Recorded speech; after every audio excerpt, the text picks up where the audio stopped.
I'm sure you would, but I don't know if I would love streaming it.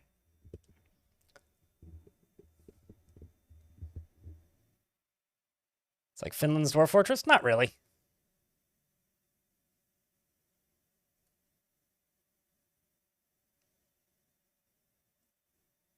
Dwarf Fort's being weird to launch. Why?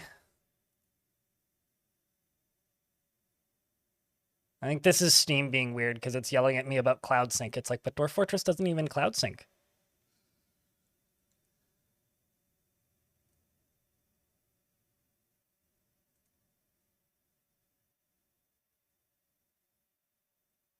I don't know. Playing Unreal World kind of reminds me of like playing Space Station 13, where it's like no matter what I do, I feel like I'm about to just set my head on fire. For some reason, I'm just gonna restart Steam. Steam's being fucky. Steam's being weird, friends. But back to the like existential question. Button Wi-Fi high. Button. Thanks for 96 months. You know, if I click on my username here on Twitch, it says that I've been subscribed to myself for 100 months, which is nuts. So thank you, Fog, for helping keep the channel funded for 96 months. It's a bloody long time, mate. Bloody long time. As I sit here and restart Steam.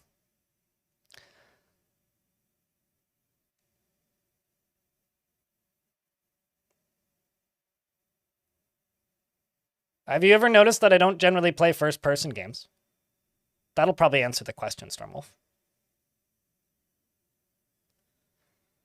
I'm pretty sure, yeah, it's the end of October. Well, it's either the end of October or like November or something.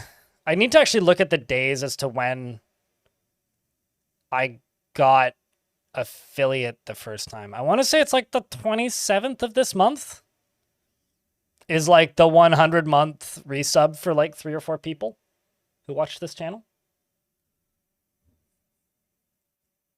No. No, the existential question was,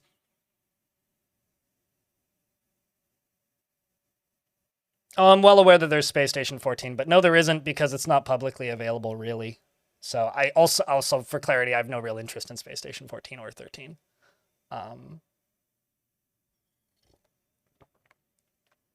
It's like one of the least welcoming communities to streamers I've ever encountered, and I don't really want to run my own like server. So nah, I'm hard pass on that one.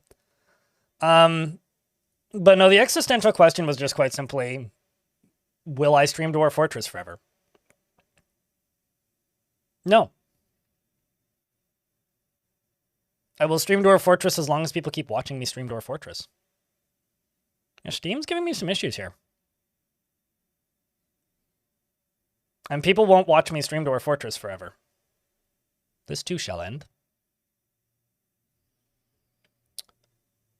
No.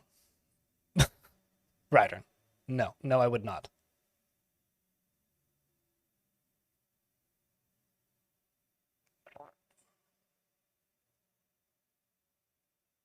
No, it was after you typed the question, don't worry. Generic Dwarf. Yeah, I don't know. Dwarf Fortress ain't launching. Steam's being silly. It's just telling me it's checking cloud sync, and then it's like, can't sync with cloud. But like, Dwarf Fortress doesn't have cloud backups. Why are you trying to sync to Steam Cloud? The hell? Let me just turn that off. Cancel this. Try again. Run anyway. Run anyway.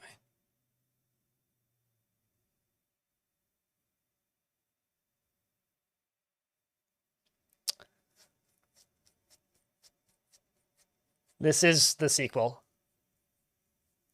No, Radbug.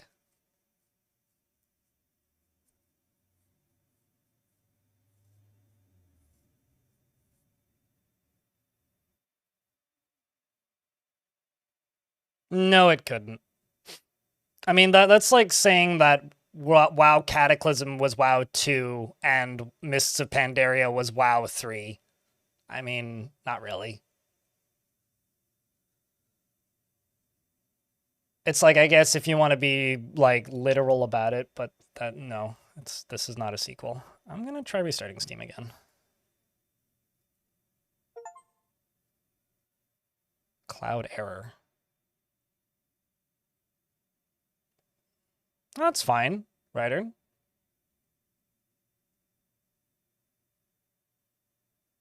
Yeah, actually. Well, no, no, that's kind of a different thing.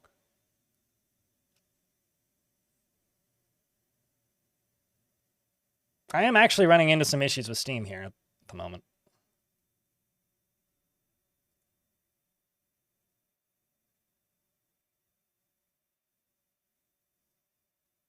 Actually, yeah, that's a better like direction to go with it. It's like saying San Andreas is Grand Theft Auto 5. Wait, would that actually be the 5th Grand Theft Auto? Because it's 3, and then 4 would be Vice City. Yeah, no, I guess you're right. And then Grand Theft Auto 4 would be 6. And then like Liberty City Stories would be 7.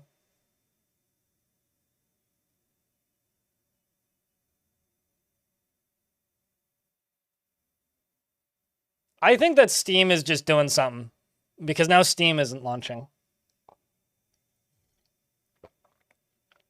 Huh. Oh, right. I forgot about Chinatown Wars. That's Grand Theft Auto 2 too. X111. Cheesy. Was it Vice City Stories? Or was that another thing? Turns out I didn't play all of the Grand Theft Auto games, so.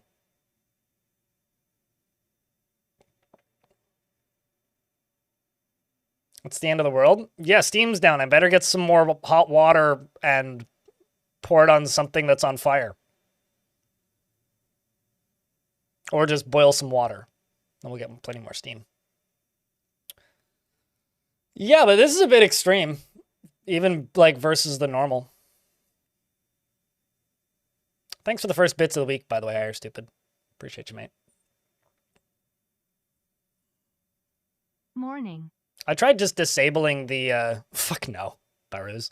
Like, I have a question. Do you think GTA 6 is even going to work on Linux?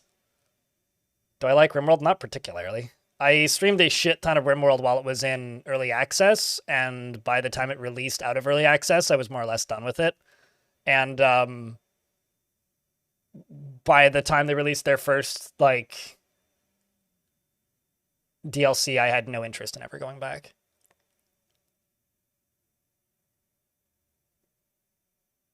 Shark Jumping Walrus cheered. Thanks for the $1. Appreciate you. Ira Stupid, thanks for the gift. Darius, thanks for the 33rd month. Appreciate you greatly. All right, let's see if I can make Steam behave now. I wonder if I just try launching off of DFHack instead of...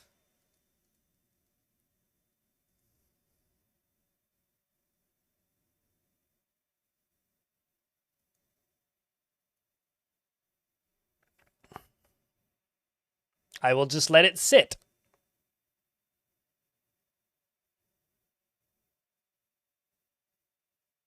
Yeah, this is maybe the fuckiest Steam has been in a while. Anonymous, thanks for the gift and starting the hype train. Appreciate you.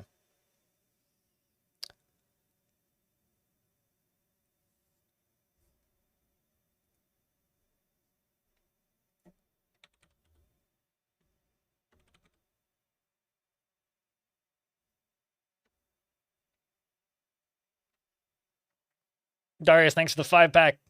Moving the hype train up to level 2. Offline mode? Yeah, I guess. I can't remember the last time I ran Steam in offline mode.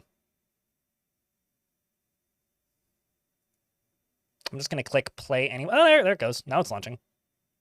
Stupid cheered. X300. Turning it off and on again seems to have fixed it. Thanks for the $3.89. You're stupid. Wait, the Steam API is down? Huh. Valve, what the fuck are you doing? I think I just picked the exact wrong time to launch Dwarf Fortress. The exact wrong time. I'll also note that I went through and redid the pricing on Twitch for things like gigantified emotes and such, because I'm using a different chat plugin, so they're not going to bother me anymore.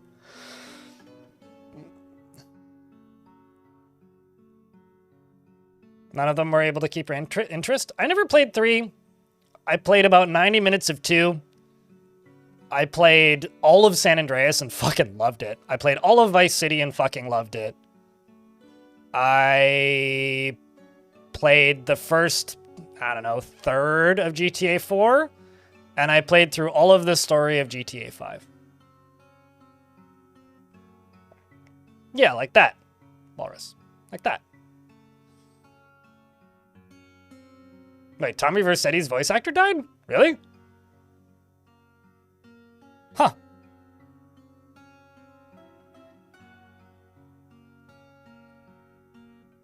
I will say this. There's blah. RimWorld is this is in YouTube chat. They say that RimWorld feels like you have massively less control over the story, and often you just are hanging on and coasting on the whims of the AI storyteller instead of things happening organically. RimWorld is a tower defense strategy game first, with storytelling elements.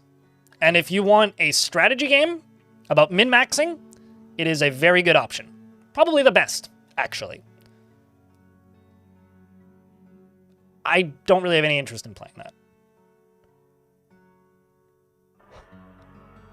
Okay, I didn't even know that Ray Liotta died, so, I mean, hey. As you can tell, I get my celebrity death news from chat. So, I'm also, like, trying to set up Chatterino so that it's easy to read.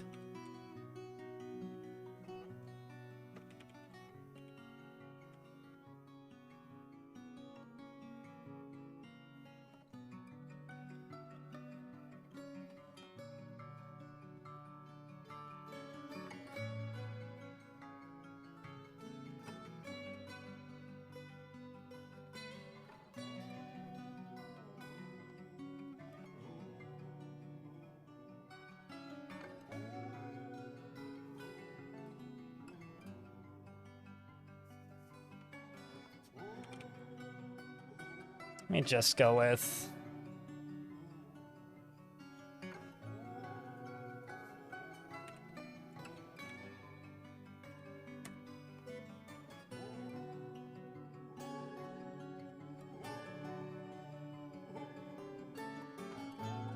Dead Elephant Coffin now. Thanks, everyone. Happy to help. For whatever it's worth, that's the sort of thing you only usually need to learn once with Dwarfort. It's pretty rare that you'll need to learn it twice. 1 minute left on the hype train chat, I think. Yeah, looks like it. And thank you much. Seriously, it means a lot. Currently, it needs another, what? $3 in bits or 1 subscription to level up. Prime or a resub. Oh yeah, so Twitch has this new thing where you can get fancy badges for sharing clips of streamers. And so I showed clips that I'd shared of me on my own YouTube channel and unlocked the highest value one immediately. I think I cheated. Ash, thanks for the 5-pack. Level up the hype, and for leveling up the hype train. Appreciate you. Dinner time. Cheers. You have a good dinner. So yeah, I think I cheated that, but like, Stating that Trevor is grounded in reality is that's a statement. His own reality, that's for sure. I don't think that's shots fired. I think it's kind of a factual reality. I mean, look at what the main gameplay of RimWorld is. I mean, that's like saying that calling Dark Souls an action-adventure game is shots fired. That is what it is. I mean, even like the developer of RimWorld has stated on multiple occasions that he failed at making a compelling story generator, but he accidentally made a pretty good strategy game. So, like, I don't know what you want me to tell you. Thanks for $2, Elith.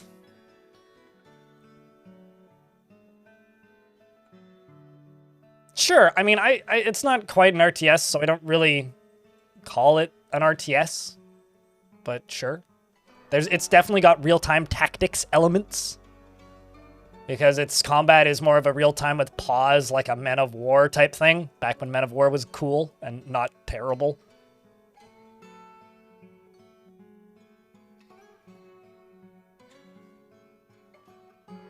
Dwarf Fortress is an anthill simulator god game. RimWorld is it's just a different, kind of a different appeal. And turns out a much bigger audience. But like, you know, the two definitely benefit from one another.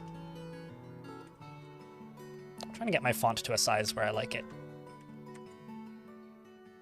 But yeah, I don't stream RimWorld because I streamed thousands of hours of it, and I just don't want to anymore. Like, quite literally, it's content burnout. Like, I got partnered on Twitch streaming RimWorld. I guess that's the big difference to me between Dwarf Fortress and RimWorld, is I've streamed tens of thousands of hours of Dwarf Fort, and I'm not... Saying I'm not tired of it yet is kind of a bit of a misnomer. I'm not tired of playing it as my job yet. I don't even want to see gameplay of RimWorld anymore. Like, just look... have you ever had a job... Like, I as an example here, I used to work at McDonald's. When I walk past a McDonald's now and I smell the burgers, like that smell, that kind of sickly sweet smell that their buns make when they get toasted, when I smell that, I get nauseous. I'm not quite that far gone with RimWorld, because I still like participate in behind the scenes stuff for the RimWorld Hot Potato charity marathon that happens once a year. But like, it's like, it just kind of, I can feel the salt and I want to yell at somebody because it just makes me mad. Look, like the thought of playing it just upsets me.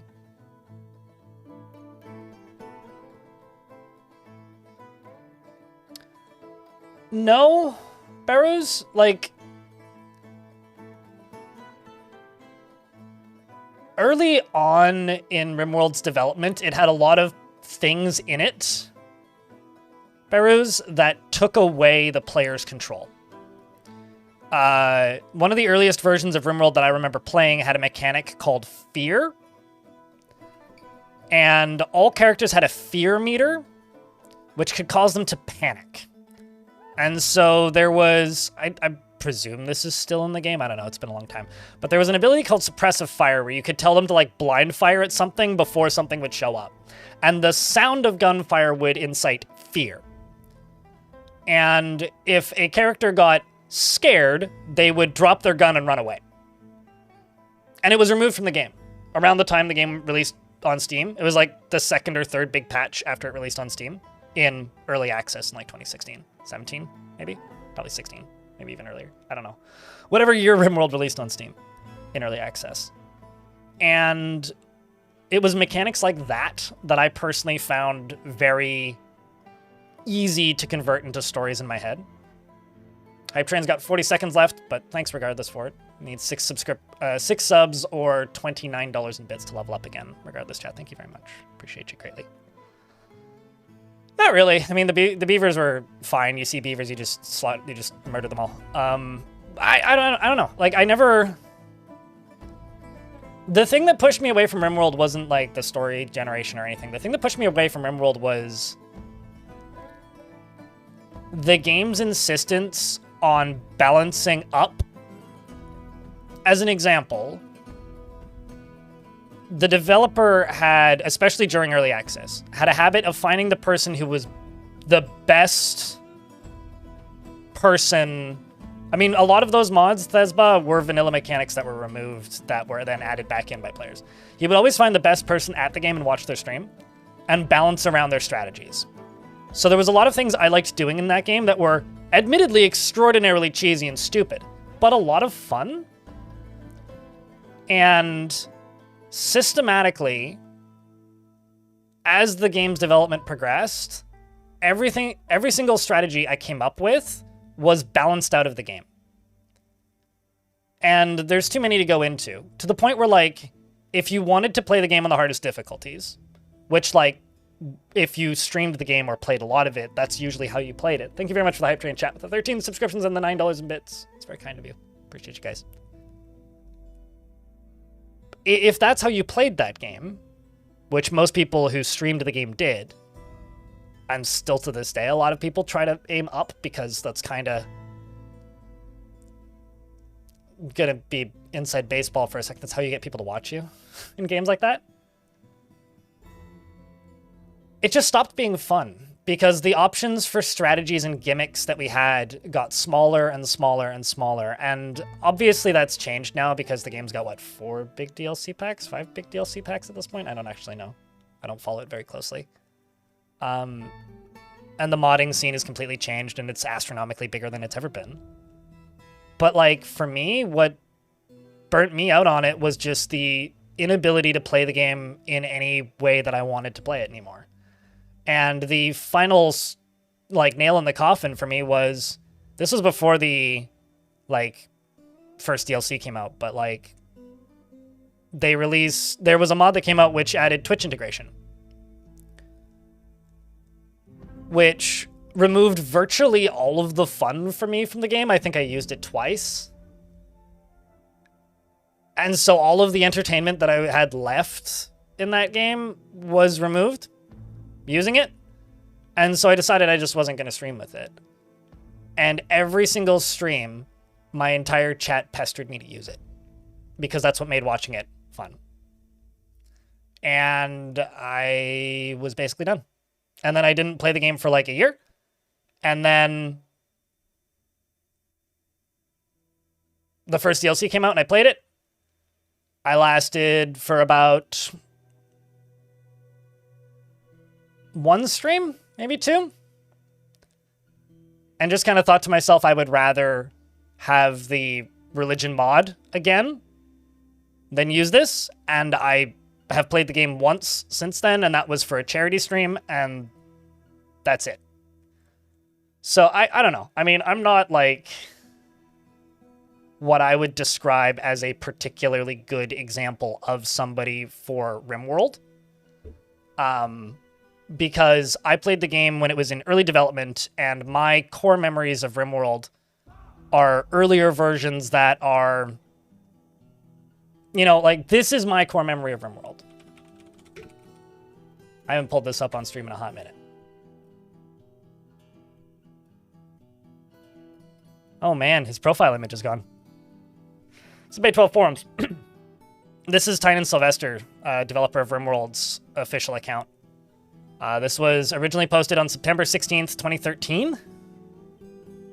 And the original post says, I've been working on this a little while and just put up my first video, and I figured it was a good time to tell people it existed, especially people who played the game that inspired it. At a most basic level, this is Dwarf Fortress in space. There is a lot of differences in the details. Random events like weather and attacks aren't random. They're created by a configurable AI storyteller along the same lines as Left 4 Dead's AI director, which is an interesting comparison. It has guns. You can take people prisoner and recruit them. This is my main way you grow your colony. Nobody is a professional settler. You're all crash landing victims. So you get to build a colony with like an accountant, an airline pilot, a housewife. I like to think that this adds flavor. There's a shallow research tree. And fire is just as brokenly unstoppable as in DF currently. It was back then. And then he updated it to say that there's a Kickstarter live in October. And then he updated it again to say that it's available to purchase. And the first response is, creating an account and making your first post an advertisement for your game is seen as rude in this community. So that's, you know, where I'm at. Nice streak, Romanoid.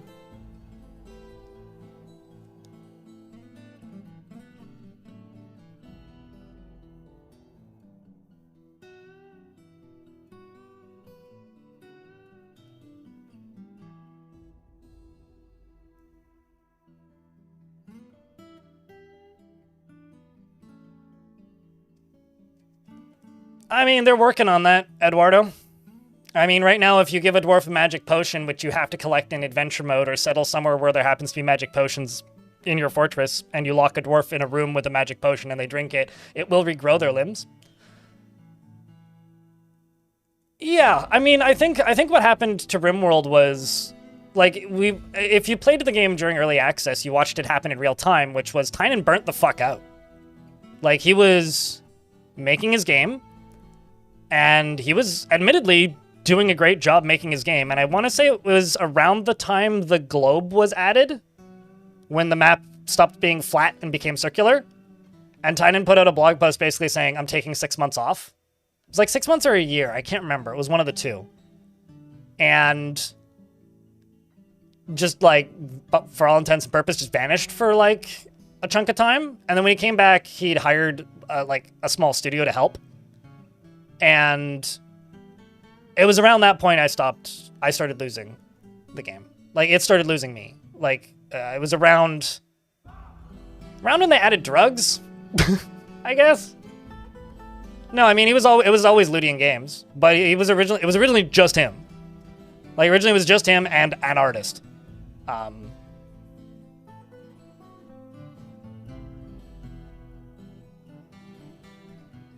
Without the globe map, you hoard RimWorld installs? That would be interesting, actually. Is like finding a really early build of RimWorld again. I didn't like the drug update. I still don't. Because, like, drugs in theory, fun mechanic. The way they implemented it, it basically, the second they get into your colony, it points you in one of two directions. And then you're very limited as to how you deal with that. And I don't like that. I mean, it was also, that update also drastically increased the necessity of the research tree and how the research tree worked. And it locked down your early game options. I think that was also when batteries were locked behind the research tree. I remember that, like, it was like either batteries or like, I don't know, this was years ago. I'm trying to think back like a decade.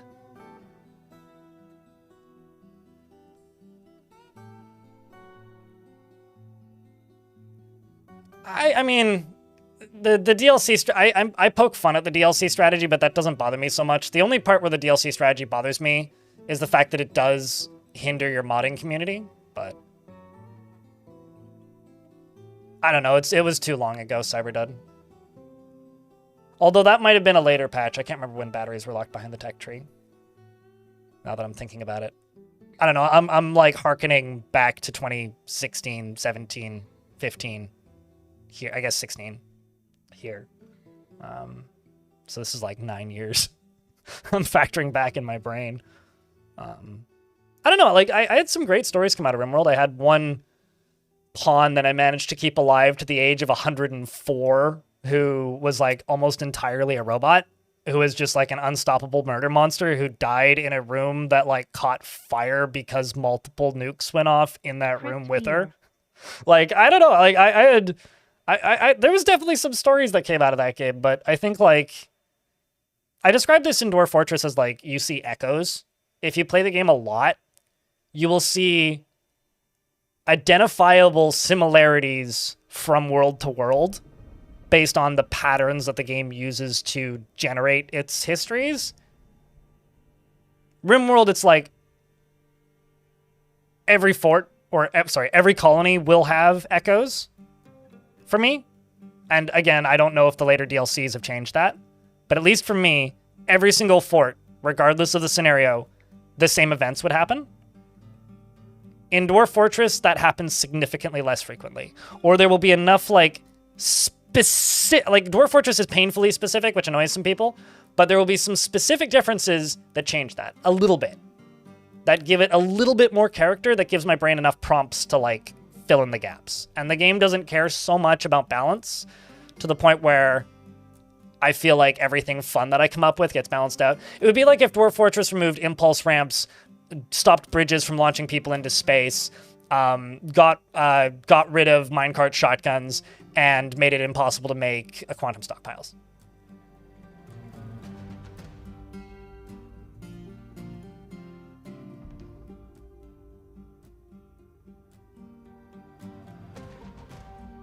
You're gonna have to just say the name of the DLCs because I don't know what you're memeing. Dracogen.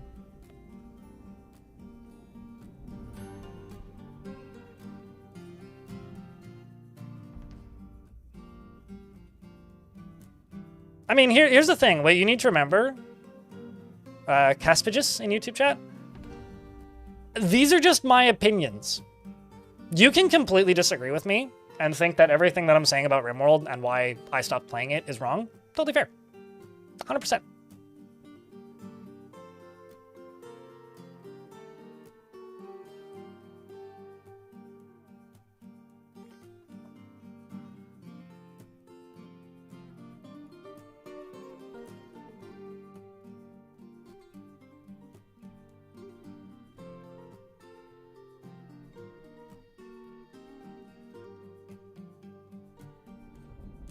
I'm still just wondering what Ludian is working on, because they did have job postings for a multiplayer netcode programmer like a year and a half ago. I'd be curious to see what that studio makes next if they make another game.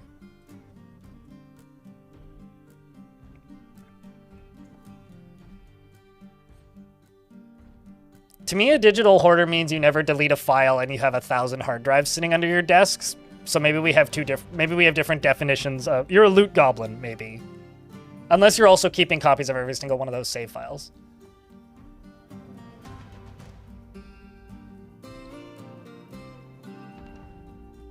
I mean, here's the thing with the DLCs for RimWorld. They better be fucking good because they're the cost of the game.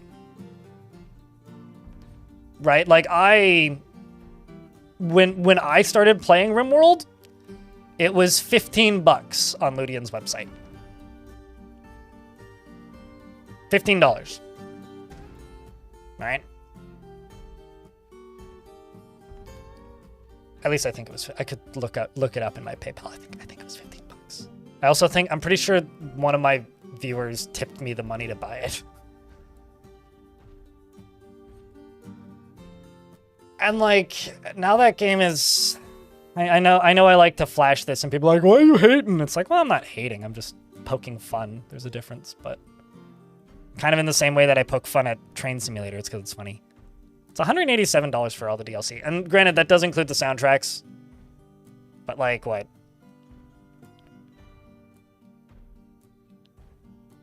Minus 20. So yeah, it's like $140 for all the DLCs at full price.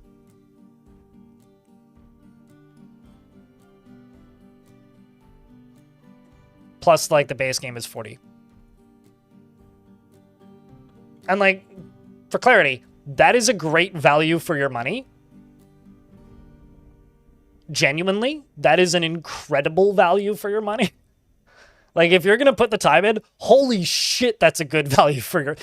Like, even right now, if I were to buy all of those DLCs and put no time into them, I still have gotten my value for that money because of the hours I put in the past. Like, when have I last launched RimWorld? Yeah, November 26, 2020. 2,679 hours.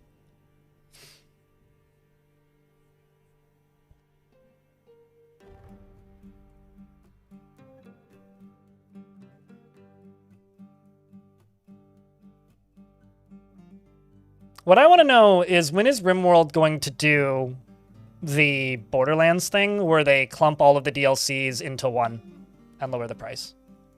Or are they ever going to do that? Because that would actually be something I would support them in. Like, I think that would be a good move in a couple of years.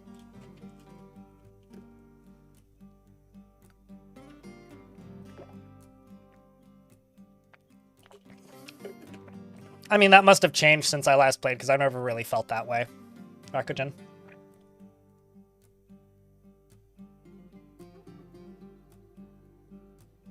I think, like, RimWorld is a more mechanically interesting game, so I think it appeals... Well, okay. Alf, thank you very much for that resub 6 minutes ago. I didn't see it. If I miss resubs today, I'm sorry. I'm using Chatterino. Or I'm trying Chatterino, because I've been having some problems running Twitch chat recently as a pop-out. So I'm trying this. If I miss stuff, it's because my chat looks different than it normally does.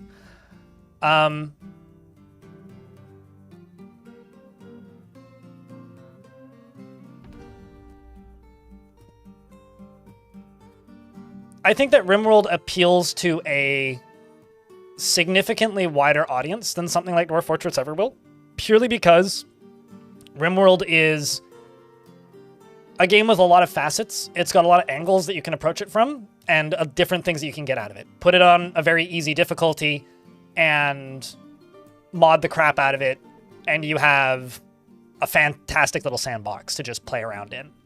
Basically The Sims with guns, as people used to call it. I don't know if people still call it that.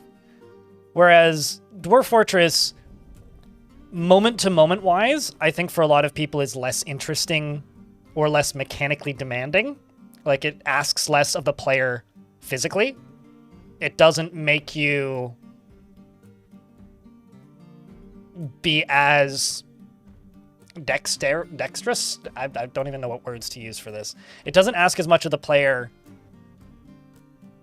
physically. But because it doesn't, I think that also makes it a lot looser in the control that you have. And I think that's part of the appeal for me. And I think that that just turns some people off. You know, it's the reason you have people saying that, like, DF hack is a necessity. Because they need more control. And I think that's a fair criticism of the game. I think that, I mean, some of that is also just like the UI is a perpetual work in progress. But I would also say the same thing about RimWorld. At least when I played it last. I mean, I could not remember, I can't remember a single person who played with the vanilla user interface in RimWorld when I played. When I played, everybody used some variation of modded interface. Nobody used the vanilla interface.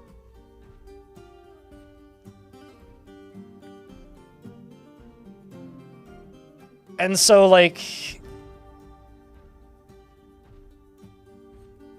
wrapping this back around to the question of, like, will I stream Dwarf Fortress forever? And I'm actually kind of curious as to where that question came from like a fundamental sense, if they're still around, but I will stream Dwarf Fortress for as long as this is a viable job for me. And I will probably stream it after that point. When it stops being a viable job, I will get part-time work and keep at it. And I think the reason for that, for me, is it's less about do I enjoy this game and more of a I like video games. And the reason for that is, and then the reason Dwarf Fortress is a good analog for that is Dwarf Fortress is a ideal of where I wish this industry would go.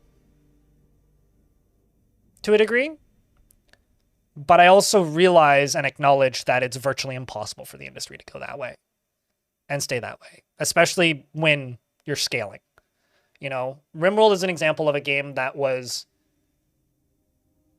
kind of like Factorio, in that it was a game that was for sale, and you could buy it. And that was it.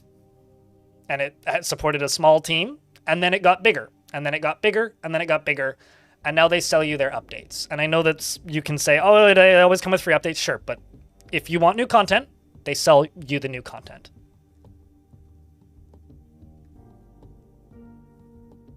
And me being burnt out on the game or not, that always kind of feels icky. And I know that, like, Factorio sold a big expansion for their game, but it's one expansion. And that's a big expansion. I feel similarly about Dwarf Fortress in that, like, it was a very fair, free, crowdfunded thing. That is still a free, crowdfunded thing. That was a community-supported thing, and is still a community-supported thing, and now has a for-sale option, which you don't have to buy to participate.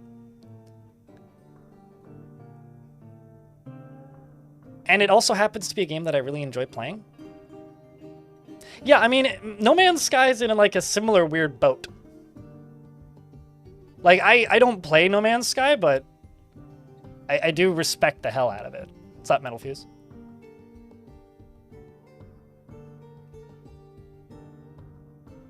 And also, Thesbla, thank you very much for the $5. And happy to help, mate. What's up, California Ninja Lawyer? How many shells did you leave in my bedroom, by the way?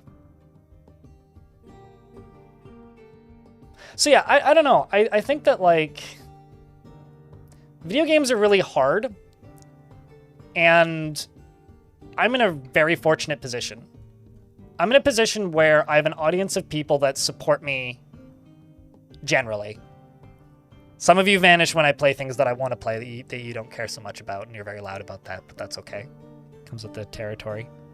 I have an audience of people that support me to play and make content about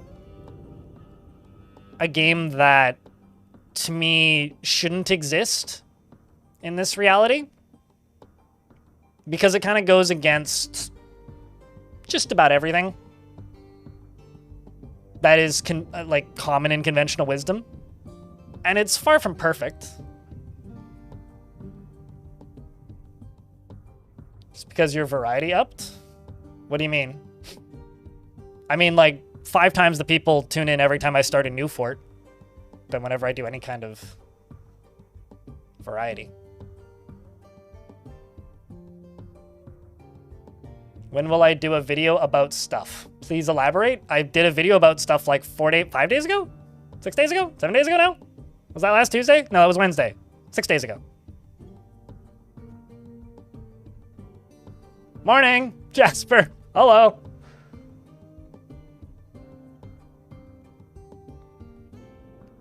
You were tied right back into your community, and you hope to never leave? Well, cheers, Dracogen.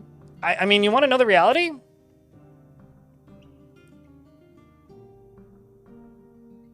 I made less than 40 cents an hour editing the last Jupiter Hell Classic video I made.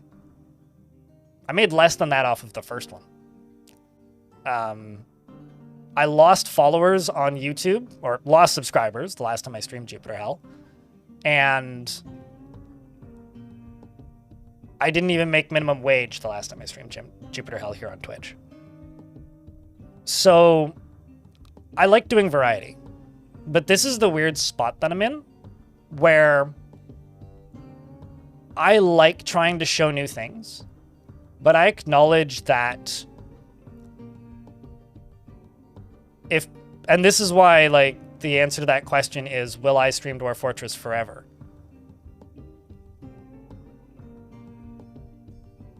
I'm the Dwarf Fortress guy. I don't see a way to stream anything else because I have a mortgage to pay. I mean, I will do more Jupiter Hell stuff, Fezbla. I will do, just like I will play more Cogmind. I would like to play more Cogmind. But you need to remember that when you ask me to play something like Unreal World, I look at that and I go, sure, I could stream 3 hours of Unreal World at the end of a stream. It would lower the overall view count for the channel, so it would make less ad revenue. YouTube views would probably go from like 60 to 100 down to like 20. Twitch would probably go from about 190 to 200 down to about 100, 110, based on similar games I've streamed. And I would make dollars an hour, maybe. Unless somebody tunes in and randomly dumps a bunch of gift subs, which happens sometimes. But, or I could go edit a video.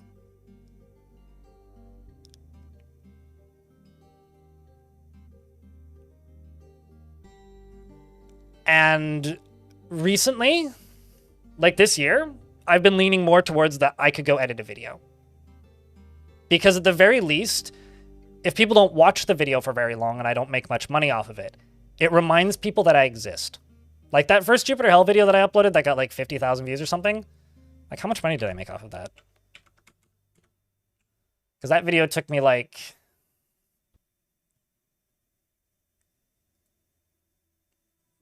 20 hours to make almost.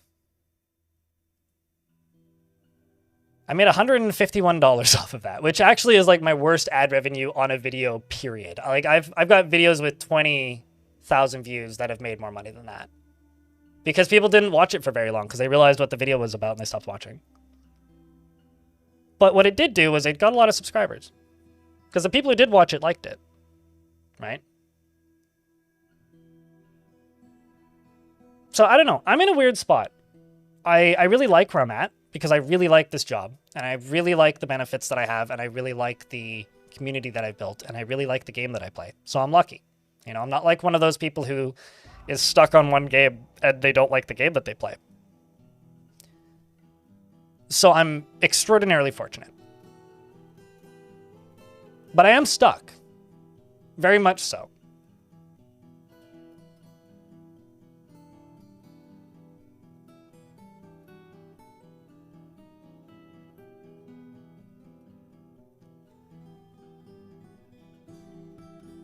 What's up, Raspin Moondown?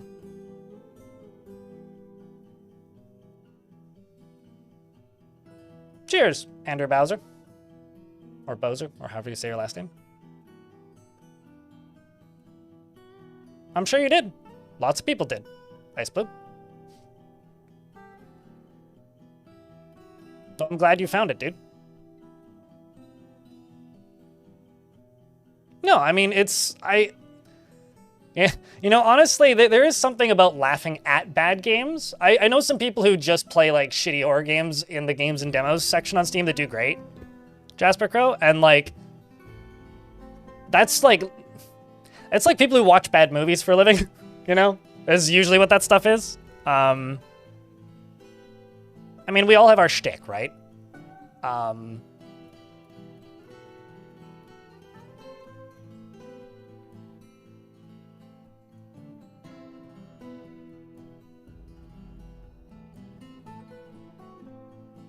I think, like, for me, the biggest concern I have right now is just the general direction the economy is going. The general direction, like, video games as an industry is going, and the direction that, like, YouTube is pushing for content, you know, with everything being more and more generated and less unique.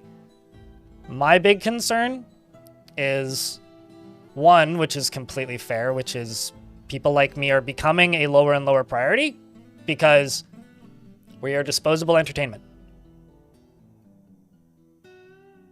Right? Like, that's a reality I live in. Streams are disposable entertainment. We are irrelevant. You do not need us to live. So we are one of the first things that gets dropped when you need to save money, which is fair. You should do that. The second thing that concerns me is I'm one of those people who still is, like, openly rejecting a lot of stuff that YouTube is pushing at me. I genuinely feel like what'll probably happen to me over the next 10 years is I will slowly fade into obscurity unless Dwarf Fortress does something wild that makes it take off into oblivion again. So I'm looking forward to the next 5 to 10 years because that's kind of the window I think I have. I used to live in streaming I have 6 months basis, which is I have 6 months of savings built up right now, and I'm making enough every month right now that if I'm not making enough, then I have 6 months. Right now, I have about 6 months. I don't really see that happening. That's not a huge concern for me, Jasper. Although that would be great, then I'd have more games to play. Sure, generic dwarf.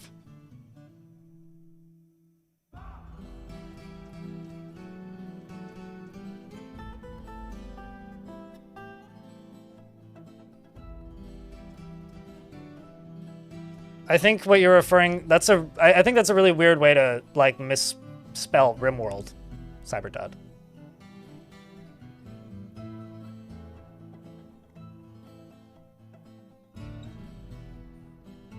But, you know, like, there's a game that I streamed a couple times, which I quite like, and I'm waiting for a patch. When they patch it, I'll play it again. This is becoming just a just chatting stream. I'm sorry, chat. Which is called Goblin Camp. And Goblin Camp is about as old as Dwarf Fortress, almost. I mean, the first versions of that game came out in 2009. And it was originally ASCII, and that ASCII version still exists. It's called Goblin's Lot. It's been renamed. It's open source. You can go find it on GitHub. It's free. And Goblin Camp is a replication of that game in Unity with some new mechanics.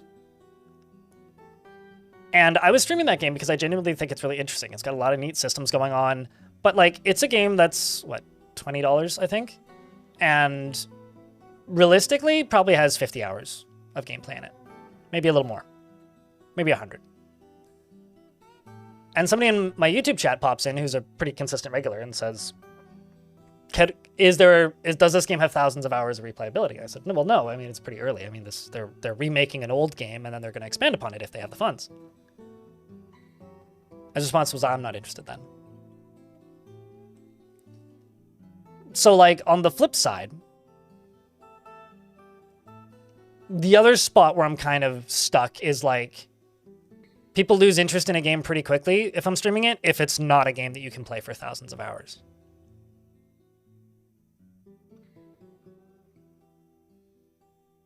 Already exists on the Steam Workshop, I think, generic. An anime cat girl wraith. That's what the mods are for, a bad guy, please. I know I've said that twice in 2 sentences, but... Goblin Camp is fun. You should play it.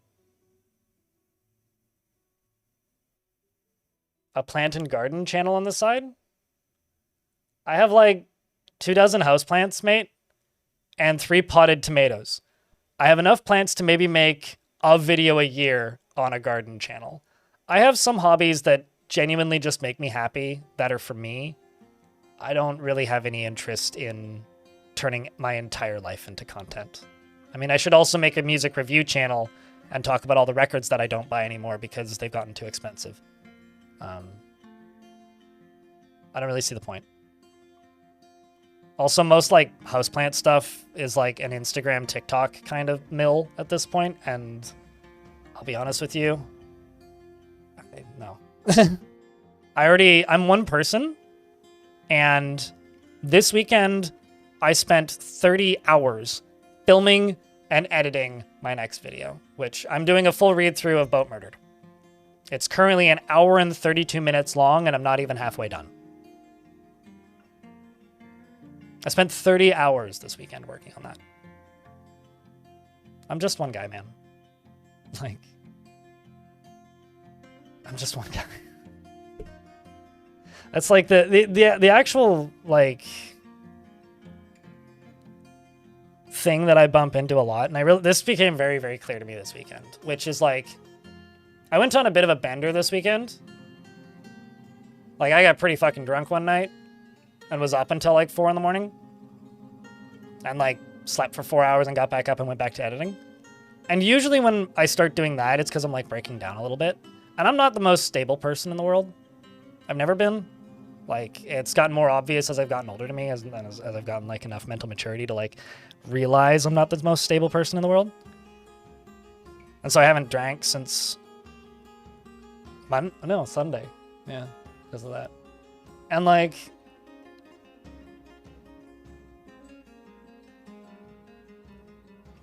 for me, my entire life is work. And I have no help, really.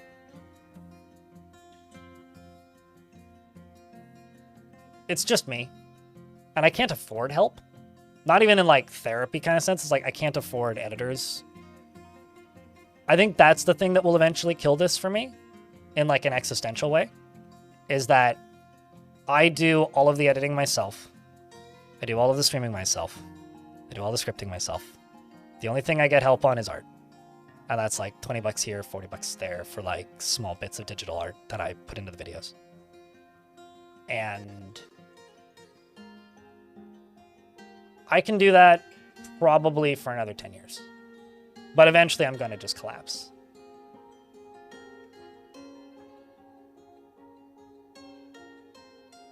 How do you deal with burnout?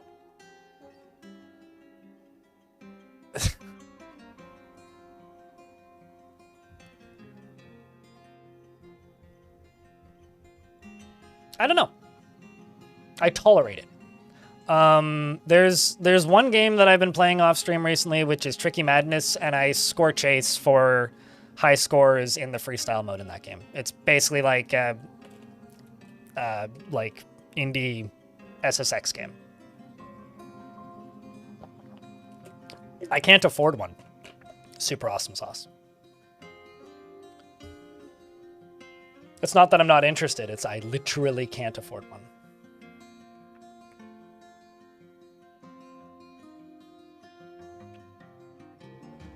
I broke a keyboard plan. I bought this keyboard at the beginning of this year because I broke my spacebar and my backspace buttons on my other keyboard playing that game.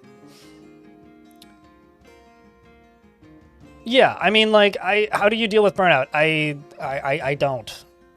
When I'm burnt out on editing, I stream more. When I'm burnt out on streaming, I edit more. And I'm always dealing with some level of burnout.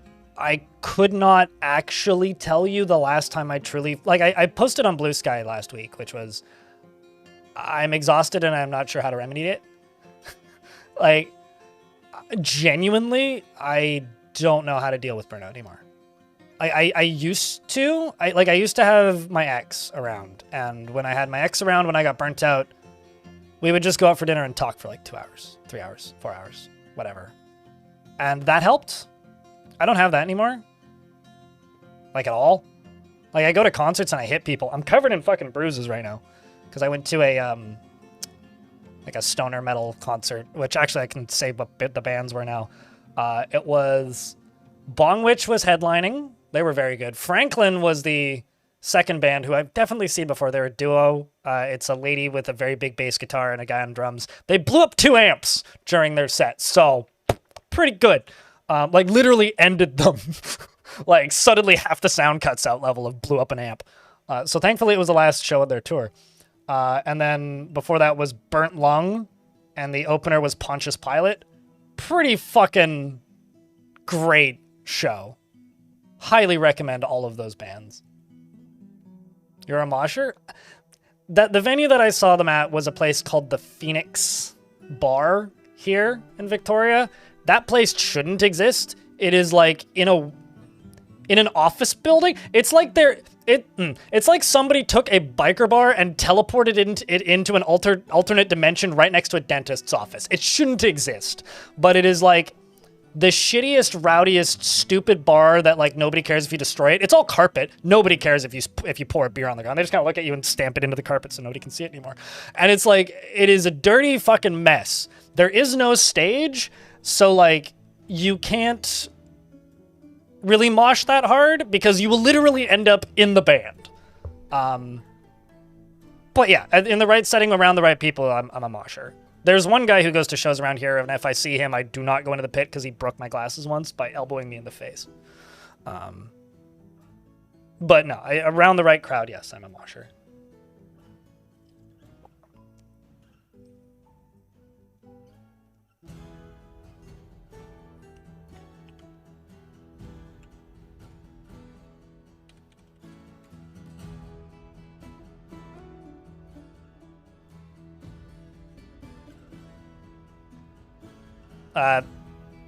That was Bongwitch.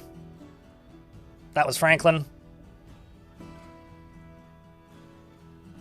That was Burnt Lung. That was... I'm not sure what that was. And then that was Pontius Pilate. So, you know. Fucking great evening. Starts beating down... So the guy that broke my glasses literally shows up to shows in dress pants, dress shoes, and a dress shirt, and a suit top and a tie, and he takes off the tie and the suit top and puts on a metal vest. I don't know where he comes from, or what he does for a living, but... You're just imagining a mosh pit loyalty casket. It's like the Headbangers from, what's it called? The game with Jack Black in it. That was definitely not a stealth sequel to Sacrifice. What was the name of that game? Brutal Legend. It's like the Headbangers from Brutal Legend. The CEO of Mosh Pits? He's kind of a douche. So maybe not. He's also like younger than me. I think he's like a uni student, probably. Maybe like a law school kid or something.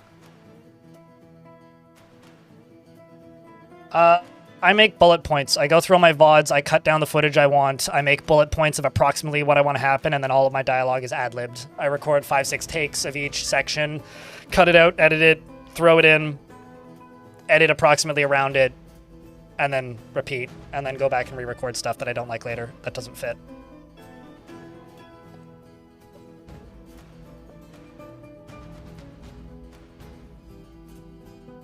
If you have to ask that question, then I couldn't really explain it. What exactly is the point of editing? Like, do you watch anything that... So Anubis in YouTube chat says, what exactly is the point of editing? Editing how Krugsmash does it would be fine, but that'd be mostly drawing what happened. I couldn't listen to myself playing something I'd not be my own audience, and I've already seen the footage. Like, I don't understand the question. How am I supposed to answer that? Also, Krugsmash's editing is way more detailed than mine.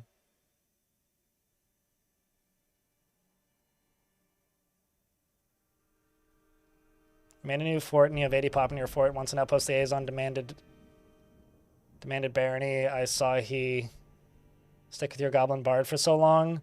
Term resident, it looks so weird, so I interrogate him, and now he's a witness to treason? I mean, if he's admitted to treason, then yes, you should arrest him.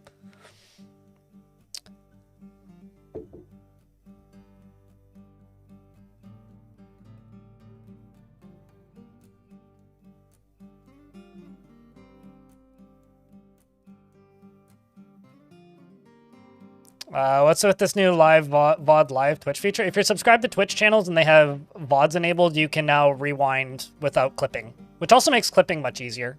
It's a new feature that Twitch has. I'm mixed on it. I think it's a good feature for the viewer. I don't know how good it is for streams. It's one of the things that YouTube has had for forever that everybody goes on about how good it is for YouTube. Yeah, I think, like, to give you an idea... Here, chat, let me show you something.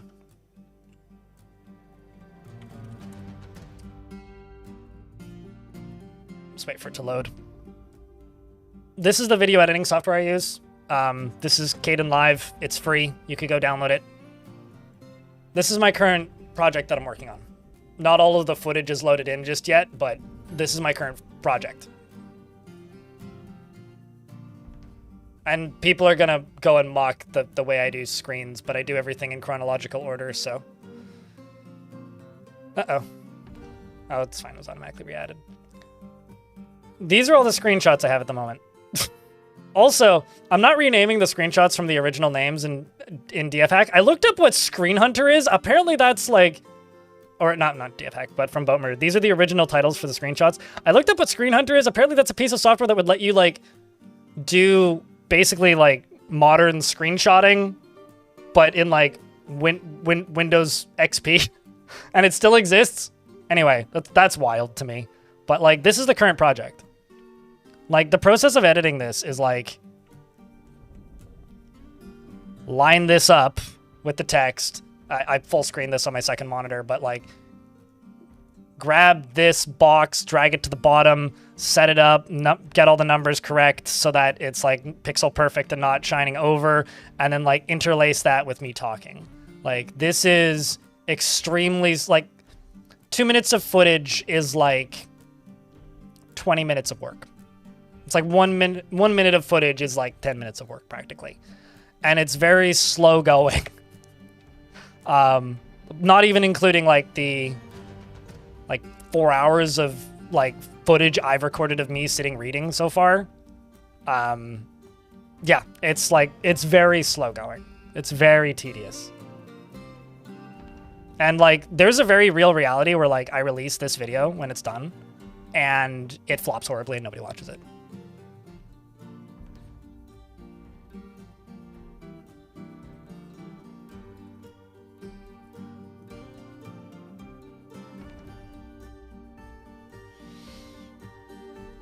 Although, like...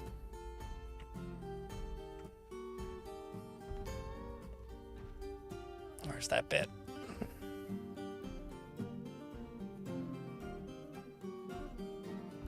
Scrolling until I find something specific.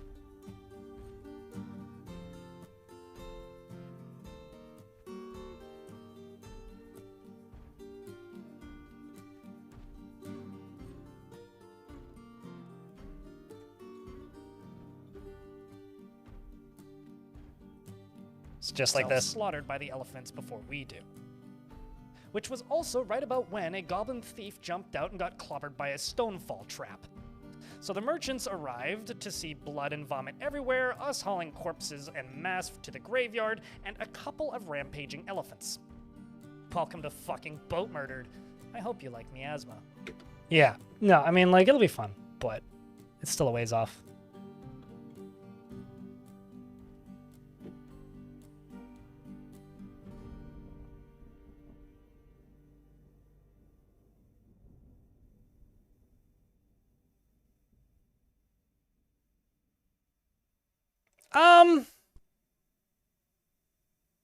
Yeah, I don't know. I've never had a short do that, so. Triple digit club hits in October. Couldn't be better. Holy shit. Spooky crypt, spooky crypt, spooky crypt, spooky. End of September, I think, actually. You know, you're the first one to do that. You are the first one to do that.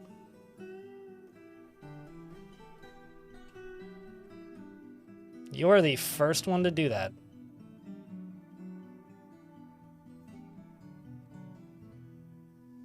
I do that in every video, Snowster.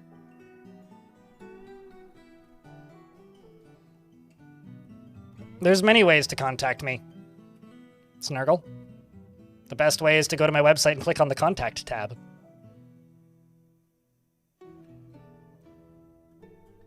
But I can't afford editing, and I don't need volunteers. Holy shit, though.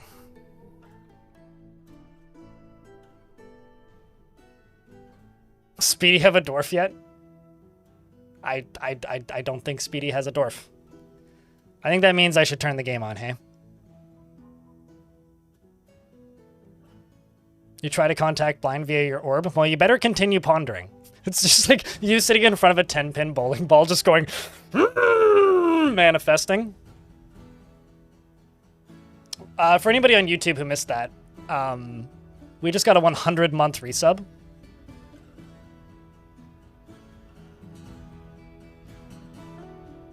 A 100 months. That's crazy, man. He sees the bowling bar. He knows!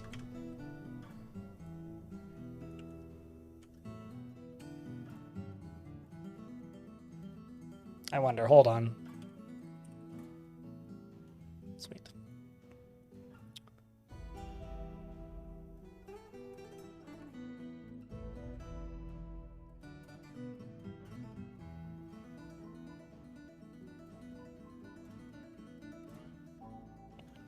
About my car's extended warranty that I definitely own? Mooncat?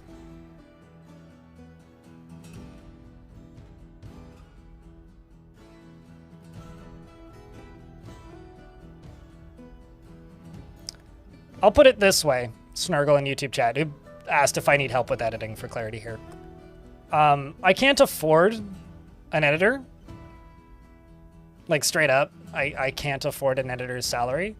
I don't want to bring on advertisers, like, you know, your standard YouTube sponsors that you see every YouTuber taking as sponsors, which would allow me to afford an editor, because it kind of goes against how I've always built my business.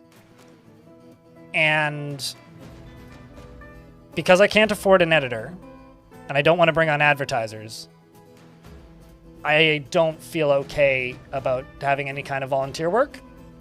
And usually what happens when you have volunteer work is you end up with amateur editors. And so one of two things is the likely outcome of me bringing on volunteers. Is one, I will end up redoing their work because I'm dealing with amateur editors. Or alternatively, I'll just feel like absolute dog shit not paying people, and I can't do that. That is the longest amount of time you could have a sub on this channel today.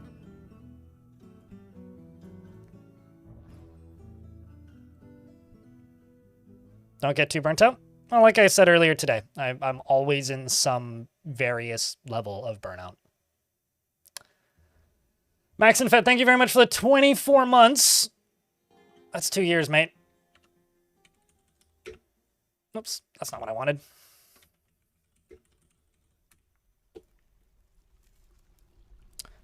So sorry about the really, really, really, really, really long lineup to getting the stream started today. That was maybe the longest intro I've done in a while. I don't know. Maybe it says something about me. Is the swimming pool done? Well, yes. Yes. Yes, it is. So this... I'm not playing Dwarf Fortress anymore. I'm playing Timberborn. This fortress has a gimmick, which is I'm not allowed to dig.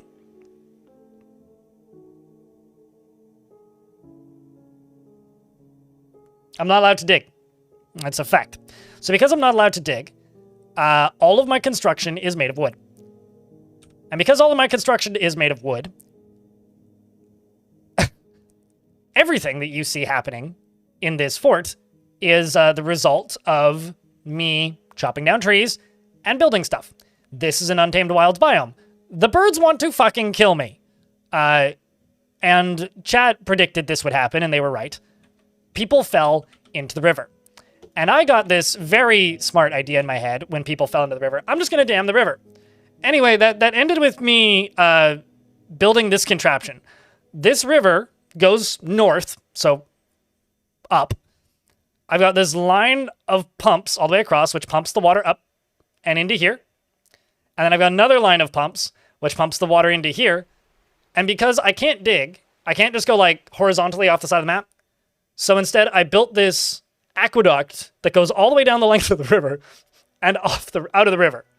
And this thing produces enough current that ideally, this is another skeleton that I would like to deal with at some point, eventually bodies get pulled up and in. So, yeah, you subscribed to tier 1 and then realized you could subscribe a higher tier, and then you subscribed at a higher tier, and then you subscribed at a higher tier because you realized you could subscribe at a higher tier. Thanks for the money, 14-Pat YouTube chat, in the super chat. Appreciate you. So that's this fort.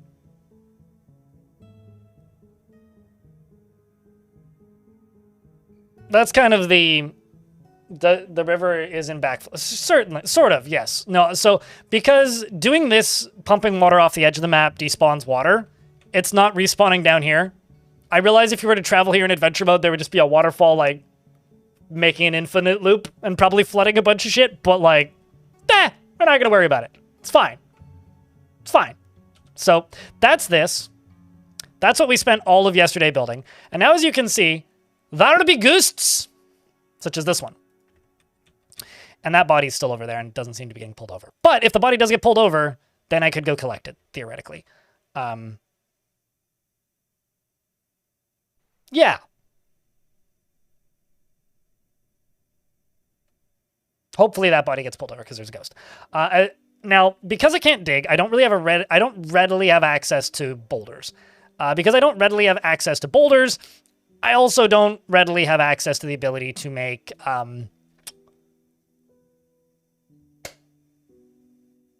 I don't readily have access to making slabs. So getting rid of bodies is kind of annoying. I may actually have to, like, use one for this. Currently, there are agitated ravens and the terrifying duck, okay, and agitated capybaras. There also is a giant sponge, which is Poutine Jr., and this one's named Lemonfield.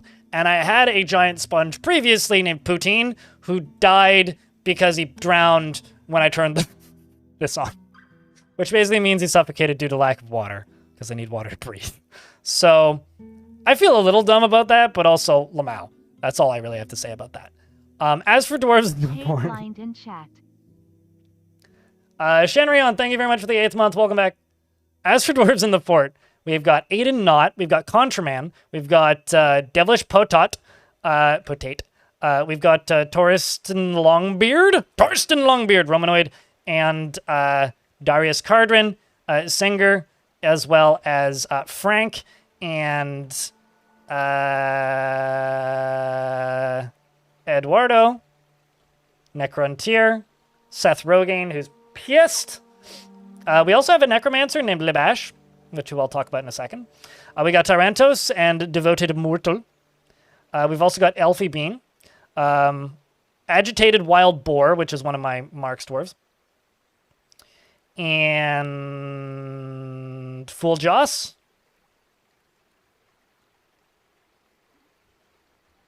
Rolf. And I think that's everybody. So the dwarves are kind of pissed off right now, and we need to fix that. A lot of that is due to lack of bedrooms. And Speedy needs a dwarf.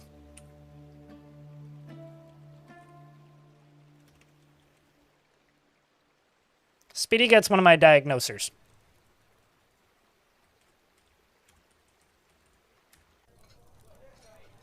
So Speedy, who's been subscribed to the channel for 100 months, has no ambition has no ambition whatsoever, is very polite, and observes the appropriate rules of decorum when possible. He is greatly moved by art and natural beauty, and he is troubled by this since he dislikes the natural world. He actively avoids exciting or stressful situations, and he rarely looks on others with lust.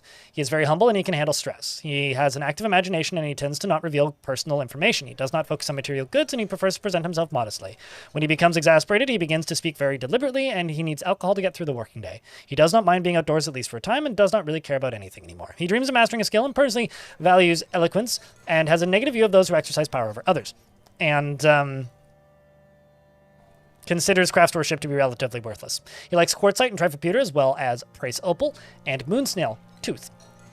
The color mauve and mauve taupe and gems and spears and turkeys for their snood, and ticks for their ability to expand, and the words of the tresses of prophecy, and the sight of the aquamarine of boulders, when possible prefers to consume helmet snake, parsnip, wine, and grapes, as well as hate spark scorpions. Helmet snakes are very venomous. Very, very venomous. Very, very, very venomous. YouTube folks, don't forget to leave a like on the stream. Would appreciate you if you did that. You dwarfed also earlier? Scrolling through. What kind of dwarf would you like? I see. Did anybody do before that I missed? Let's go on back to the beginning. Not that I see. Okay, so yeah, it was just you, Dalkin. I totally missed that. Thanks for yelling at me.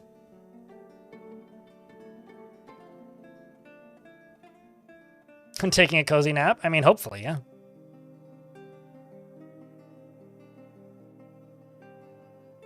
I mean, that's like liking a puffer fish, right? Dwarf with beard. Okay, I'll try and give you somebody who's not pissed. It's actually kind of hard to do. You get this armorer. You have 2 pets and a wife. You have 2 pet turkeys.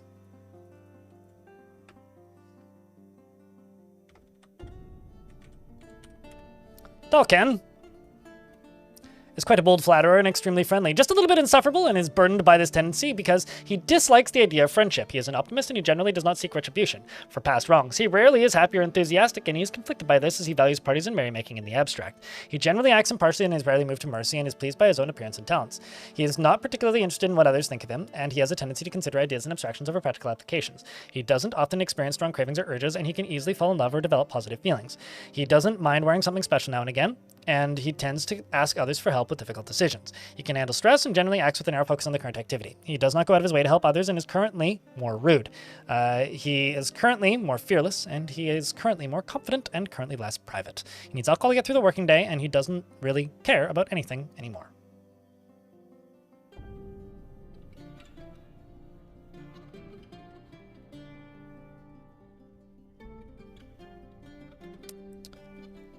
He dreams of crafting a masterwork someday, and personally sees cooperation as very important in life.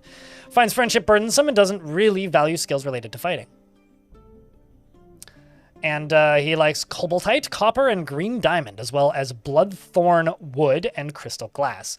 The color cardinal, ballista parts, and turkeys for their wattle, and reachers for their sinister nature. And the words of the tresses of prophecy and the sight of the aquamarine of boulders, and when possible prefers to consume lungfish, steelhead trout, and peach cider, and absolutely hates moon snails. Well, thank you, Elephant. I mean, think about it this way. I'm just playing Timberborn in the wrong game. That's what I would say. That's what this fort is becoming, anyway. I'm just playing Timberborn in the wrong game. So, speaking of playing Timberborn in the wrong game, I desperately need to fix the moods of these dwarves, and they are, like, stressed beyond all fucking reason. And, a lot of that is, like, dwarves running up and down this staircase. I'm thinking I should just build, like, a mist generator up here, or, like, a mist generator down here. Oh, yeah, also I've got this slab, which is has the secrets of life and death in it, which I keep forgetting. And I desperately need a Craftsdwarf's Guild. Also, a dwarf was just found missing for a week. They probably drowned somewhere, fuck if I know where. We're also very much short on bedrooms, and what is everybody up to at the moment? Actually, is the burrow on? No, it is not. Okay, let's just unpause the game and see what happens for the next 10 seconds. Currently, for bedrooms, we are super short. I desperately need more bedrooms. So what I'm thinking about doing at this exact moment in time is actually just like expanding the space that we have in this fortress. I'm thinking about like jumping across here, up to here, over to here, over there. So we are crushing a bunch of stuff down here, including a capybara in a cage, apparently, which I was unaware of. But, yeah, we got to get to this. But I think this fort's going to need a mist generator because of the absurdity that I'm putting them through. But the first priority, I think, is to just get rid of bits and pieces, get rid of bodies, get rid of corpses. Hope that the water under, like, down below does what I need it to. These are giant wild boars that I'm taming. Some of them are babies. Some of them are adults. I'm actually going to place 2 cages here and cage up the tame ones and see if I can, like, sell them to traders in exchange for some boulders, and maybe I can get a slab made. Capybara, you deserve better. What's funny is when, like, dwarves are, like, terrified while in conflict and it's just, like, a fucking capybara. Is that still Obok? That's got to still be Obok, right? Yeah, it's all Obok. You haven't killed anybody, have you? Just a raven, probably before you died. But yeah, value for things is really difficult because engraving is dangerous. Engraving is dangerous because if I engrave these walls to increase their value, traders arrived, then I have to concern myself with having a lot of dwarves with stone-related crafting skills. And if I have a lot of dwarves with stone-related crafting skills, then if they go into a strange mood, they're dead because I just don't have stone. So I have to be really cautious with a lot of things. So a lot of the conventional ways of like, okay, that's just a trained capybara. That's fine. A lot of the conventional ways of like increasing the value of things is very difficult in this particular fort at the moment. So that's where we're currently at. And I'm just trying to get these bodies and things removed. Corn Knob, thank you very much for the 20 months. Apparently a giant has arrived. This one's named Lima. It is not a limousine. When it gets an article written about it in a magazine, it'll be a limousine. And then it's a gigantic creature resembling a human, almost unparalleled in size.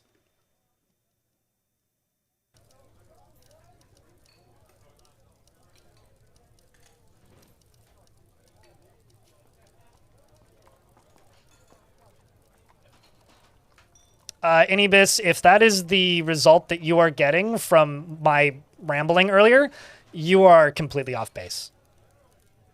My stream only exists because I do that.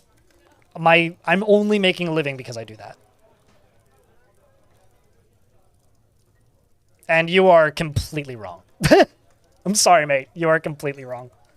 I tried to do exactly what you're talking about initially. What Inibis is saying is you can satisfy the watch hours with VODs and you get the upload frequency with tutorials and features explained in about 8 minutes or more. I did that for about 2 years. My views got so low and the money I was making off of YouTube was so little, it almost wasn't worth the hours I was putting into highlighting stuff, making tutorials, and uploading to the main YouTube. And every single VOD that I uploaded to the main YouTube channel lost me more subscribers than it gained. No, that is not worth it. I stopped doing that because it wasn't worth it and it wasn't working. And then the second thing you say is editing down the forts might not be worth it. Wrong.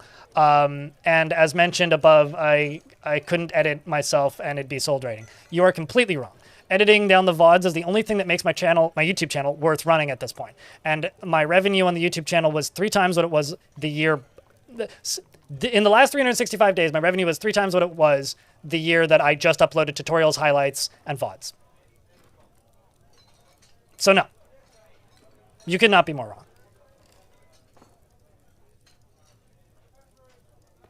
Sorry, every now and again I have to be like, sorry, no, you're wrong. Anyway, this giant, which is almost unparalleled in size, is right here. Do you have anything in your inventory? No. Dang, that's sad. You killed Ned, not Ned. Helpful, Dreamy. So sad.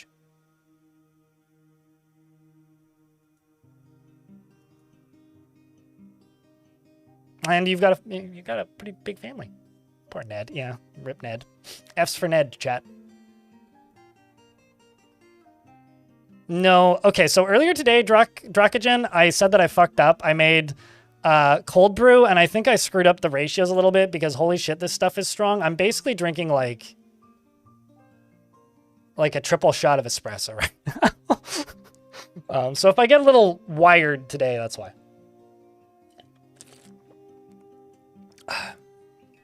Nope. Jody. Very rare. Sometimes.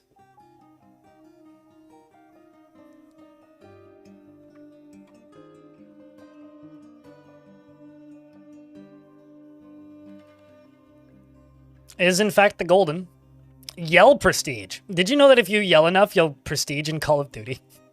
That's what that name means. That's not what that name means. I'm just going to tell my squads to kill it because I'm pretty confident in their ability.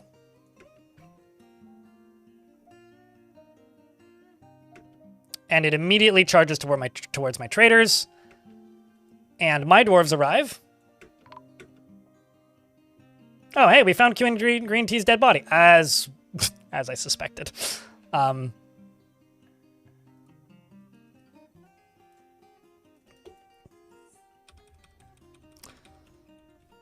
Sees. So the Axe Dwarf is hacking it with a copper battle axe, which is a very well-made copper battle axe. I'm allowed to use metal that I get off of dead things or stuff that the enemies drop, and is just hacking straight at this creature in the head, which is tearing the fat. It is unconscious, tired, and bleeding heavily. Hopefully we're still able to trade after this fight's over. And the rest of the squads arrive. Creature dies pretty swiftly. Well done, dwarves. Which of you got the killed? One of you got it. Was it Elfie who got it? Nope. Was it this? You know,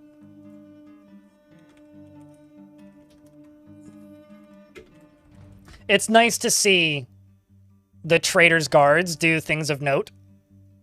This is not one of my dwarves. This is a Trader's Guard.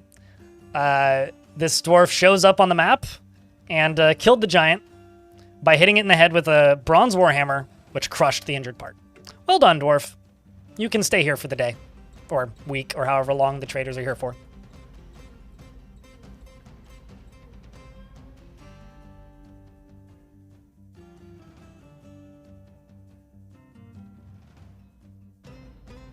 Instead of 48 hours, you left it for a whole week. That is entirely too long. Yeah, no, that's just called forgetful cold brew, when you, like, forget that you're making cold brew. And then just, like, you know, toss it into the thing.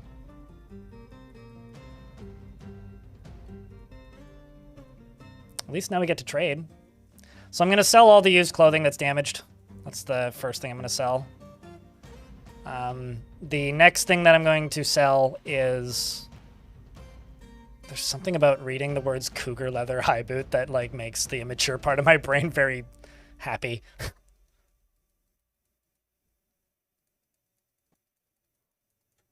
Let's do this. You know what was the worst change Dwarf Fortress ever made, chat? They renamed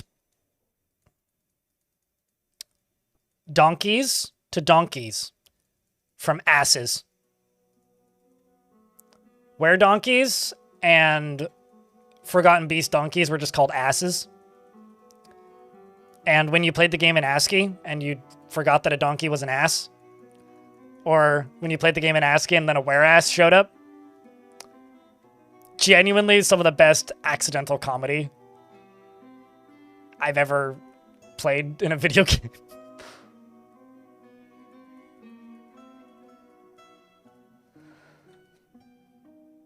Like, if you go look up the old Dwarf Fortress fan art, some beasts are better left forgotten. It's just like a butt crashing through a wall like the fucking Kool-Aid man shooting fire with a crown on its head. Like, or on the top of the butt. Truly glorious. What just changes the word back to ass? Oh, probably.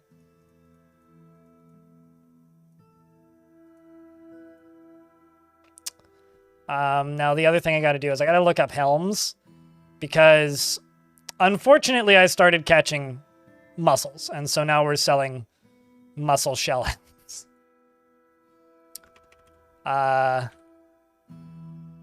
And same with crowns. So I've got 129 mussel shell crowns. That may actually be plenty for trading. The outpost liaison meets with us.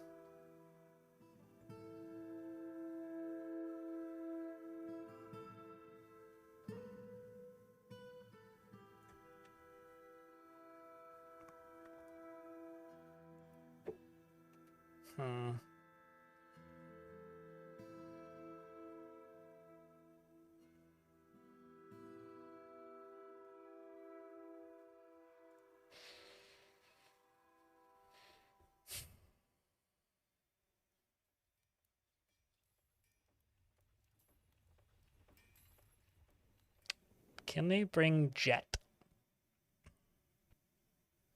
I don't see jet.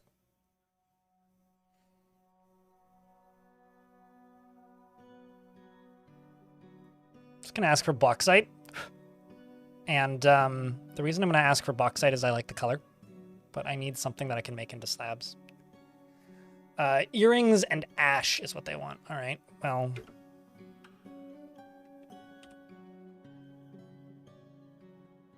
My manager dead? My manager's dead. I don't have a manager.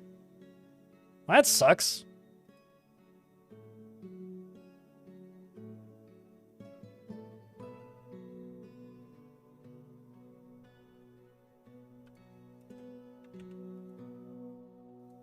Romanoid is now my manager.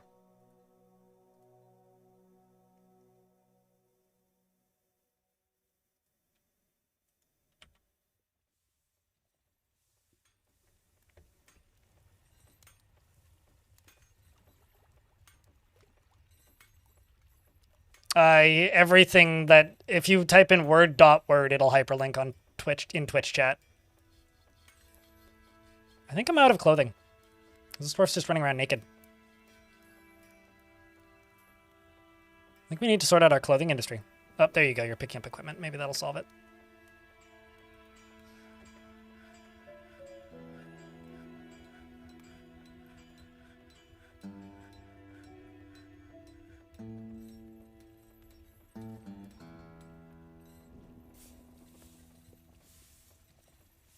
What do you do if you wear ass? I don't know.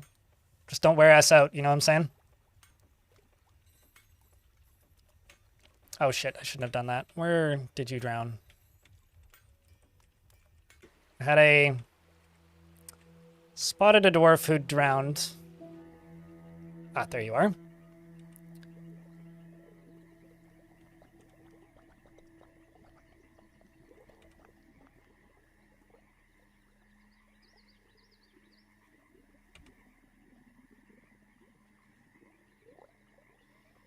Just doing that, and then we can pump that water out and get that body.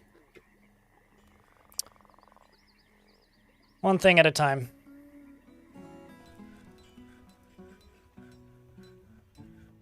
I also need to automate this. But once again, one thing at a time. Stupid swamp of stumps is in fact this place.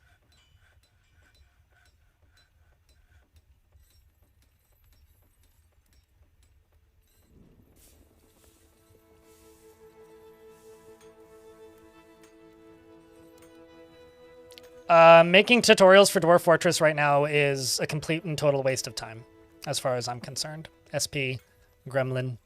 At least for the amount of time it takes me to make them, how much it hurts my algorithm on YouTube, how much YouTube punishes me for making them, and the amount of people that watch them. It's a complete and total waste of time. And like, I understand that there will always be some people asking for tutorials. They were worth it when I made them initially, because there was hundreds of thousands of people buying this game every month. But,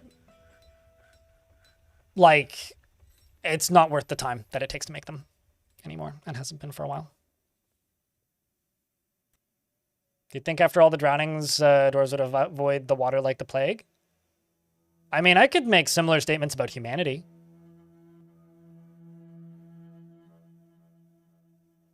Who is that, if I can ask, Contraman? That's really cool. I mean, my videos have a really wide reach, right? Like, in order to survive at the scale that I'm at in Dwarf Fortress, you need to make stuff that appeals to people who don't play the game. Because the audience for the game isn't big enough to sustain content for the game. Which is why people like Smash have done so well in the past, is because he makes content that appeals to people who don't play the game. Did I see a dwarf running away in fear? Uh-oh. We're getting attacked by something.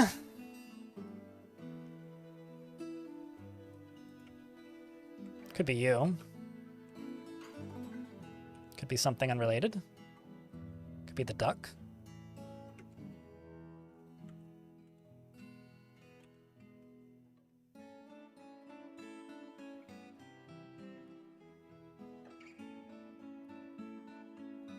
I'm doing all right. Tolvakov. I may actually get up in a second and go get a snack. Agitated giant, or not, they're not giant, but agitated wild ducks are one of the things that keeps attacking me. It's ducks, ravens, giant wild boars, giant ravens, and what are the other thing? There's another thing. Agitated capybaras. There's also been alligators, giant alligators a couple times, but I haven't seen them in a minute. Tame ducks don't fly. Wild ducks fly. In Dwarf Fort.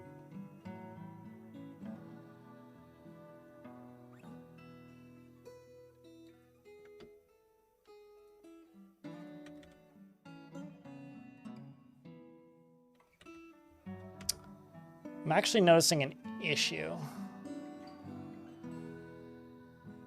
with this chat solution.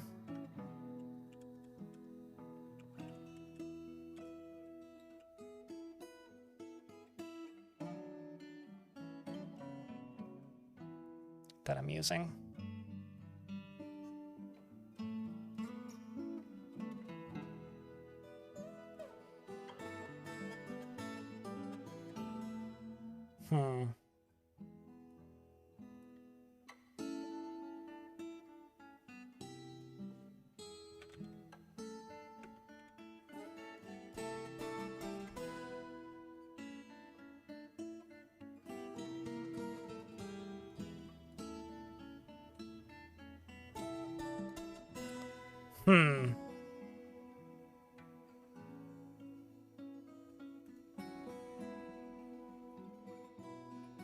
I'm using a different, like, chat viewer than I normally do.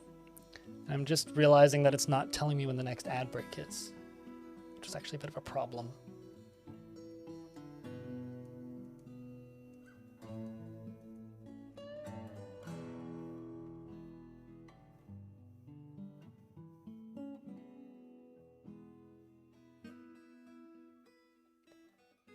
Let's figure out a solution for that.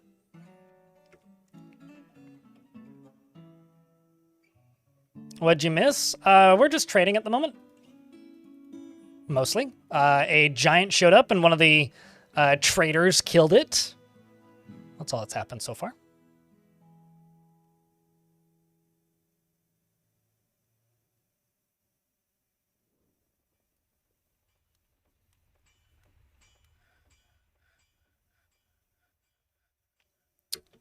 When a game is new and a lot of people are buying it, tutorials do very well. The rest of the time, tutorials are a waste of time. I mean, it was over a year ago that I said I was no longer going to focus on tutorials on my YouTube channel. And I lost a lot of subscribers when I did that. I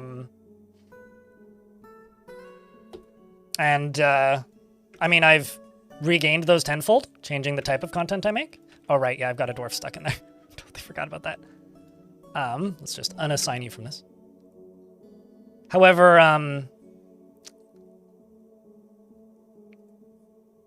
yeah, I don't know. Tutorials just aren't worth making at this point.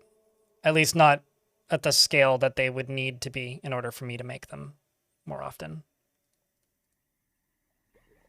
I'll throw all those capybaras in there. That capybara in there. Make a capybara box.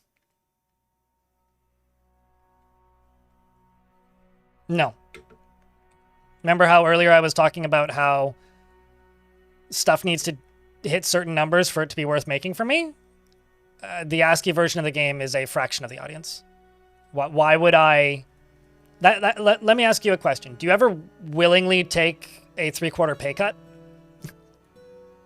If you are limiting the audience that's able to watch the content, then you are limiting the audience that will watch the video.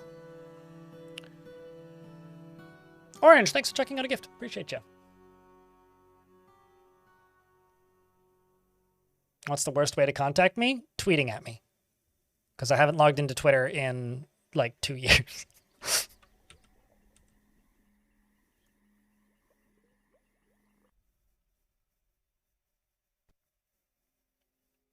But Orkut Bo, how are you on this fine day? How's things? Still want to do more construction down here. I'm just not exactly sure how that's going to manifest. Also want to do more construction over here.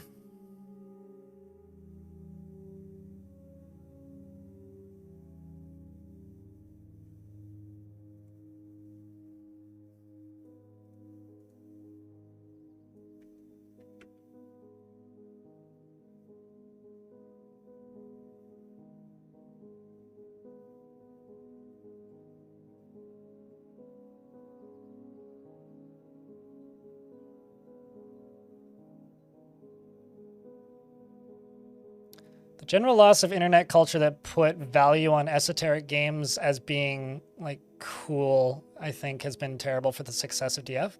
That's not a loss of internet culture. Dwarf Fortress is more successful right now than it's literally ever been in its entire history. Perhaps perceived, but Dwarf Fortress is more successful than it has ever been right now. At this very moment, Dwarf Fortress is currently the most successful it has ever been. By a lot. There has never... the only loss of, like... The only thing that Dwarf Fortress has lost that has hurt Dwarf Fortress in the past year is the general shift in acceptance and acknowledgement and...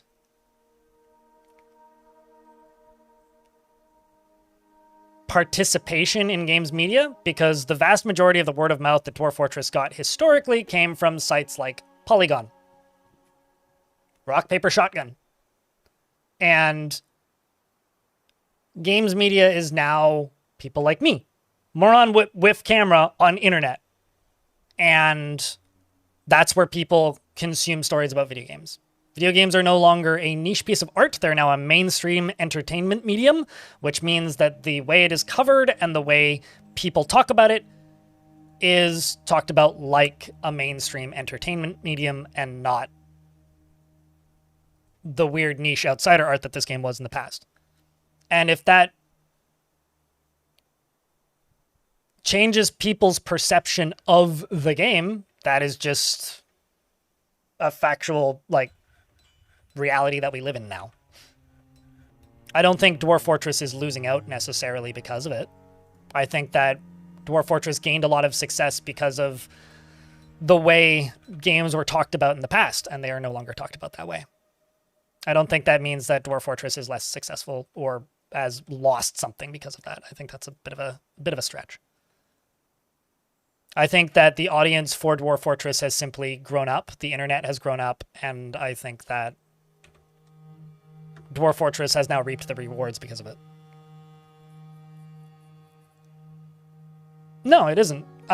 People now see Dwarf Fortress for what it is, which is a very creative, obtuse game that helped form a genre that isn't for a lot of people. And Dwarf Fortress releasing on Steam is the biggest blessing and the biggest curse for the game. It's the biggest blessing because the player base is significantly larger than it's ever been, and still is, and will always be now. But it's a curse because it's lost a lot of the mythical nature of it. It's no longer a game that people talk about in hushed tones huddled in a closet at PAX. It's now a game that people go, oh yeah, no, I played that. That game was cool. It's neat. Which is fine. It doesn't have the same level of nerd cred, and I don't think that's a bad thing.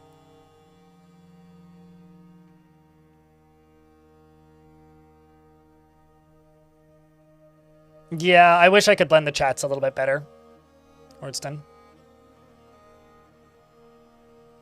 But the YouTube chat has just always been slower. So I look at the...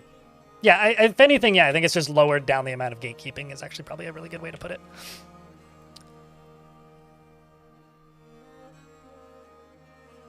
Because Dwarf Fortress was really gatekeepy at one point, and like it's ridiculous to say otherwise. Trying to make more bedrooms. And I'm trying to figure out ways to make bedrooms quicker.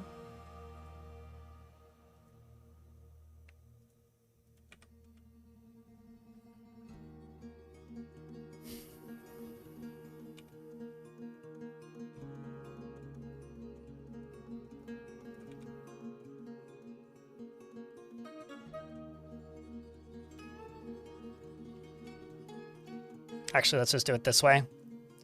Let's go floor and walls.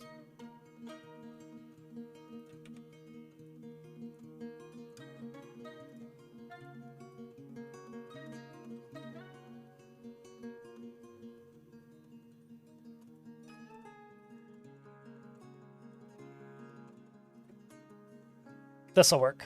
I can make this work.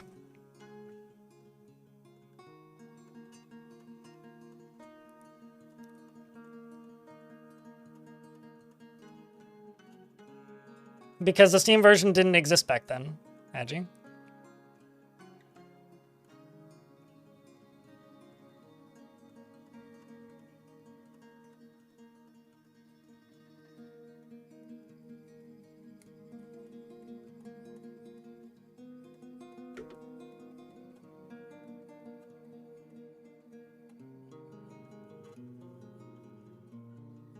Or some new version of Boat Murdered? Certainly. I mean, Dwarf Fortress always got its marketing from the crazy stories. It's just the crazy stories spread faster thanks to, well, the crazy stories would hit the mainstream gaming audience more frequently when the main source of news wasn't just YouTube drama, I guess.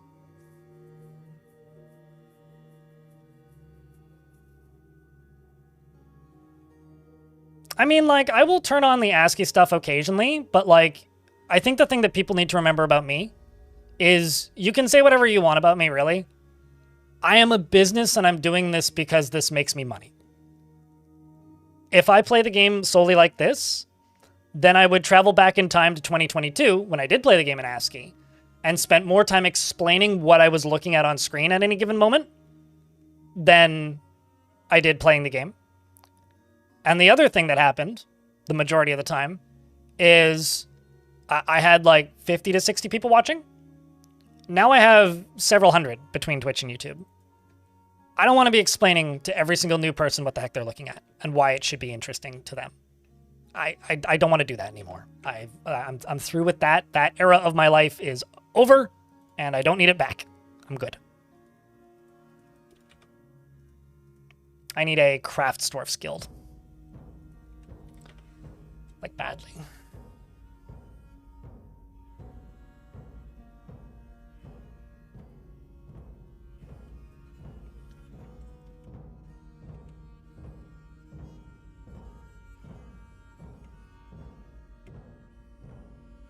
Tombs don't need separate rooms, they just need separate zones.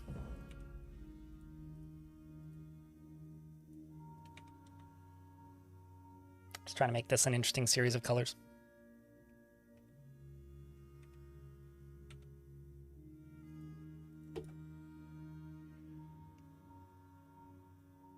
Certainly. Certainly. I mean, like, there's bits in Boat Murder that are just straight up made up for writing purposes. But, like, that's most storytelling, right? Like, storytelling requires, like, people being aware that the story that they are telling is silly. you know? And that is a part of the benefit of this kind of storytelling.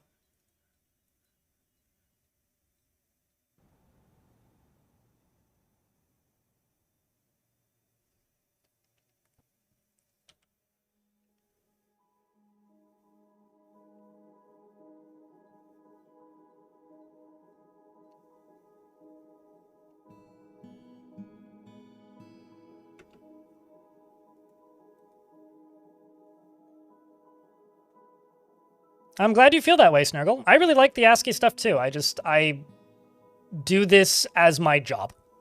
And I need to default to whatever's the most accessible the majority of the time.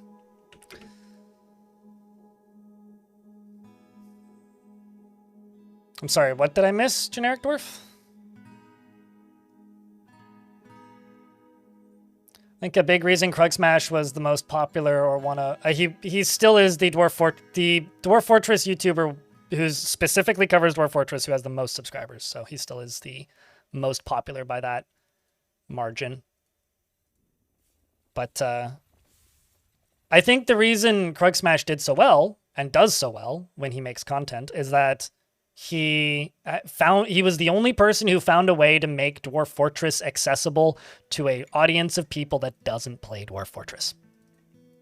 You know, and I think the reason my big videos do well is because, and the comments say this as well, is because they appeal to an audience that doesn't play Dwarf Fortress. And you know, like, I'm a little worried, chat. Is this conversation seeming all doom and gloomy? I'm not trying to make it that way. So I'm just curious. Is it coming across that way to you guys? Because that's not really what I want it to be. I'm okay, Feminoir. Yourself? Okay.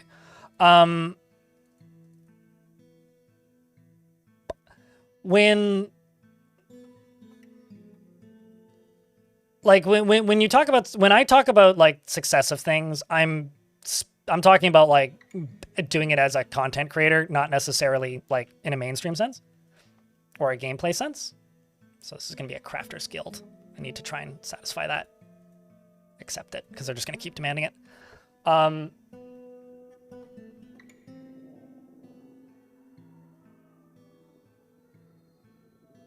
like content to contended and understand. Fair.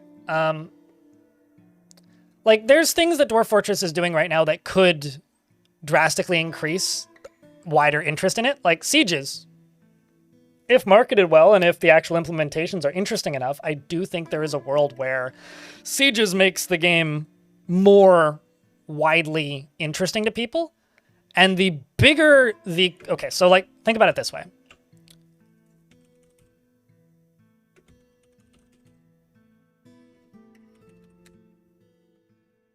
This is SteamDB. It's bad data because it only accounts for public Steam profiles, but like, you're within a margin of 20% usually.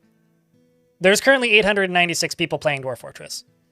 There's almost that many watching this stream right now between Twitch and YouTube. And there is most certainly that many people watching my YouTube channel right now. So the player base of Dwarf Fortress isn't enough people in and of itself to market content to right now. It was 2.8 years ago. But right now it's not. No content creator can survive financially in the Western world with a player base that big, if that is your whole audience. Nobody can. It's like, unless you have like, unless one of them happens to be like a Saudi prince or something and just gives you 20 grand a month. Although I would like that very much at my current size. For a little bit of comparison's sake,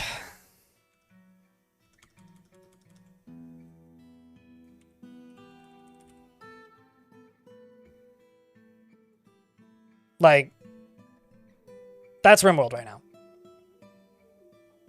And like, that's RimWorld just like after a DLC has come out 3 months ago and it's like gone back down to baseline.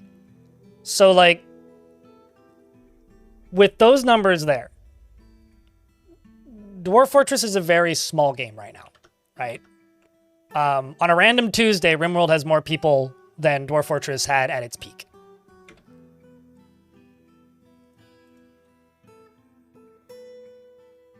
It is difficult to exist unless you're reaching for a wider audience. Krug Smash did well and has done well because he found a wider audience. I'm doing all right now because I initially found a wider audience with the tutorials when the game was taking off. And then I think pretty gracefully, I've converted to a different kind of content, but is still appealing to a large portion of that the old people who stuck around, and I've also managed to find a much larger, newer audience appealing to probably a different crowd, but similar crowd that Krug Smash appealed to with my narrated videos.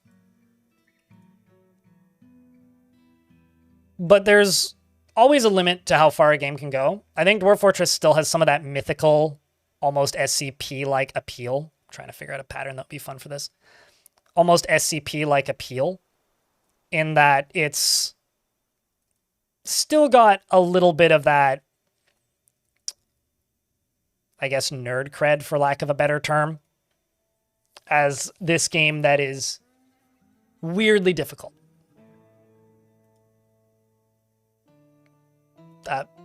Do I get Purple Rain then, Lore Nerd?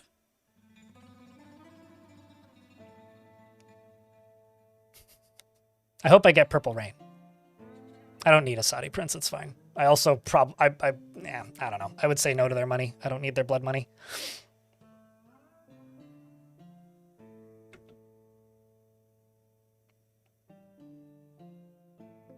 Okay, you know what? Inibis, I'm just gonna show you numbers.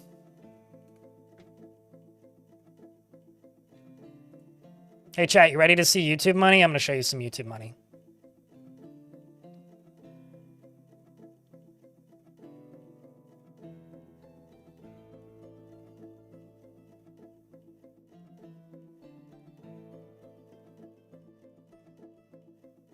This was the last short tutorial I made.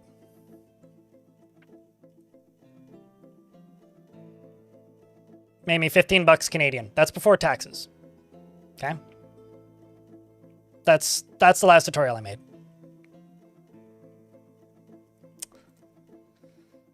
The last big tutorial I made, which was a full guide, which took me, I think it was I had about a week to make it, and it took more or less the entirety of that week.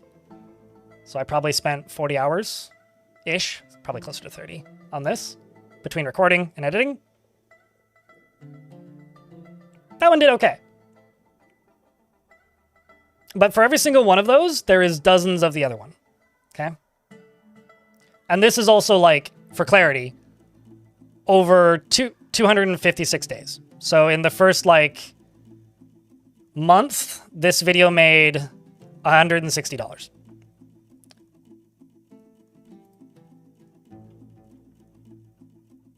Now, caveat here. This video is doing really well. This video probably took me another dozen or so hours, more than that last tutorial, to make. This is in 30 days. That's more than my YouTube channel made last month.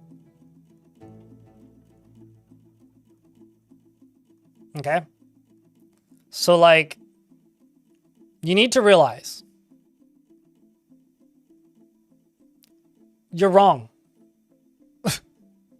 Like, this is also like the best performing video I've done since the Gremlin video, which did very similarly to this.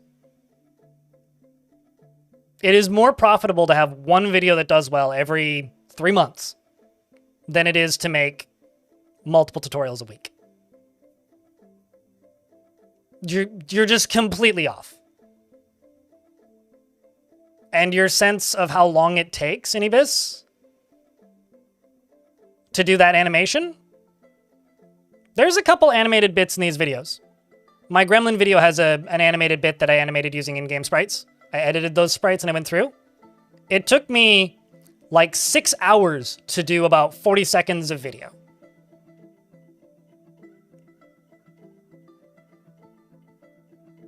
And if I'm doing that for a 6-minute tutorial that's going to make me $15 over the next 2 years, I don't think there's any universe where I live right now where that is a logical thing to do. Okay? And I can show that to you because I haven't signed anything that says I can't. All right. You done with that discussion in the YouTube chat, friends?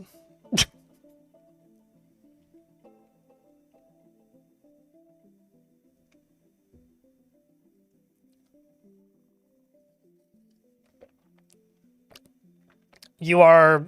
Yeah, fuck it. Sorry, I have to, well, actually this. That video that I just showed you. Chat room. That video that I just showed you was uploaded 30 days ago. And has 130,000 views. This video was uploaded 828 days ago. And in the first 30 days, got 10,000 views. And in the first 30 days, made $25.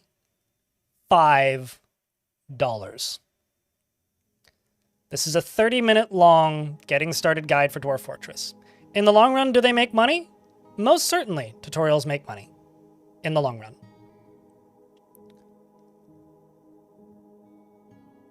That is not a profitable business model.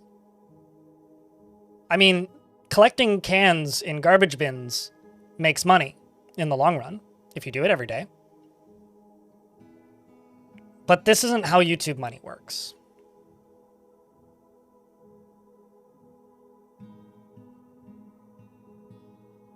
I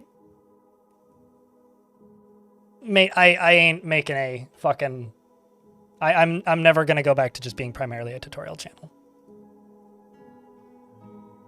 So I'm going to ignore what you say for the rest of the stream regarding tutorials, because you are wrong.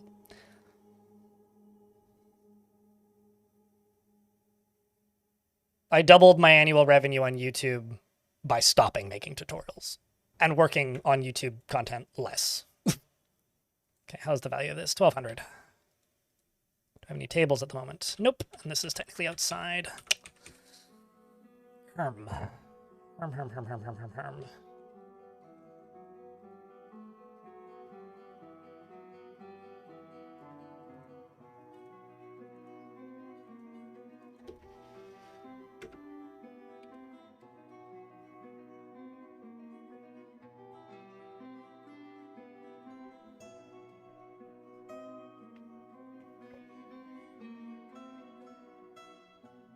Oh yeah, I mean, because Boat Murdered has, like, transcended and is now just a piece of pop culture at this point.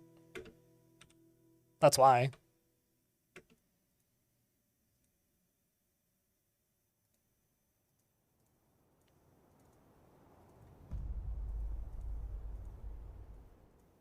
I mean, there's references to it in, like, fucking Borderlands.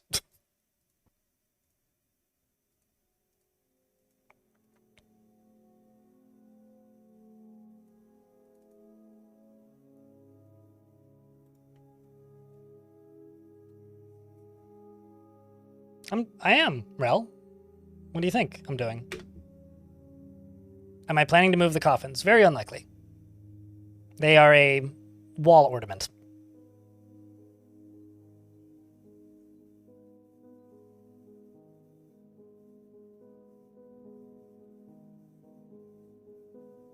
Correct. They're on egg. Which is why every now and again I have to just be like, hold up, sorry. I have to educate people. About animation, even computer-generated animation, it's the... Oh, no, absolutely. Like, animation is, like, the most time-consuming thing you can do in content creation, probably. It's like a Krug Smash video, he spends 10 hours recording, maybe, and then 40 hours drawing and editing.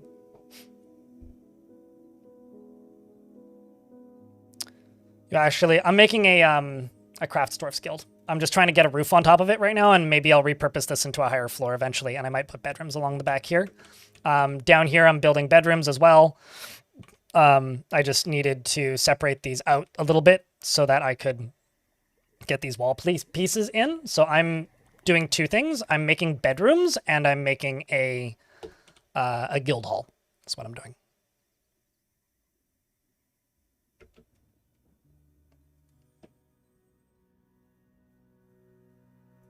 Oh, it's Moon Moon. Well, that's neat. I was just curious as to who did it, but could you DM that to me on Discord? I want to see that later. I don't want to watch it on stream though.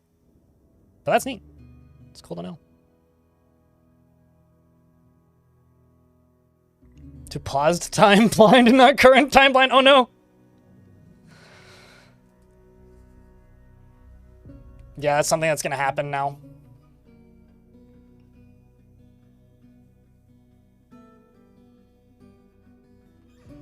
Also, I'm realizing that I wasn't seeing your lines in chat, so I'm wondering like if those are hidden from me if you're talking in the past. That's odd. I don't actually know much about how that feature works, but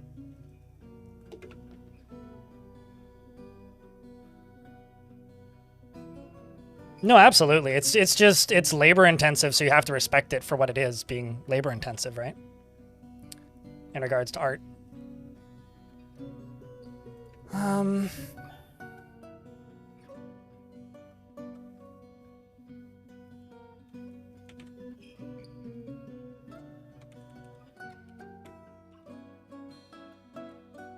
Let's just make green glass tables.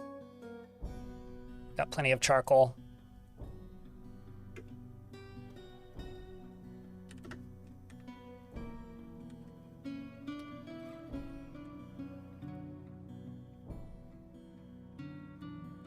The Moon Moon emotes appear.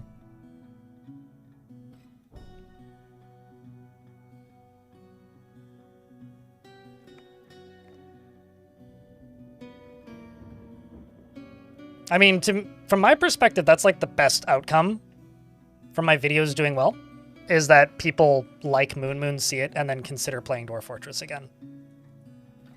You know? That to me is the best outcome.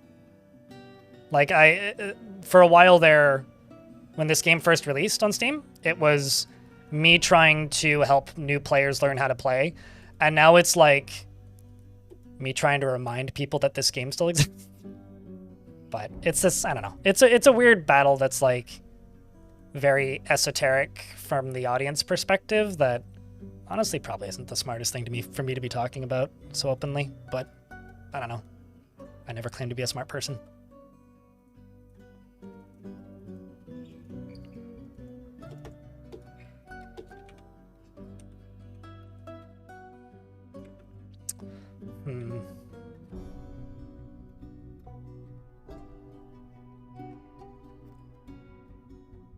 Gonna do 2 strips of cherry and then cherry walls there and see if I can expand this.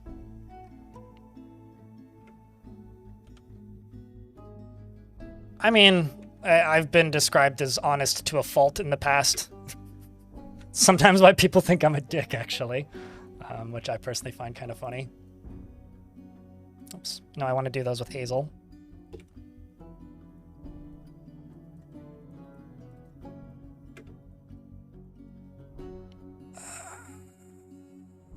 Yeah, it should be there. I'll just go over those 2 pieces of flooring, it's fine.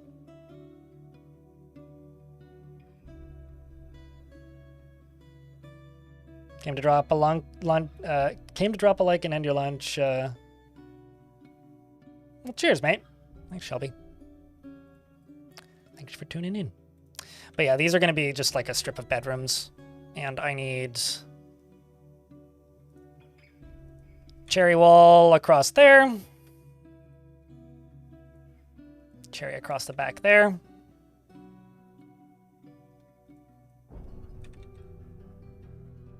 Okay, this actually doesn't matter.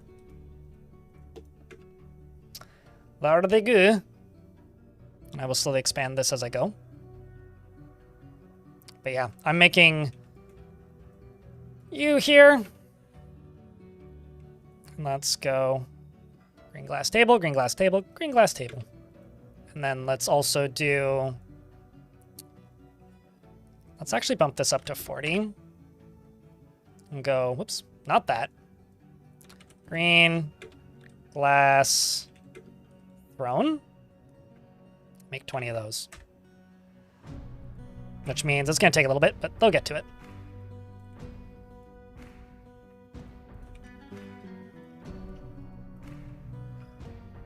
Am I building over water? I'm building over a big old canyon. And down beneath it... Oh, hey, look at this! It's actually mostly dried up now. I went out and tried to build a very silly kind of... How do I word this? Construction. Also, I have an idea of how I could maybe get this body out of here. I'm just going to build out to a right about here. With... Oh, right, yeah, I don't actually have access to that at the moment. It's a pretty bad idea. I'm gonna dig through this. I'm gonna build a little series of walls to right about there. And then drop a wall piece into the ground. Some migrants have arrived despite the danger. Would you look at that? Hello, you. Stack of the woodcutter.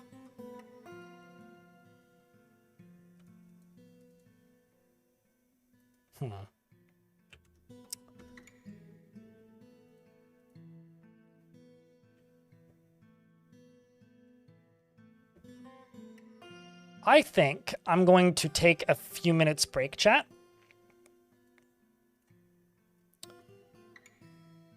Because I need to go eat something. Head's a little queasy. I require food. So I'm going to run an ad break real quick right now. And just kind of place the camera right here. I am going to pause the game. I will be back in about 2 minutes. BRB.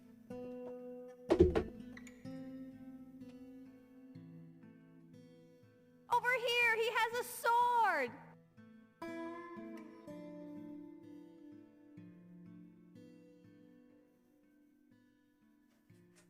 Let's take a lovely fruit, the tomato. Remove everything that's good from it, the seeds, the vitamins, the nutrients, everything that's good about it, and just jam it full of shit, garbage, shit sugar, and put it in a shit bottle that sounds like shit when you put it on your shit. It's shit! Stop eating ketchup!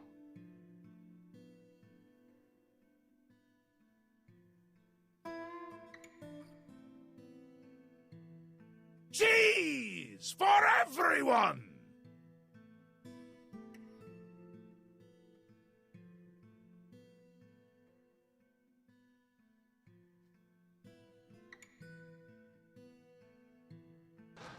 Nuclear vessels.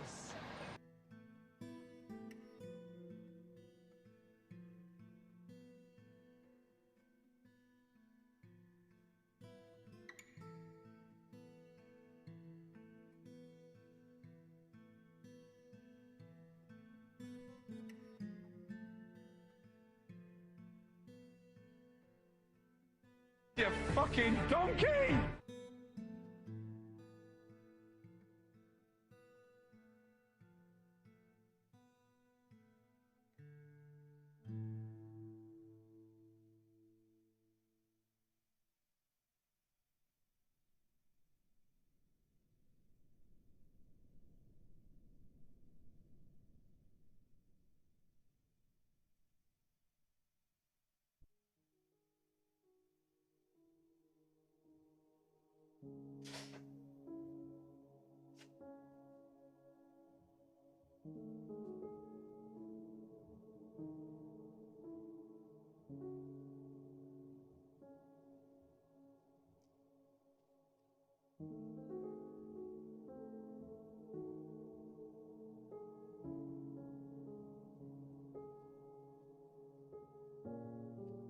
Normally I eat my lunch at my chair, but I had a ham and cheese croissant that I made. And if I were to eat that here, then I'd have crumbs all over my desk now. But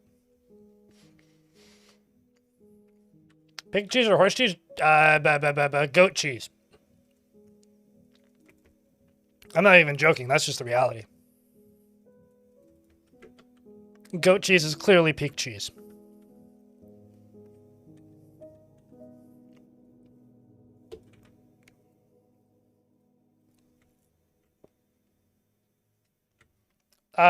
Yeah, it's over a major river, which I have damned. I wouldn't eat. Uh-oh. I'm an idiot.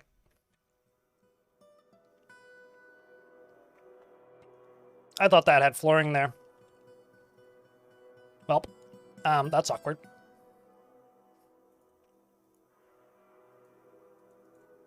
I have to turn you off now and fix that. Easy to fix, but a little bit annoying. Hey, dwarves, you may want to back up. That's okay, it's off now. Although, Necrontyr appears to be drowning now, which is a shame. So is Cole, which is also a shame. I don't really have a way of saving them. Water at that location. Thanks, game.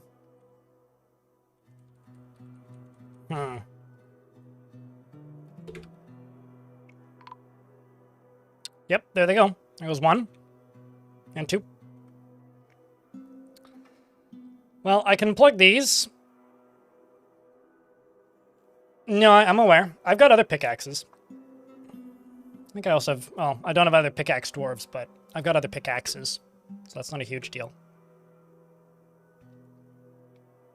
Well.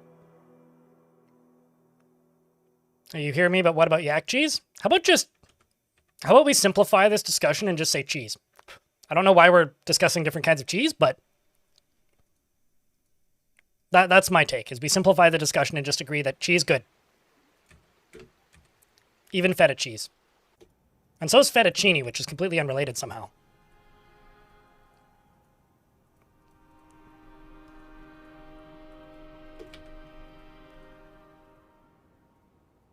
I just ate lunch. Sorry for making you hungry. That was a tasty croissant. Out of other unrelated things, but good news is now I have bedrooms, or more bedrooms. These are definitely the safest bedroom front doors in this fortress. It's almost as sketchy as Montreal.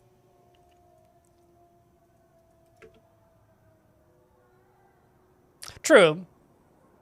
I like blue cheese, if that's what you're asking, yes. 2 people fell in potato.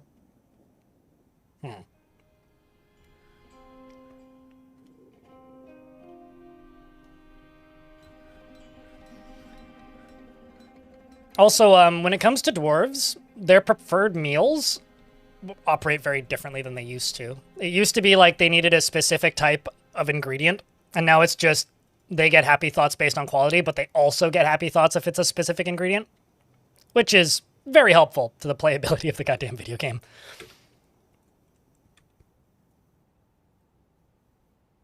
That is not the tool I wanted. Oh, also, this is an aquifer along here. Thankfully, it doesn't leak.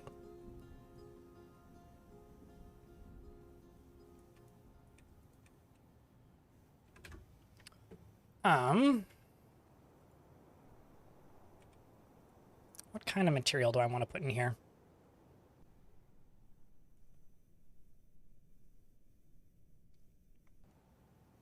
Let's just put in willow. That's what I've got the most of by far.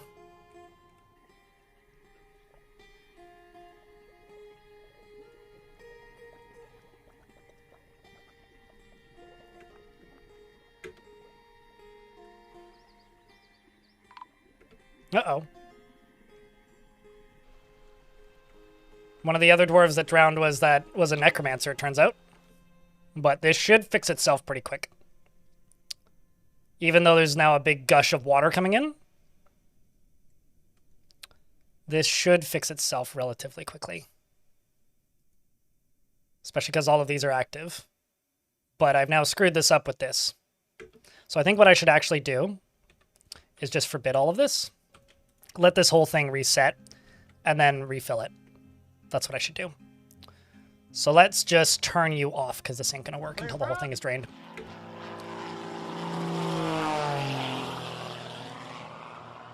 How, Dwarf? I screwed up my dam. Yeah, I screwed up my dam. That's how, Dwarf. Aside from that, pretty good, though. How's Pilot, if I can ask? It's okay, less beds are needed now. Yeah, I need to wait for this to drain. That's just the unfortunate reality.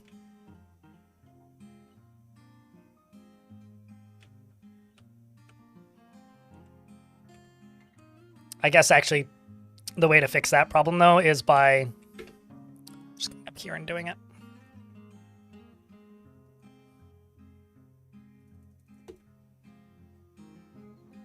But how is Pilot today? I had a 100-month resub today, which is crazy.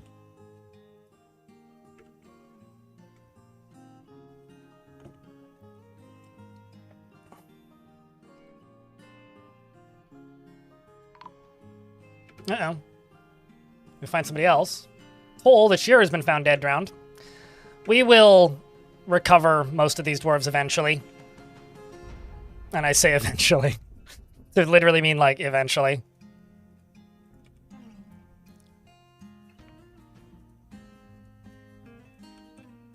How's the value of this sucker doing? It's getting there slowly. It's gonna take a while.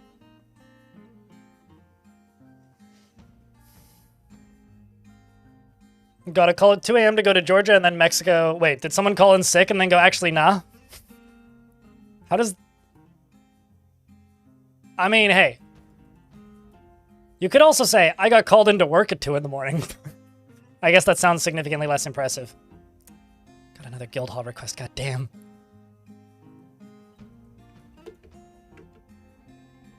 What bars do I have at the moment?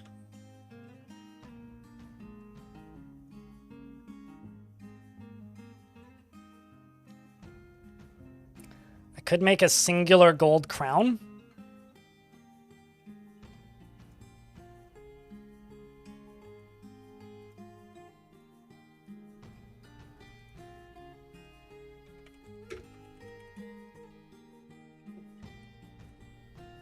I also have 2 silver statues. I'm going to grab a pedestal. Make a rock pedestal. 10 of them, actually. Gold scepter for the mayor. Nope, putting it on a pedestal in these shops to satisfy these guild halls, because I'm trying to solve the negative moods, believe it or not. Yes, by drowning more dwarves, don't worry about it. I'm trying to solve the negative moods. And in order to do that, I have to satisfy these guild halls.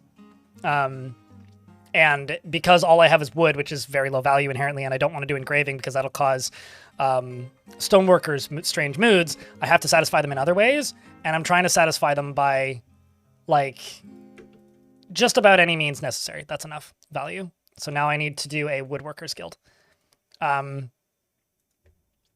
Shit. You're not gonna have a roof again.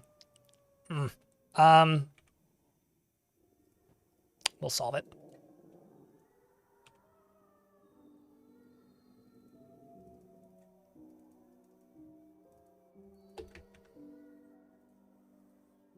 So now I'm making a woodworker's guild. Because that's, I think it's woodworkers? Yeah, woodworker is what they want.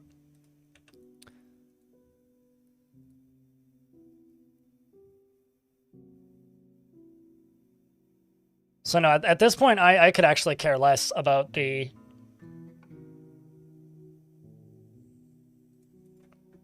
mayor, Tarantos.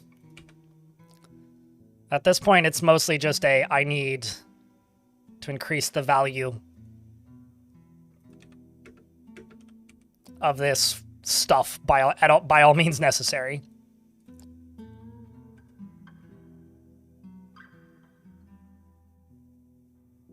But it's just a dwarf drowning simulator? That's just this fortress, though. No. Because, like, as I was trying to explain, the value required to satisfy these guilds is a problem. So willingly making more guilds kind of is the antithesis of this issue that I'm trying to solve here. So no, you cannot. Maybe if you, I don't know, gift 50 subs, I'll think about it, but I think we're okay as is. That statue should actually bump the value up enough.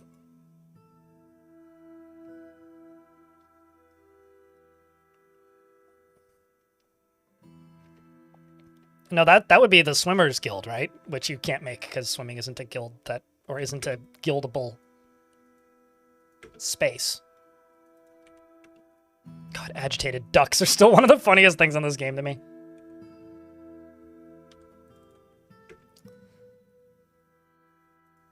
Like, genuinely, agitated ducks are hysterical. Over here, he has a sword. Certainly, Cyberdud. Certainly they will. I mean, who wouldn't? Okay, now I can deconstruct these.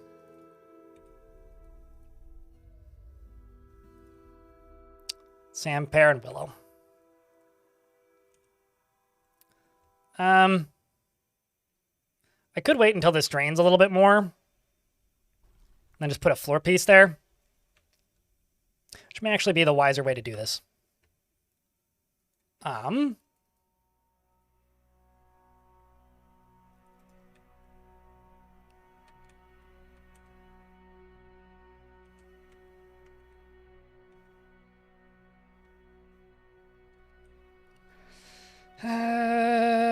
do I do this safely?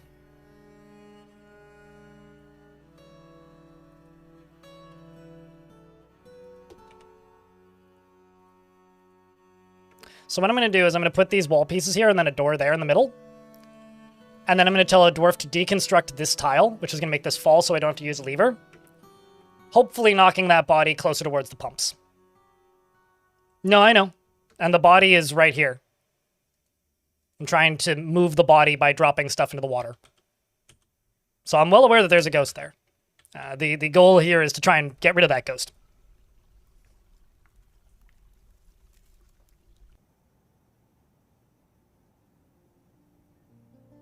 Cheers, Rev. How you been? Digging, Ryuk, you get digging. Thanks for the 29th month, mate. Hope you're doing well. This is like Zubitex in YouTube chat says, I hope that you find a way out of this feeling. It can be quite the burden to feel stuck. I need to emphasize this. I'm stating a reality. It's not a burden. No industry is easy. No industry is perfect. And I certainly don't have all of the solutions. That's a raven that we're fighting with. And I certainly don't have all the solutions. I don't feel stuck. I don't feel trapped. I love my job. But no matter how many times you say that you love your job, everybody who has a job has to remember sometimes that it's a job. And no job is perfect. This job's no exception. Please don't get overly dramatic and think that I feel stuck or I feel trapped or I need to get out of this. I don't. If I needed to get out of this feeling and I needed to escape it, I would stop streaming full-time, stop making YouTube videos, and go get a job. This is the reality of being self-employed. All right? Please don't act overly dramatic about me talking openly about this industry, because it's why people don't talk openly about this industry very often.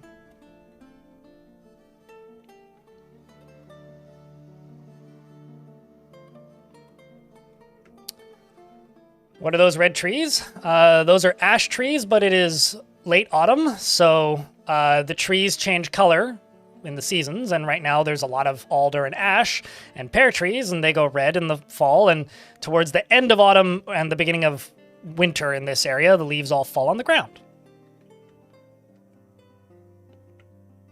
Exactly, Shark Jumping Walrus. Exactly.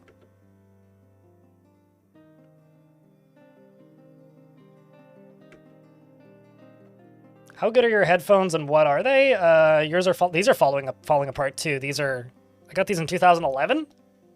These are Sennheiser HD650s. I've replaced the cable for them like a dozen times. I personally think they are very good. I really, really like them. Let's see if this idea works. This might kill another dwarf, but oh well. Get him, Sodell.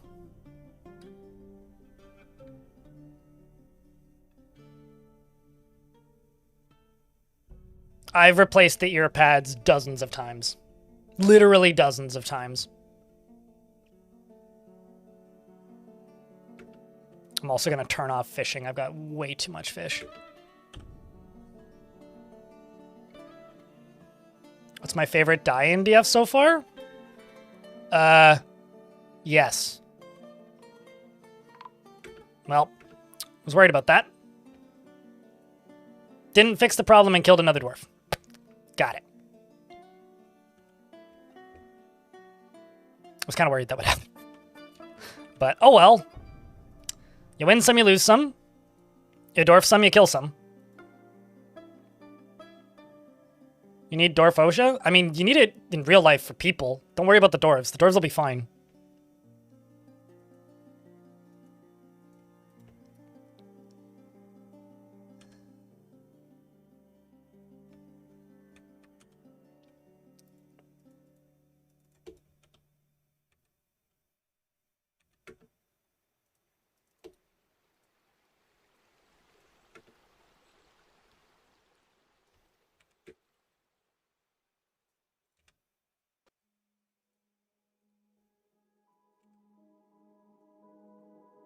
Okay, so that just needs to be Sampear. There's ciders, yeah. There's pear cider. I mean, actually, I'm pretty sure we have ciders in this. Drinks. Let's see, we have Kima beer, bilberry wine, longland beer, fisherberry wine, whip wine, apple cider, bayberry wine, dwarven wine, and cranberry wine. We have definitely had pear cider, Sampear cider in this fort. The de-ghosting plan? Yeah, well, about that.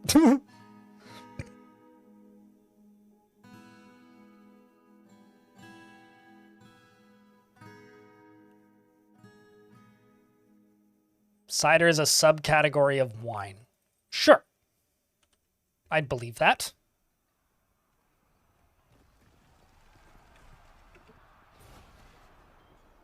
Oh, we're getting attacked by capybaras, I believe?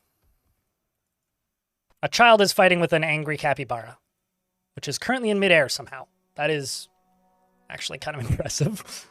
Get him, kiddo! No! Oh, well. Fence drilled, the capybara has killed a child. Absolutely horrifying. The terrifying monster. I realize I could just lock them in a burrow, but I'm sure that child will get put in a tomb. Yep, looks like it. Stormwolf's already at it.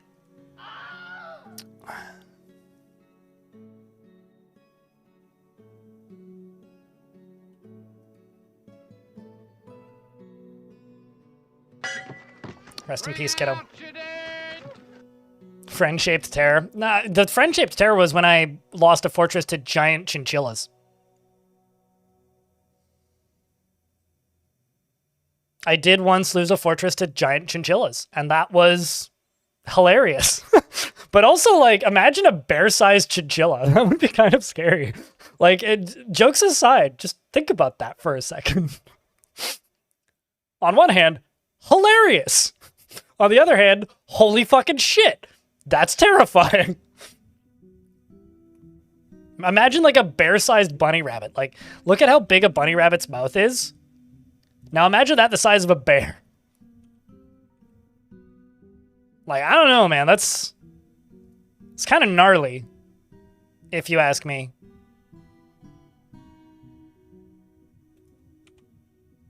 Did I? Oh, wow, I queued up rock pedestals. I'm fucking sober, I swear.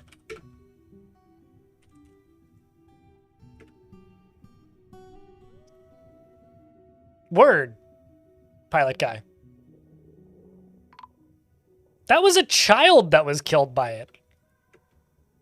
Like, working under the assumption that that is, like, a young dwarf. I don't know if that's that embarrassing of a story, per se. We're getting attacked by goblin morons, who I will clearly have to throw off the edge because 2 of them got cage trapped. Excellent. They're trying to save the dwarves from my own stupidity. Are you for fucking real? Oh, I did fail it. Wait, hold up. Did I not accept that? I thought I did. Okay. I must have not looked at it in a while.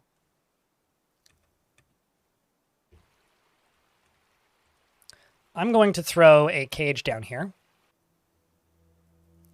and put a giant wild boar in it.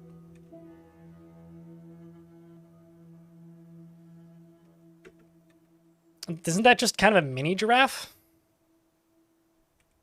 Like a small giraffe?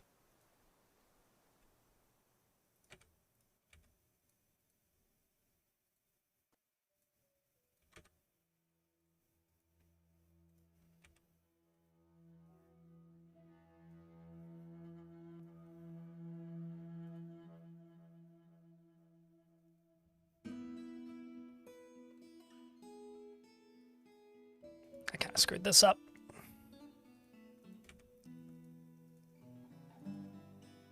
Let's do these 2 pieces apart. All the way across.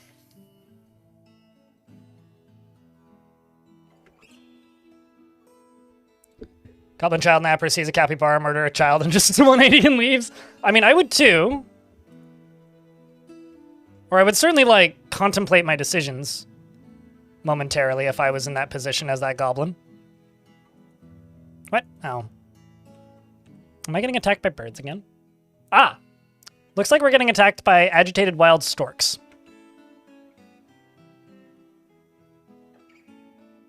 They're also here to take my children and give them to smarter parents, probably. If I were to bet. Okay, so I'm going to go over here and I'm going to unlock this. I'm going to unforbid this. I'm just going to put a... just going to fill all this in. We'll just do this way.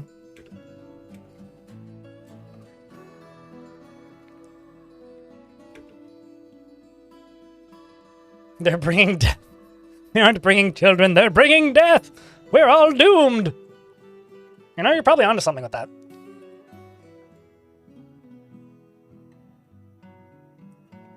You know, I'm very tempted to build a second dam. But that would be kind of ridiculous. Someone's been missing for a week and I don't even know what happened. I'm gonna put all the dwarves back in the burrow. Because, like I said a minute ago, I don't even know what fucking happened. Let's just double check where the burrow goes. It goes down to here.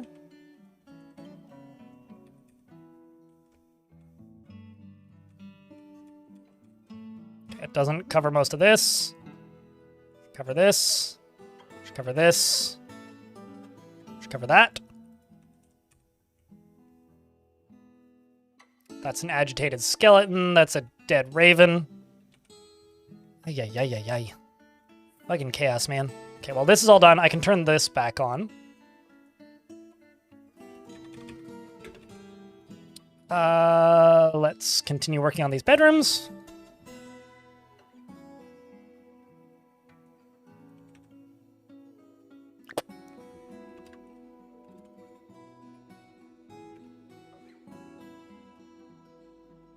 No, that was a different dwarf, I think. Was it? No, it was Sodell. Because I said so long, Sodell. I think Rovod is one of the dwarves that fell in here. Maybe?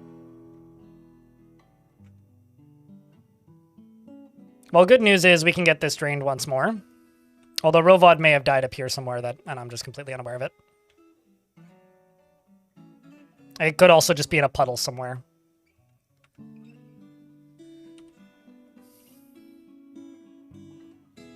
Okay, so this raven is certainly causing us some grief. Good news is we're getting this done. And also working on this pretty successfully. I don't know why you're just standing in your bedroom. That usually means that they really want something, but don't have access to it. Like you want to be extravagant. I'm gonna check something. Cloth. What do I have the majority of? Rope reed cloth. Perfect. I've been running rope reed for a while now. So let's just do cloth. Actually, hold on. Let's click on 2 different dwarves and see what they're wearing. You've got trousers, shirt, gloves, socks, and shoes. Trousers, shirt, gloves, socks, shoes. Trousers, shirt, trousers, tunic, gloves, socks, shoes. Let's just do trousers, shirt, gloves, socks, shoes.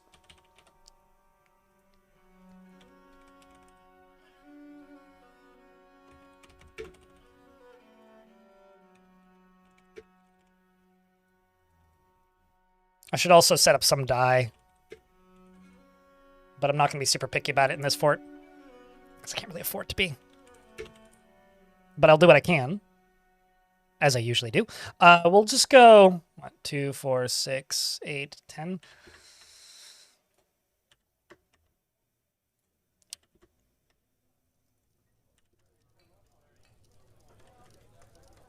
And I will just repeat this yearly.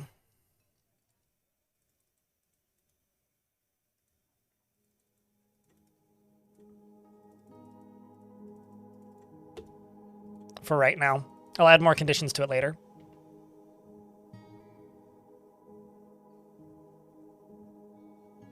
I beg your pardon? Who are you watching a live stream of a streamer watching a live stream? I'm confused now. Isn't that just like, you know, co-streaming something? God, the number of times in a month that I get asked by random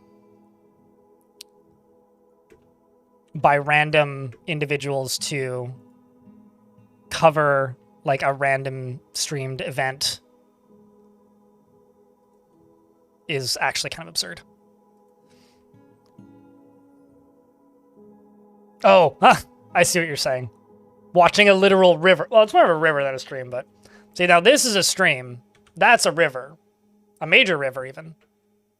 Although actually I think this is just a river and then that's a major river, but streams are the ones that the dwarves can walk over.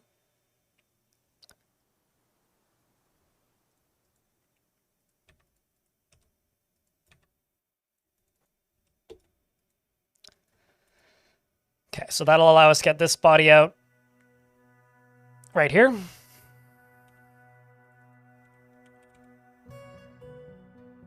And of course the child's at it. Go get him, kiddo. Yeah, you mean like a literal stream.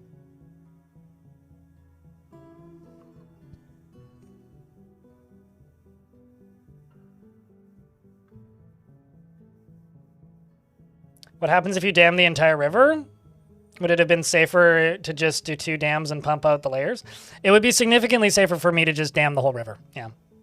I mean, I might, now that I have this first dam, I might actually just build a second one layer below this. That just goes all the way across. And just pumps directly. I may actually just do that and just put a drawbridge down.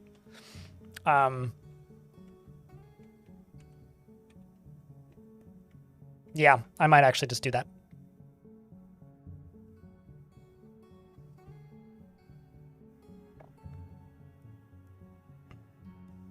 Corpse delivery service is used to seeing piles of dead bodies.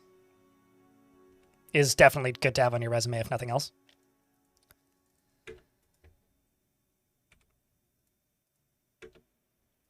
Let's just go all the way across with the willow there.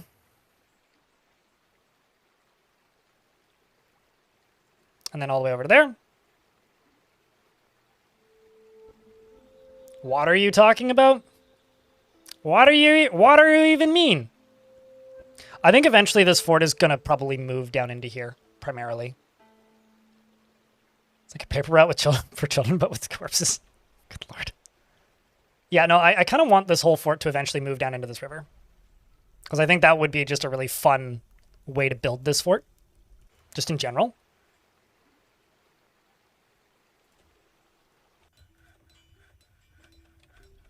Also, turns out, this whole thing draining, combined with all of these agitated storks is pretty bad for my frame rate. So let's get rid of these agitated storks. I'm going to send my military out front here. I'm going to stop you guys from patrolling. And them coming out, armed with their goat bone bolts, will be pretty effective at taking out these. Well, the good news is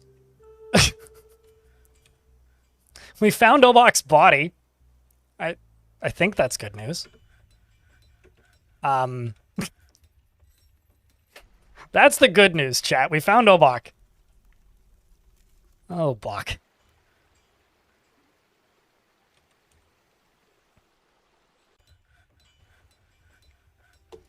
I'm going to put a little pump here, and I'm going to see if I can displace it.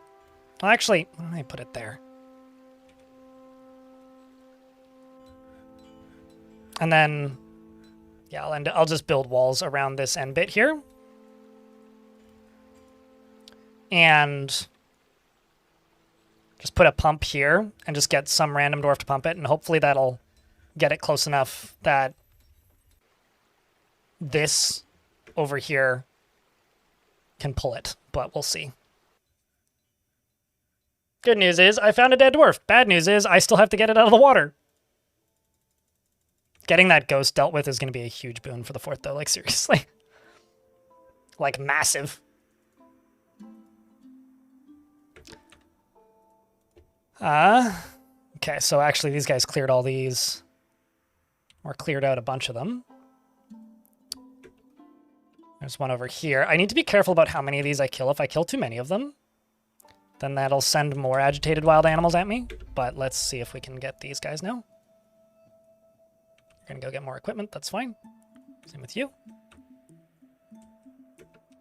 Oh, there goes another one. There's now another dead giant stork. Or not giant, but agitated stork. Okay. So it's Cuddle. Oh. Fucking how long have you been there? Okay, well, I feel dumb now. Well, thankfully this one will be really easy to get rid of.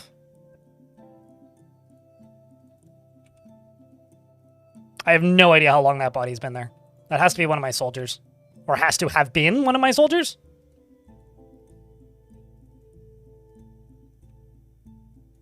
I've got the burrow off now, I think. Yes.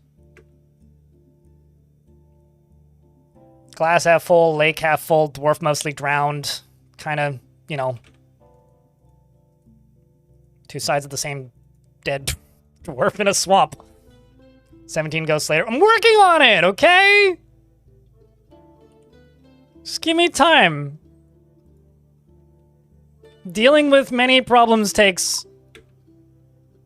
This dwarf was found dead from a while ago. This dwarf tried to make an artifact and couldn't find a gem. So at the very least we can deal with you right away. God. You guys like chaotic forts? Because you're getting one with this. You're also getting, like, significantly worse chat interaction during the actual gameplay. But hey, you know, at the very least, it's chaos. I don't know what the fuck is happening most of the time.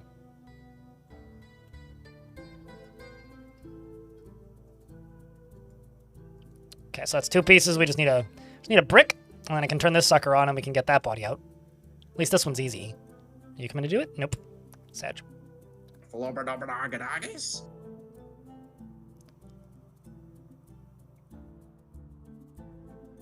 I mean, the more simulated physics you have in Dwarf Fortress, the more stuff you have to account for and deal with. Just in general. Also, mud already spreads if dwarves get coated in mud. Woo! Although, wouldn't that just be like the Great Molasses Flood?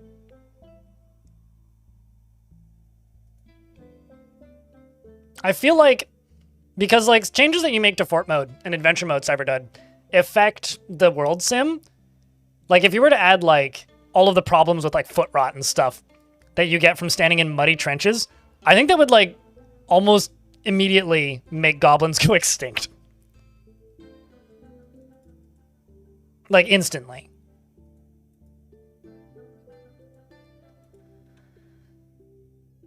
Because goblins basically live in World War II trenches.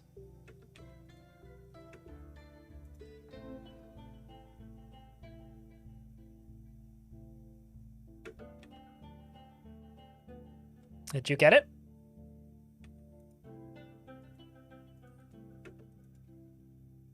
Need somebody to come get Cadol's skeleton. I may actually need to make this pumping setup better.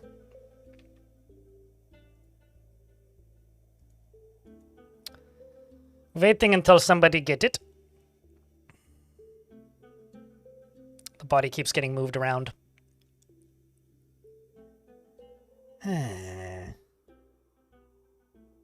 Yikes. Okay, who's coming to get Tomb?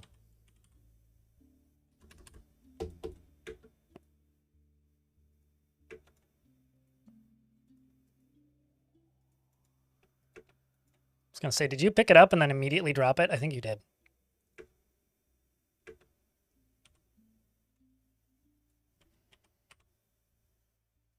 And then it cancels? Yeah, okay. So, need to do this smarter.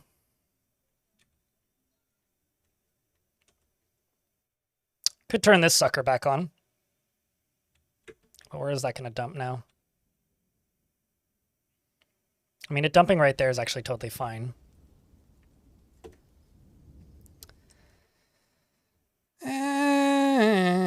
Okay, fine. To get this body out, I'll do it. So I need to reconnect you. I have no access to logs. I don't know what that says about this fort, chat. That I literally have no logs in the fort.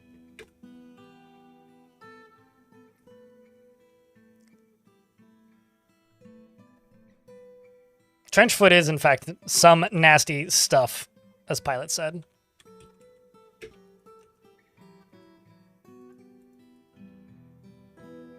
Hey, would you like to share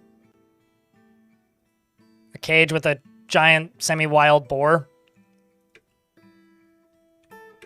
And, to those goblins, we can just solve this.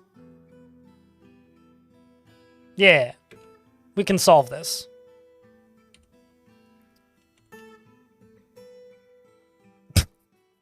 This is a little fucked up. By making, you know, the children just, like, throw the goblin thieves into the river. I mean, like, they had it coming, right? I mean, come on. They were here to kidnap the children. This one's tried 4 times to kidnap the children. And then the children make them walk the plank.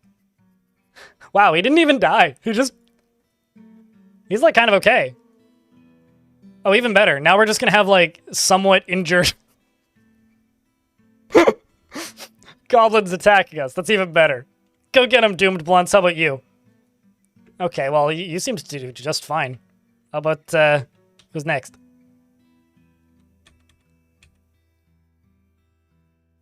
Okay, here comes, Malice Town. Oof. Malice Town had a pretty rough hit. I mean, it looks like his upper body took the full force of the impact, bruising the right lung. Ugh. He's unconscious. Are you gonna wake up? I mean, he can still breathe. He just can't grasp. Oh, he's up. Instead of, like, killing the goblins, we're just permanently maiming them. Oi. Think about the English troops fought in the Agincourt, and they've been eventually made for ground conditions so bad that the horse and armored soldiers couldn't horse and soldier. Yeah, no, absolutely. Snatch this with no hands, goblin. All right, let's unforbid all of the forbidden tasks that got canceled by something. Gosh knows what. I've probably chopped down a tree now, right? Right? Yeah, now we're talking.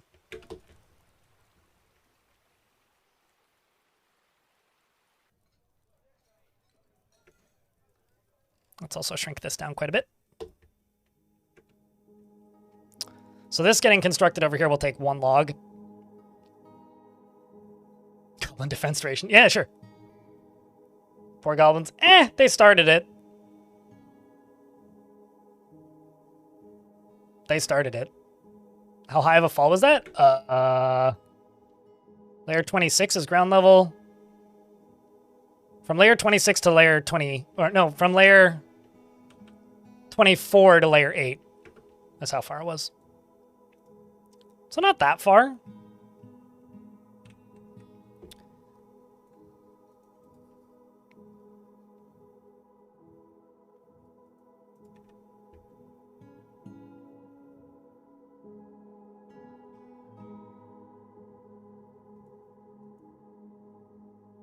This will help drain this pretty considerably.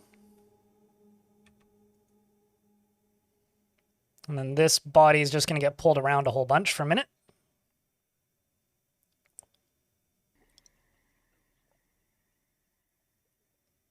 It's getting canceled a whole bunch, which it will. I'm just hoping that helping drain this a whole bunch, then turning this off, will obviously fill her back up, but I'm hoping it'll pull the body around the corner. Like it'll get pulled now by the current. Yeah, my theory was kind of correct. Not that correct, but kind of correct.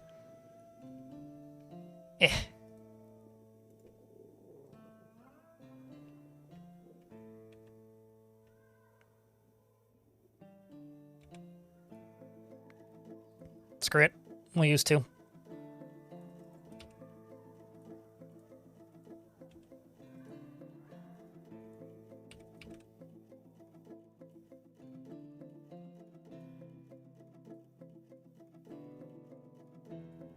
Water's too deep.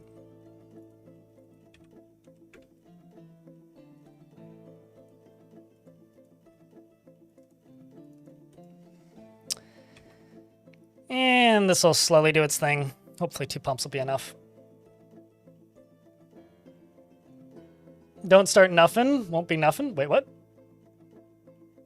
I mean, I don't think I said that, but you ain't stealing my children with no hands.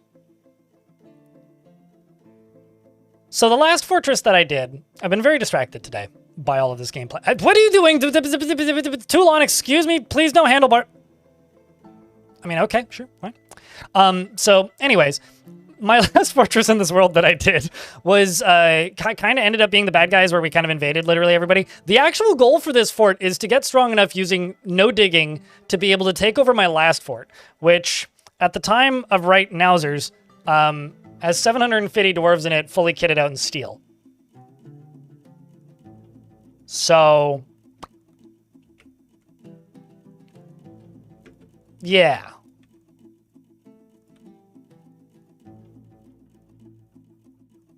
This dwarf's gonna wake up real quick when they get a cold shower suddenly.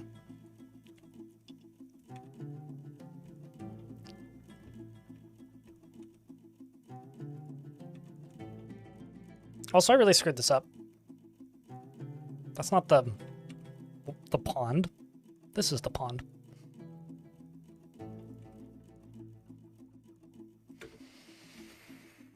Put you one too far down. What was the civilization you picked? The Rainy Corridors. And the Rainy Corridors is right here. And we are, in fact, at war with my old civ. Yeah, and currently we are allied with humans and elves, and we're at war with a goblin civ named the Torment of Passes. You know, that just sounds like they operate a toll booth. The Torment of Passes. You pass us, we torment you.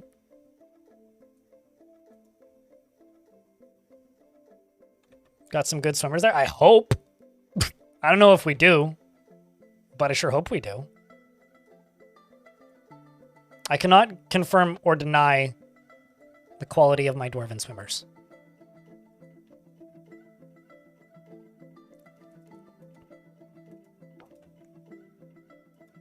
Wild capybara has reverted to a wild state. Agitated capybara has reverted to a wild state. But the Rainy Corridors? I mean, I thought it fit. I liked the location, and it was one of the few civs in the world that wasn't, like, just completely dead. Greetings from Switzerland. Hello from Canada.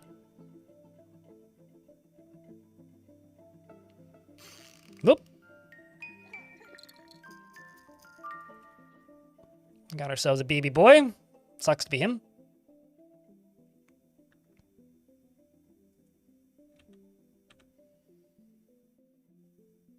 Okay, who the heck is constructing this? Because they're taking 10,000 years.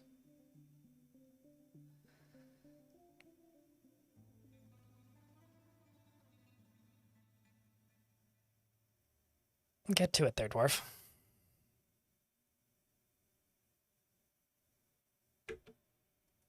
Okay, so you pump. You pump. Let's see if we can get this body out of here. I mean, I've thought about it, but the problem is once you fall into that river, you're just dead. And also, it doesn't matter how good your swimming skill is. If you're underneath a floor, you're also just dead. This might be a bit better. Although if it keeps moving from side to side like that, it's just going to keep canceling regardless. Let's just let this run for a little bit. I mean, passively, some dwarves are getting swimming skill, right? And you don't need much swimming skill. You just need to be a novice at swimming. There we go. Whoa, whoa, whoa, whoa, whoa, whoa, whoa, whoa. Oh, there's an agitated raven, which they're trying to kill. To me, that's just a normal raven. Like, ravens and crows in real life are just permanently agitated. I feel like... So honestly, I have to say that kind of checks out in regards to agitated ravens. But I did get that body out of there, so that's good. Round of beers for that or something. Big success! We got the body out.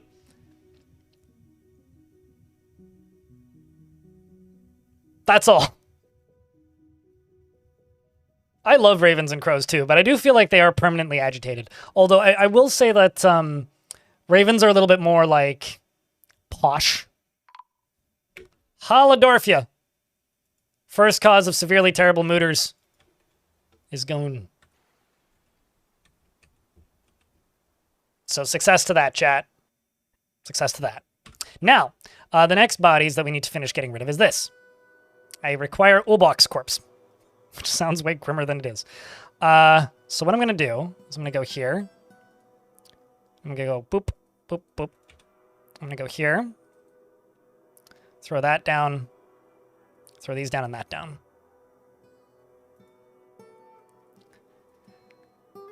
Although, actually, I'm going to get rid of this.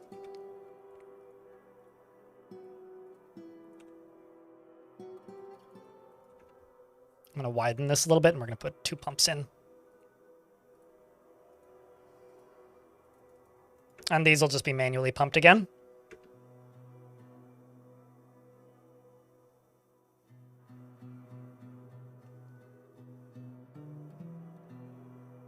Magpies to be more ordinary? I don't really see magpies here, so I believe it, but I don't have much personal relation with the species.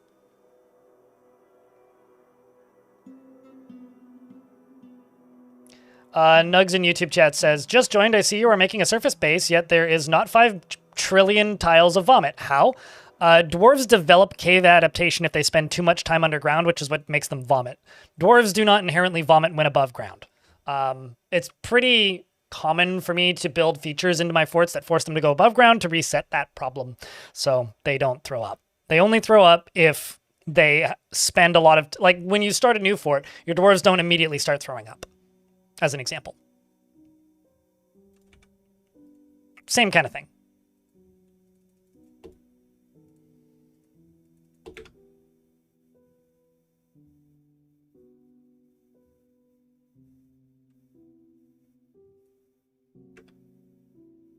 Let's actually just leave that for right now. I only need this one deconstructed. Oh, for fuck. Okay.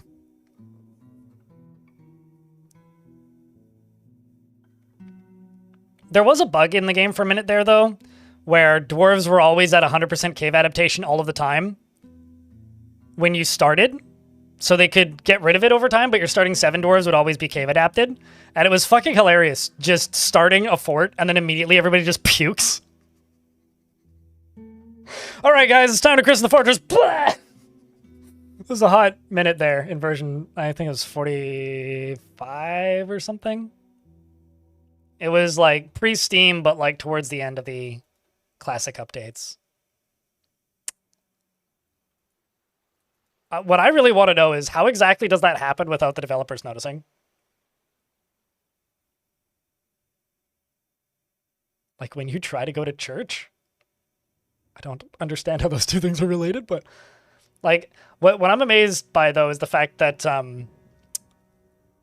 like that made it through testing. Like I know that Dwarf Fortress maybe doesn't have the history of having the best QA, but like how does that even happen? Like truly.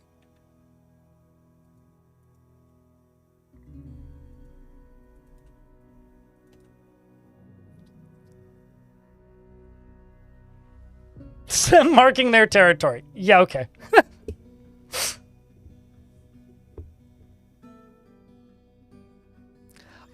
I don't know.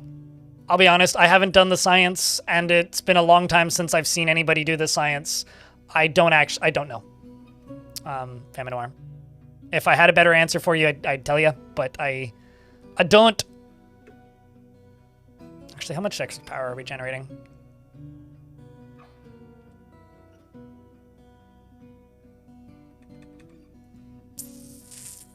Fuck it. I'm just gonna go back to plan A.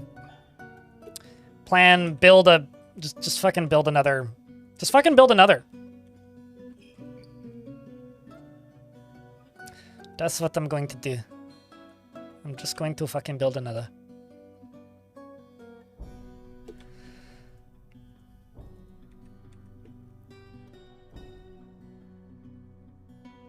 Deconstruct that. Deconstruct that. We'll just... I don't trust that door. That door gives me the heebie-jeebies. Let's lock that.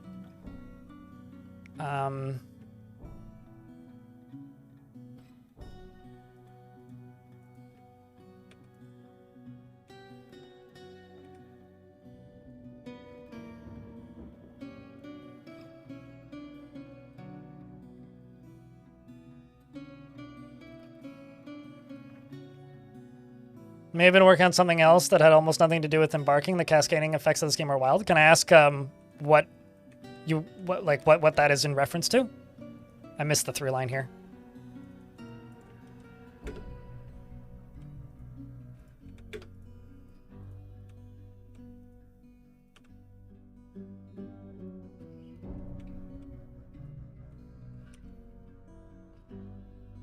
I mean, this fortress is just becoming a giant dam fort, so it's just becoming a giant dam fort. Might as well utilize it. Am I really out of doors? Not hard to believe.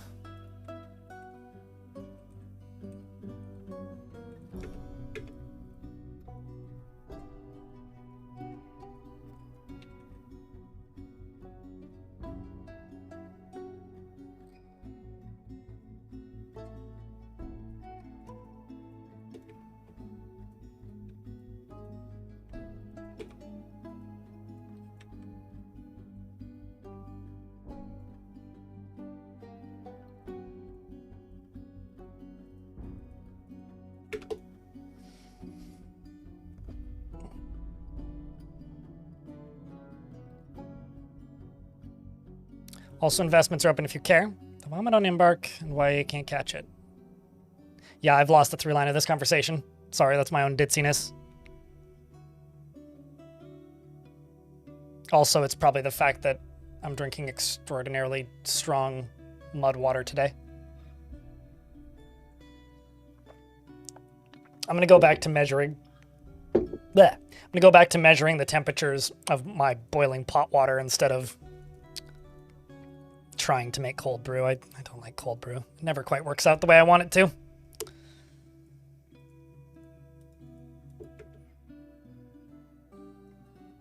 Appreciate it, man.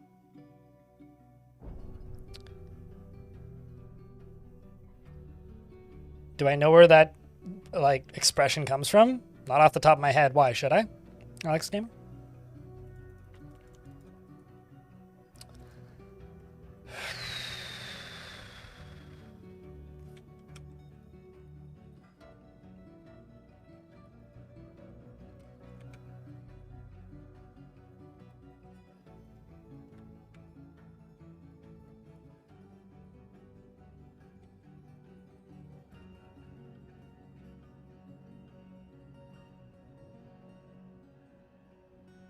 Let's deconstruct all this and all that as well. Let's go back to over here and deconstruct these. Actually, no, that's not what I want. Let's just deconstruct these.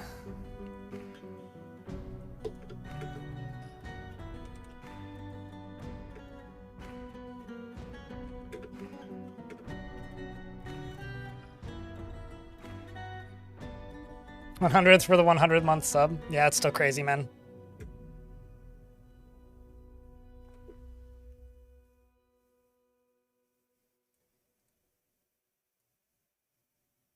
And as with many bugs in this game, that was a bug that was only in the game for a matter of hours.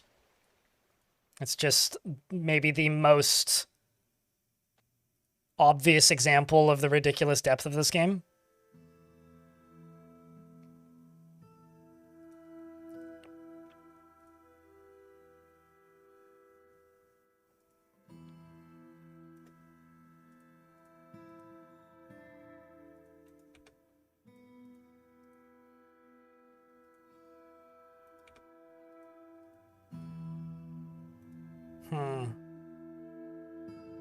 This is just going to be for power. So I'm just going to let them start working on this. It's going to take a while. Also going to go up through here and unforbid all the concern areas. You know, if this whole fortress ends up moving into this trench, this is going to look awesome. Like, could you imagine this just being the fortress? I think we could get it to that point. The problem is I'm going to have to roof the whole fucking thing off. That's the actual issue.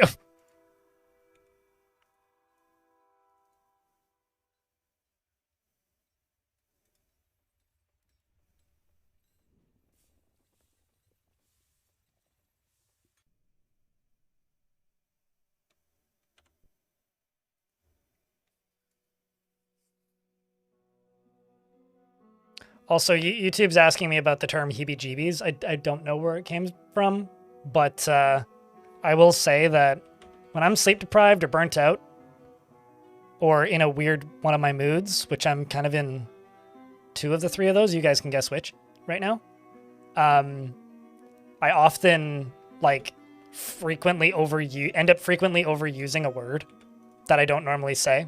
And right now, I guess it's heebie-jeebies.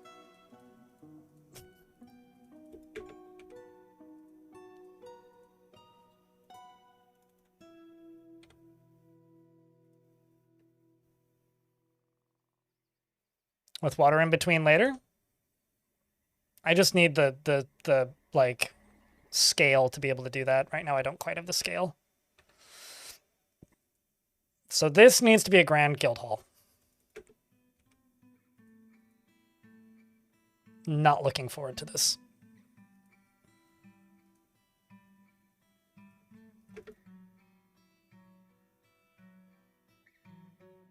I mean, Ash definitely doing the big winnings. That is for true. That is for true.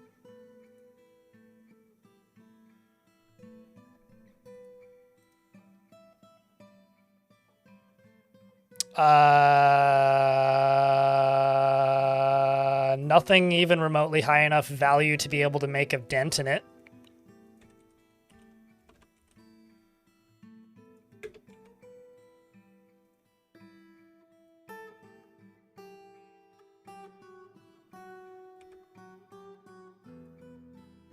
So I'm just going to put what I have in here. What's the value of you? I'm going to cheat. So this thing is just such high value that it doesn't matter. Done.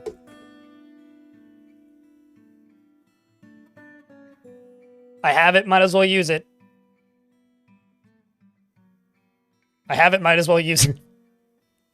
It's made of bright metal, which is one of the god metals of this world, and it's worth 32,000 something dwarf bucks. So, you know what? Might as well just use that. I can't melt it or anything. Take full advantage of it.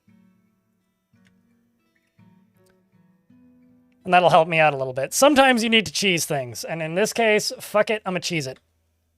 Now I want Cheez-Its. Unrelated to cheesing it. Oh, come on.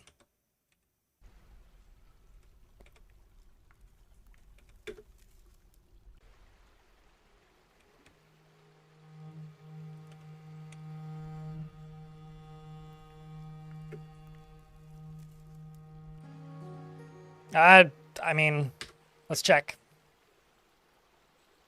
It certainly seems to be the most popular. 28. 30 worships the god of fortresses and war. Second most popular god. The Order of Dust appears to be the most popular of the religions, which I haven't made a temple for, even though they asked me to. Yeah, I think the Order of Dust is just the religion I see the most, but the most popular god is the god of war and fortresses.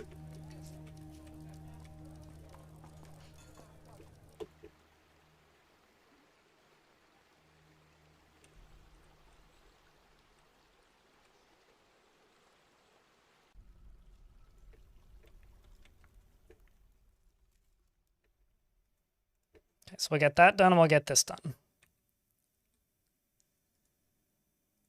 Then I need a gear assembly right there.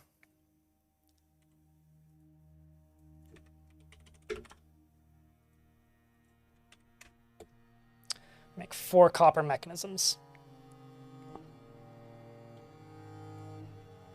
Curious if I can power this.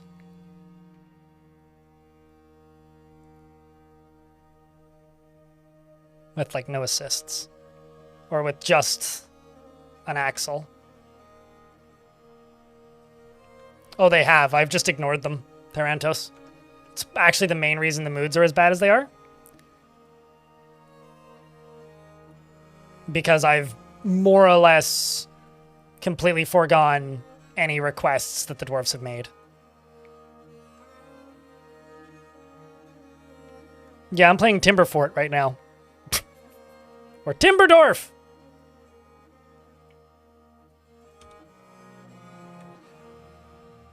I have said this before. The main reason that Timberborn didn't appeal to me much as a video game is because I could just play Dwarf Fortress and do the same thing. And I remember when that game was coming out and a lot of people were playing it, I had a couple people tell me like, no, I don't think so. I think Dwarf Fortress like is actually pretty different from that game. And I'm like, I don't know about that. I still don't know about that. Generic Dwarf, thanks for checking out a gift. Appreciate you greatly. It means a lot, man.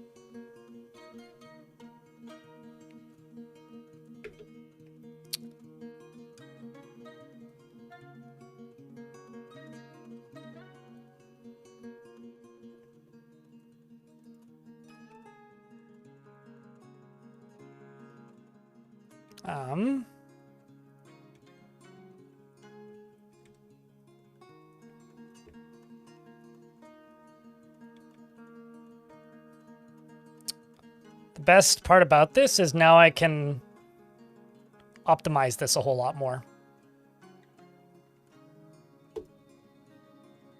I can make it better than the other dam. It's a weird way to spell Canada, enemy.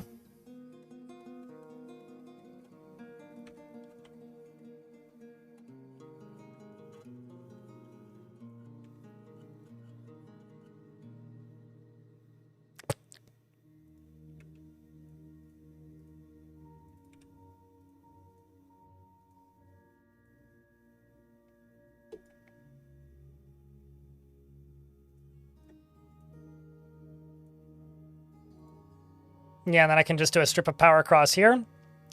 Power directly to the pumps. The pumps just need 2 blocks wide up here. And they'll pump to right here. And then I can pump up to a layer above and then directly out the corners of this.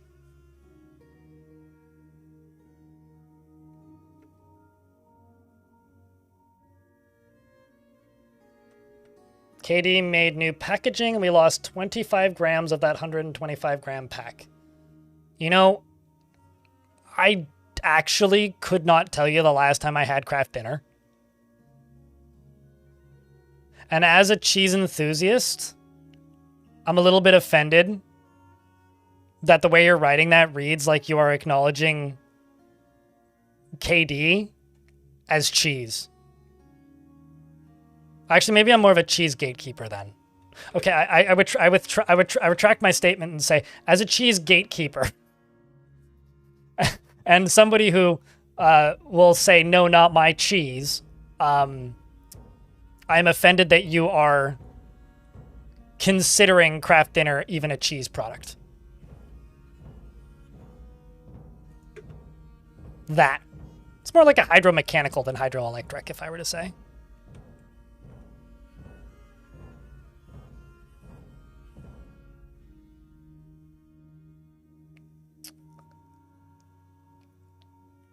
Of Steam reviews for Total War 3, shit is on fire as per tradition? Wait, what? You know, I'm not gonna lie. Say what you will about Warhammer Total War. Also say what you will about cheese. I feel really fucking bad for every single human being who works on the Total War games. Like, imagine you're just doing art for Total War, and then once every 6 months, like, the entire internet just, like, accuses you of killing their firstborn child. Like, that just sucks, man. I'm kind of happy I don't live in that reality. I know what I'm going to do.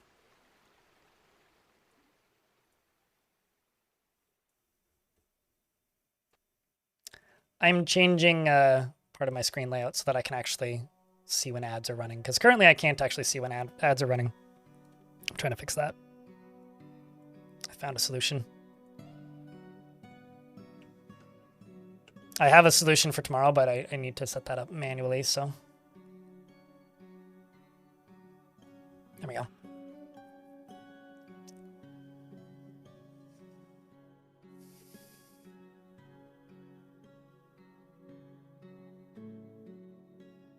Hydromagical? Damn right.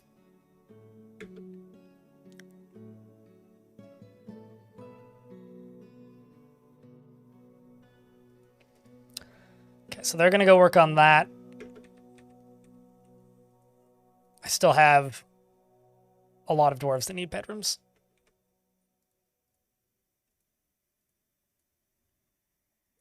So currently a lot of British Columbia employees are on strike. And they're protesting just up the block from me. So every 15 to 20 seconds I hear a car leaning on their horn. I appreciate those cars for supporting unions that are on strike. However, if you're driving a car chat and you're going through an area where people are on strike and you just so happen to be how do I put this? Inclined to honk, and it's also a residential area, maybe don't lean on your horn for the entire block. Some of us still work from home. Tap your horn a couple times, give them a nice little honk honk. Don't just eh. Side note, yesterday I was walking up the street and there's one dude who owns a Tesla truck around here, and I know it's one guy because it's green and it's very obvious, and right now it has a bunch of skeletons sticking out of the back of it, which is kind of funny. He didn't honk when he drove past them, so fuck that guy. The Ferrari that I saw driving yesterday did, though.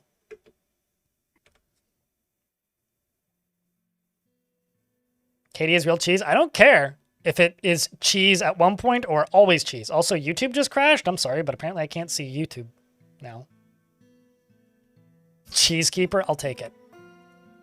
Kraft Dinner is cheese product. Cheese product starts with cheese. That's how you make cheese product. It's still cheese product though. I will gatekeep that and I don't care. Fight me. The Dwarf Fortress description where it's just he refuses to change his mind no matter how futile an argument. In this instance, I am that guy. I will refuse to change my mind no matter how futile the argument, and I do not care. If you do, that's cool. I don't. What is KD? Kraft Dinner. It's instant mac and cheese. That's kind of gross.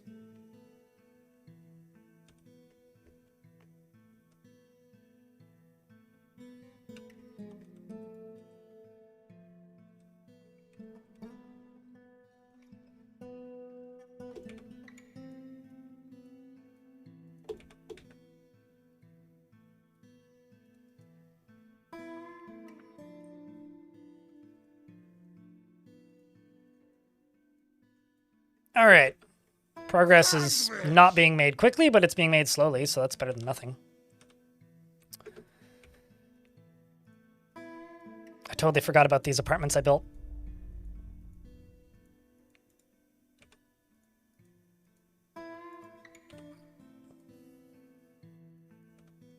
Flobberdobberdoggadoggies?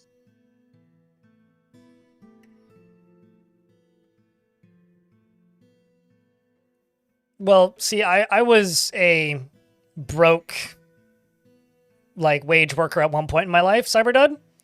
You want to know a pro tip? Craft dinner, Doritos. Crush the Doritos into powder. You're welcome. Or even better, don't use craft dinner. Literally just buy Doritos and, like, mini noodle pasta. Crush it into powder. You're welcome. Very similar result. If your goal is unhealthy, garbage, quick dinner. It works.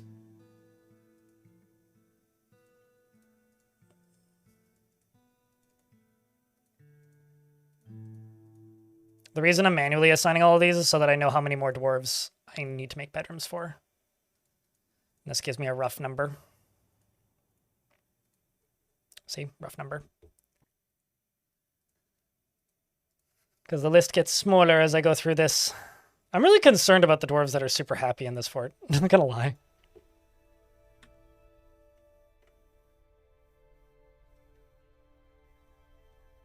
I mean, when I was broke, I didn't eat KD that often. My ex did. She loved this stuff. I barely ever ate it. When I was broke, I lived off of rice and beans and broccoli. So, you know, I guess we all kind of have our own slightly different version of I was broke once. When I had no money, that was my dinner. That was what I lived off of.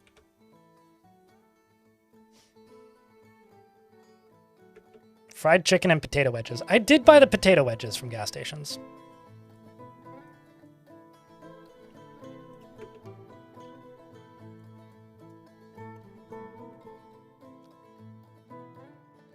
It's funny, though, if you look at their descriptions, though, it almost always makes sense. It's like, they're impervious to the effects of stress. They prefer a chaotic mess. There's always, like, a reason for it, but yeah, it's always, are you okay, Urist? Like, Urist, you good? Like, you shouldn't be. By, like, all counts, you should not be good. How are you good, Urist? So, chat, I've got two options here that I see. Option A, I build this setup over here. Option B, I say fuck this dam, use the infrastructure from the top half, and move it all to over here. What do you think?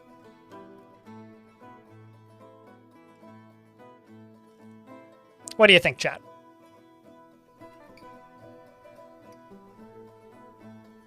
Option 2 would take way less time. Nuclear vessels. What, as in the dwarves alive? If I'm keeping chat alive, that's too much.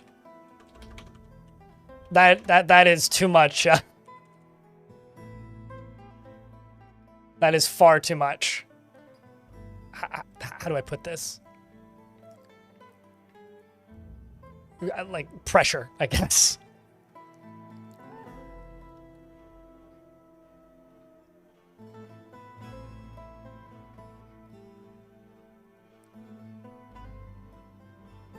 No, I'm just thinking about it and going like, I'm going to have to chop down a lot more trees and produce a lot more materials to do this. It's more than 3% done. It's more than 3% done.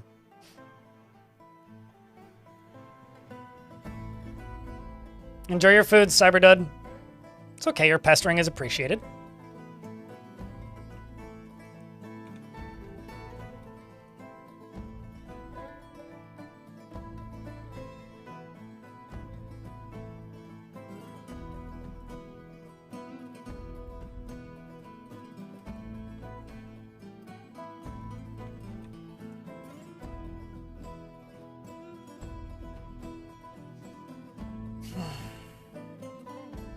Are they not timber dwarves? Well, here's the part that you don't understand. is the more trees I chop down, the more I piss off the wildlife, and the more I piss off the wildlife, the harder the map gets for me. So it's kind of a give and take thing.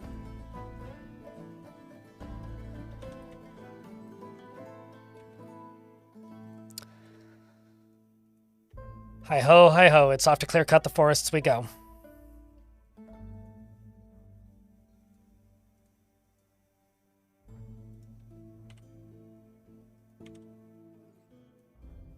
Devilish Potato, the only one with the task.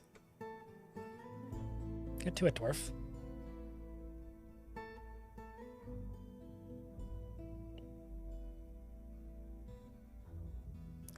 And also, in regards to the cheese product topic, just go watch the Nile Red video about making American cheese. If you have to distill something to the point where it's unrecognizable as the original substance, it's its own thing at that point. Like, I'm not knocking cheese product. It's just, it's not really cheese anymore. Why not soap bars? Because you can't construct things. Have you played this game since it released on Steam, Aquasar? Soap is no longer a construction object. You haven't been able to make stuff out of soap since Premium launched. Same with charcoal. Like, they're not a construction material. You can't even enable it as a construction material. So, what year is it? Is my question to you.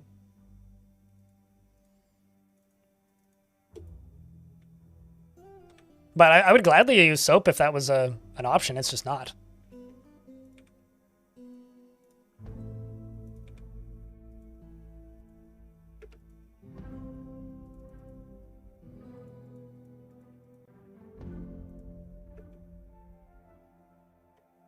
It's disappointing.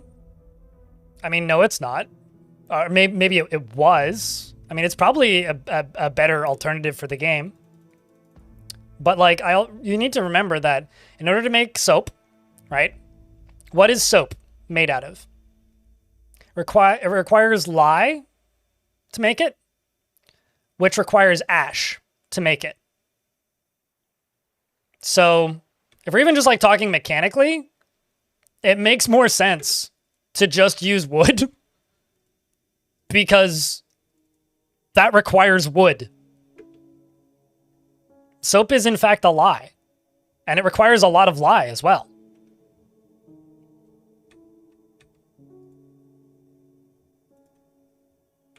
So literally, like, even humoring your statement and request, it still requires me to chop down trees.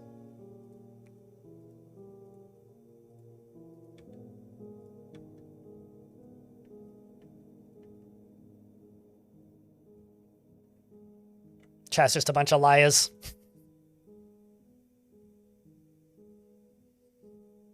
No, I mean, I'm not gonna lie that, like, I'm not gonna lie. God, help me.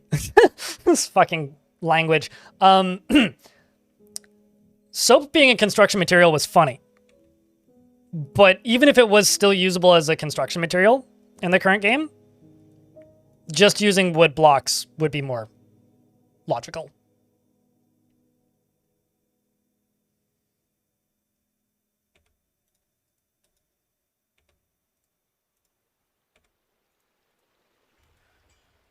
I'm just going to do this all the way across, just because it makes sense right now to speed up this process. I'll deconstruct half of them. Why only 3? I feel like English could be so many more languages in a trench coat than that.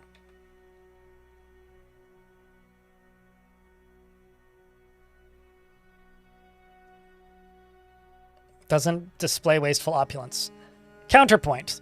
Clear glass. Because that's...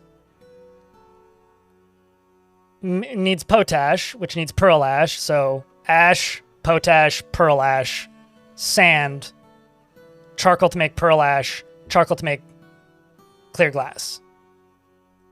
So if I want to be wasteful, I could just make clear glass. But the idea here isn't to be wasteful. The idea here is I need to fucking dam the river because there's ghosts. So I think you guys are kind of missing the point here. But, you know, speaking of missing the point, this has nothing to do with anything. That game, Mega Bonk, looks kind of fun. Which is weird, because those games don't generally appeal to me, but that game looks pretty fun. I just had to say those words out loud. What are you running away from? Something's attacking us! Oh no! Is it an agitated wild dork? That looks like it. Maybe?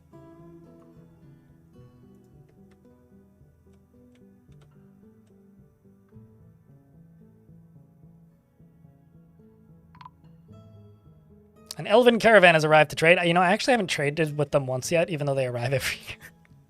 Just keep ignoring them.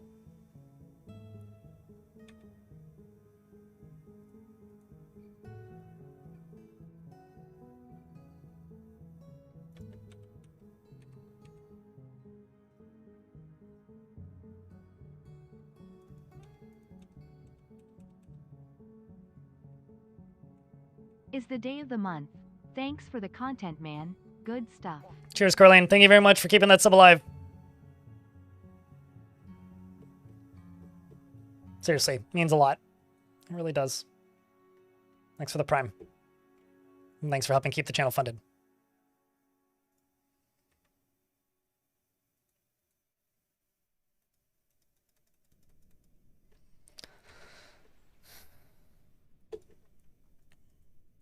Okay, so what I'm going to do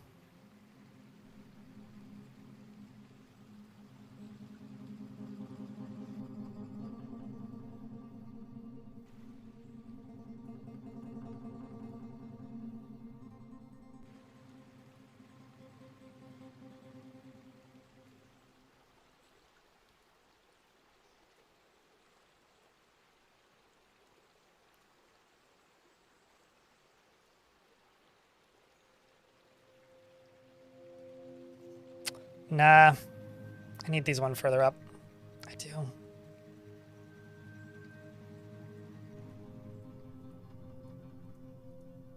I need these one further up.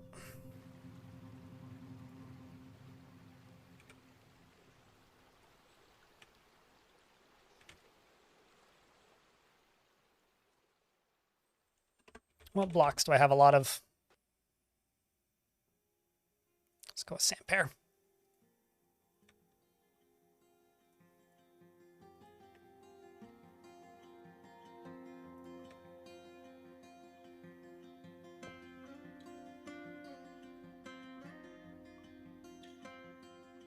Huh? What does that have to do with Johnny Depp? Friend? You really want to restart playing Dwarf Fortress next holiday? Like around, like, December holiday? Or, like, just when you have time off next? It's a pretty good spot, the game is right now. Although, we're still a little ways off of the Siege stuff. Which is probably, like, the next major update that the game is getting. Oh, I didn't follow his trial at all. So, I saw some, like memes related to it, but that was about the extent of the stuff I caught from it. A lot of that stuff just went straight over my head. Not my particular area of interest, if I'm being honest.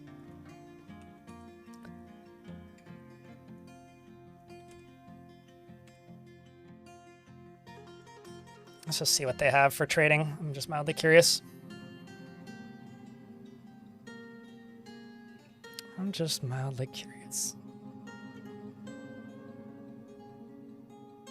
Trial became a meme mill? Oh, yeah. I mean, a lot of, like, public celebrity trials tend to go that way anyway.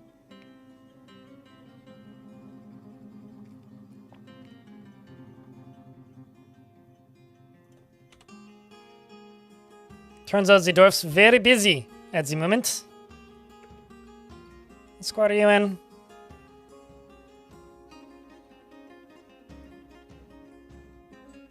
Swap you out with somebody else who's just a novice.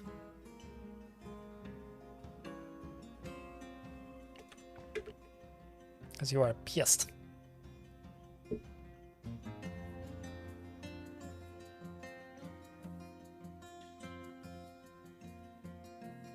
If you go to, so in YouTube chat, Quota says, your playthrough right now is making me imagine an elf playthrough where your dwarves think that they're elves and have to play like it's a forest retreat. In my headcanon for this fort, these dwarves are just Luddites. Because the expedition leader and basically all of the starting 7 all believed that knowledge was like an absolute waste of resources and time and brain power, and kind of openly reject learning and craftsmanship, which I think is really funny. And that seems to be a pretty common trait in this faction. But playing as elves would be quite a bit different. I feel like playing as elves would be a lot of just planting trees and then automating. Like if they were to actually make elves playable in the game, I feel like that's mostly all it would be. I'm just gonna trade you this one singular gem for some fruit, just so that they don't totally hate me.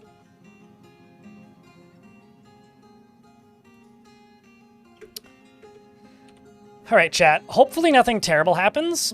You guys follow this dwarf who's making wooden blocks. I'm gonna go use the toilet. I will be right back. Please type in a round of beers to entertain one another.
Yes, post beers.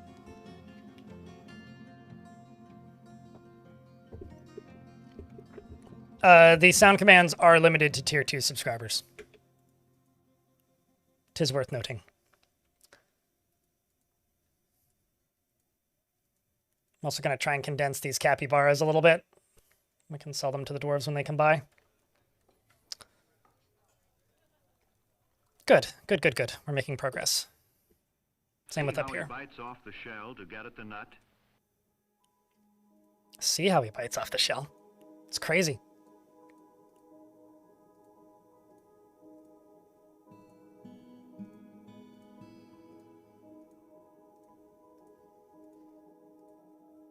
I'm also very concerned that by doing all of this construction like this, I'm just opening up a ton of ways into the fortress for invaders. So if we actually get hit by a proper siege, we might be in trouble. All right, so this is 48. I've already done 8, so I need 40 plus 18 plus 19.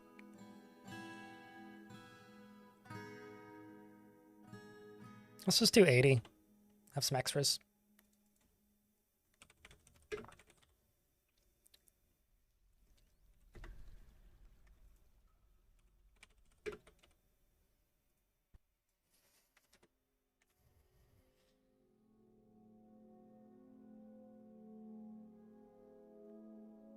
I'm also just going to nuke that.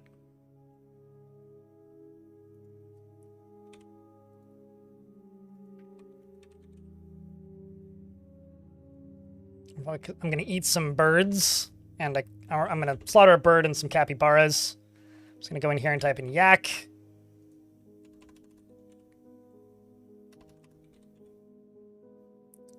Water buffalo. What else can I slaughter that I don't need? I don't recall bringing in these alpacas, so I'll get rid of those. I can slaughter some more of these goats.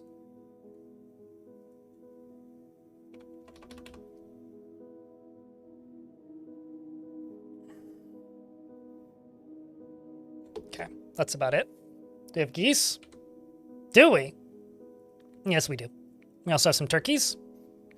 And we have a giant wild boar.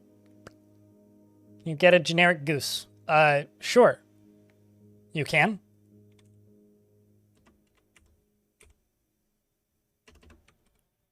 Do you want a goose or a gander?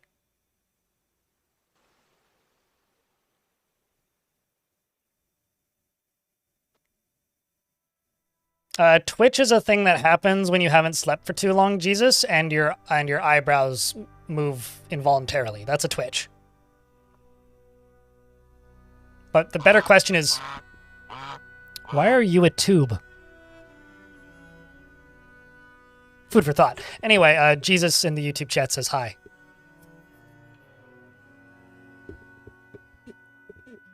Ook popped in and said, "What is a YouTube and what is good YouTube and whatever a Twitch is?"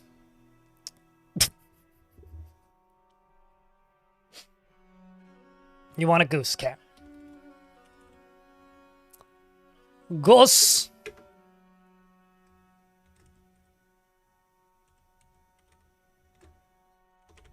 So I'm assuming you want me to read this very in-depth personality of this goose. She's made deeply uncomfortable by difference in culture or appearances, scared of anything that isn't a goose, and almost never feels discouraged and has a great trouble mastering fear when confronted by danger. She is stingy with resources and refuses to expend any extra effort. She isn't particularly curious about the world, and she has a tendency to consider ideas and abstractions over practical applications. She tends to avoid any physical confrontations, works to square a central tendency with her respect to martial prowess. She's pleased by her own appearance and talents, and she tends to share her own experiences and thoughts with others, and she is assertive, and she tends to consider what others think of her. She likes working outdoors and grumbles only mildly at bad weather.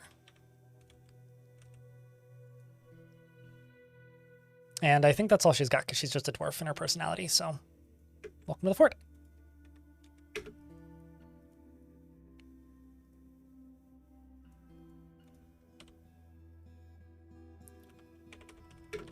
Should also actually make these some nest boxes. Initially, I wasn't doing it out of practicality, but we're kind of past that. So it's got 700 power generators so far.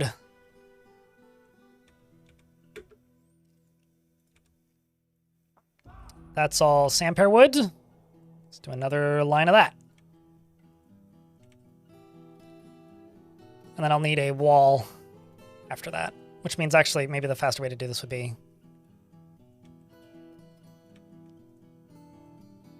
please don't run out. There we go.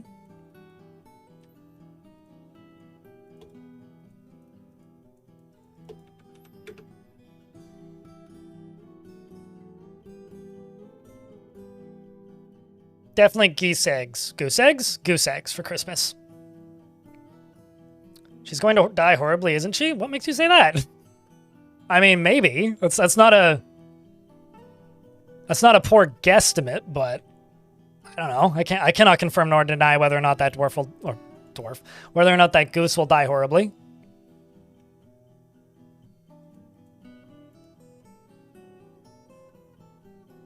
So once all these are done, I will dig out. Well, actually, I can already start doing this sort of. I will dig out all of these all the way along. And replace some of them with grates so they can still walk across. But I will basically dig out all of these and then make it so that I can, like, the dwarves can still get to the other side to repair the pumps or whatever. I'm also going to need to do this with here, so, uh-oh. It begins.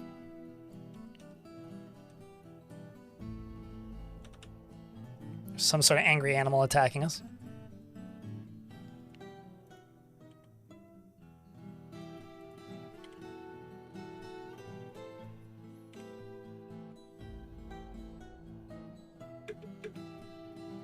I need you to destroy a construction. There you go. I think you had one, but I think you died. Because not to like say that you're super special or anything, because a lot of dwarves have died. But I think you had one and I think you died. Let me just do a real quick scan. Like, I want to say you died, like, comedically early.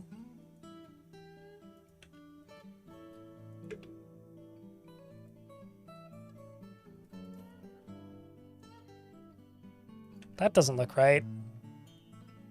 Got a bunch of, like, unassigned tombs that have bodies in them. I'm just, like, not gonna worry about it too much. But that doesn't seem okay.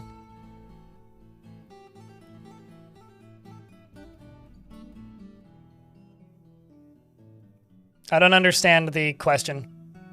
Oh, hi, Mark. Come back for more dwarf flesh. Don't get. Explain? What mean by that sentence?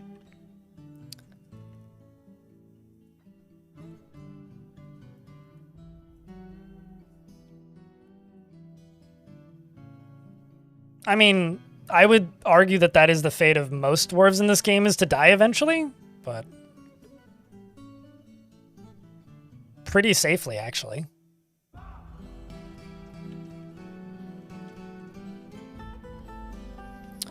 Some migrants have arrived despite the danger. Lovely.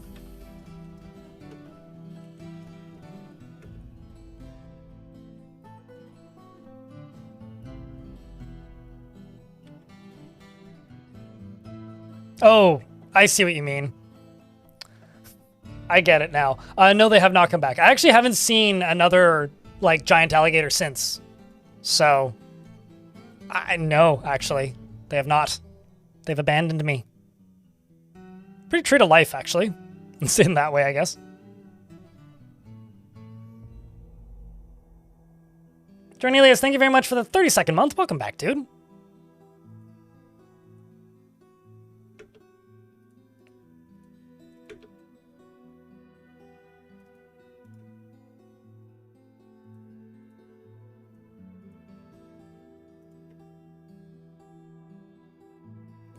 It's a lot of months, man. That means they're plotting. I kind of was hoping they would come back, because I would like to cage trap them, but no luck so far. Oh, am I out of... Nope, not out of logs. Well, that's kind of wild.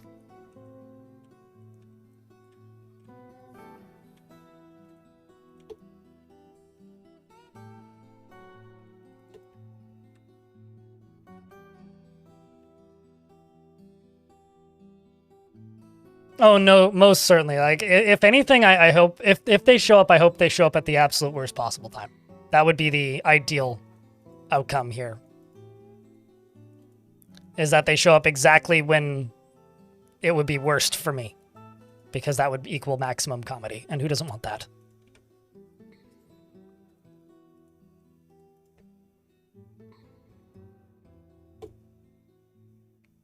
They just show up and get flushed over. Yeah, they just get stuck in, like, the current and just go, "Arr, gurgle, gurgle, gurgle." Although they can't get sucked up by the pumps, so.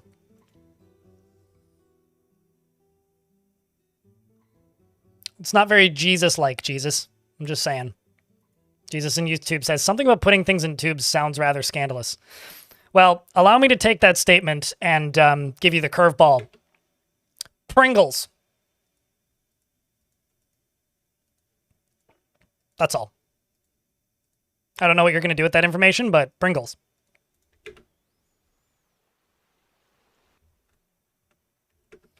Also, speaking of silly things, it's time for some silly things.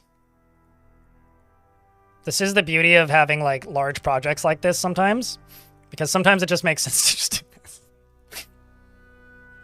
Just make a whole bunch of these for right now. I made those cheaper.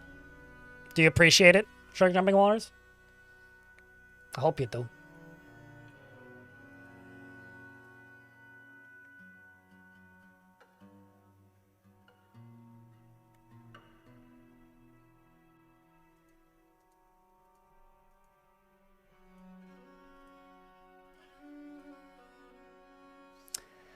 The Creed of Vaults has many worshippers in Chopsick, and now requires a temple and a priest. Well, I can't deny them that. They do require a temple and a priest. You can say many things about these dwarves, and probably one of the most true ones is that they certainly need a fucking priest. The problem is where the fuck do I put it? What if I make this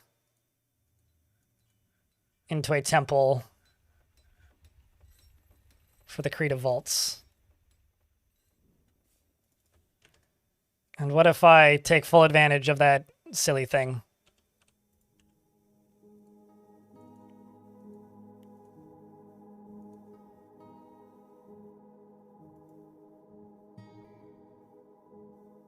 The Sanctuary of Taxing. Done.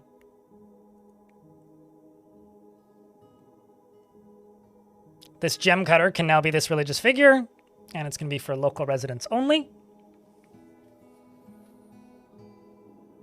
Congratulations, dwarves. We now have a very fancy temple with a moist lever in the middle of it. I forgot that we named it that, but we named it that. That's all. No, I'm saying that Pringles are decidedly not kinky or scandalous. Unless you consider Pringles scandalous, in which case, okay. There's certainly worse scandals you could have.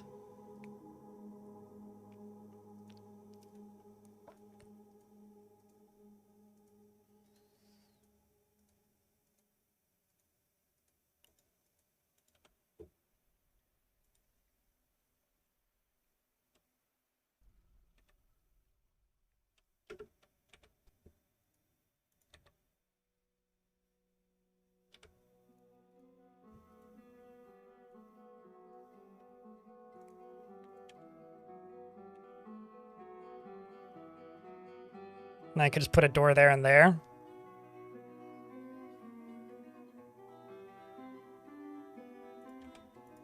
This is all willow.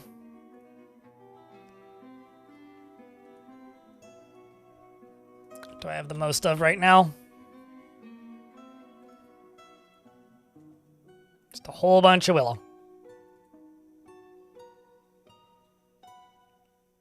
Willow and alder, it looks like.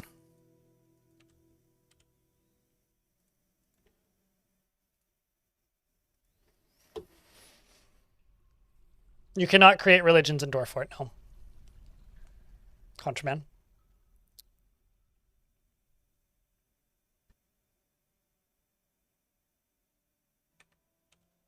I really want to try and figure out how to make this dam into the front door of this fortress, because if I can do that, then in theory, I'd be able to flush all my enemies out the dam. Or even better, like make them walk in via something like this, and then just flood it. So they'll be like bobbing up and down, and then we can just sit out 2 layers above and just like shoot them with bolts. That would actually be a great defense for this fort. You're gonna nap? Enjoy nap. You would enjoy making a silly religion. You could probably like seed a world with a religion, but that's about all you can really do. I'm just going to follow this dwarf who's constructing a thing. I'm going to go close my blinds because it's that time of day where the sun is going to ruin my lighting.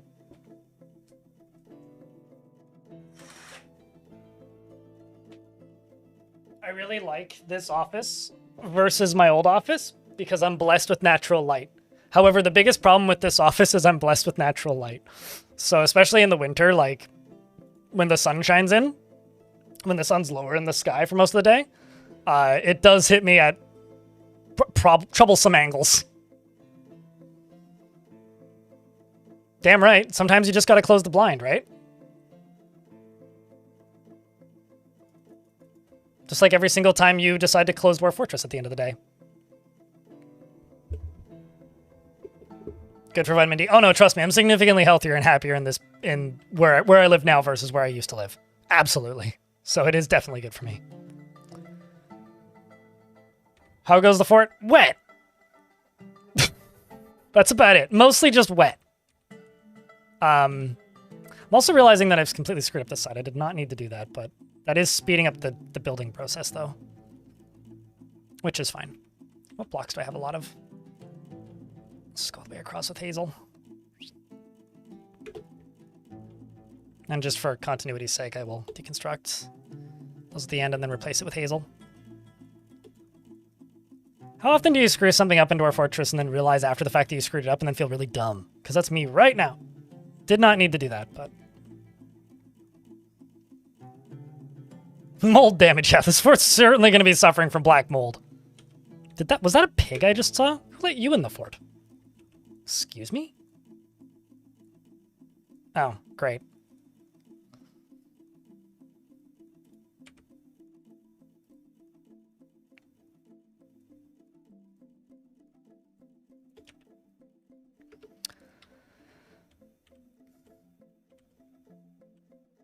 You bricked the dwarf in a box yesterday. You felt dumb. I would have dozens of dollars if I had $1 for every time I did that, so trust me, you're not alone.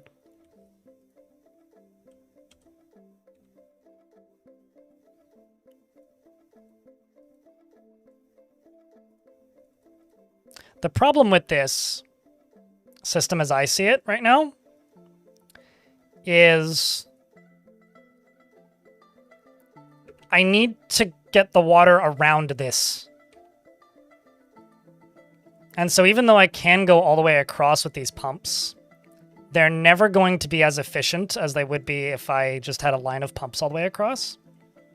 So that's going to be a bit of a pain. There are some ways I could modify this in the future, but for the moment, it would be a bit... It would be kind of like ruining the point of it a little bit.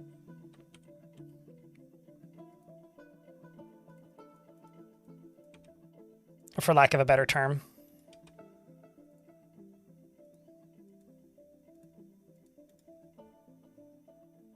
The water feature. Yeah, this certainly is the water feature. Feature-length water film. Water film has to be a thing, right?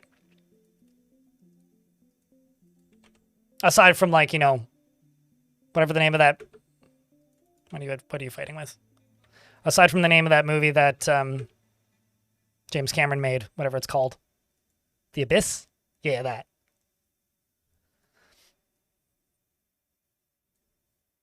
The movie where he drowned the actress for a bit. Where the cast was, like, waterboarded constantly. That movie.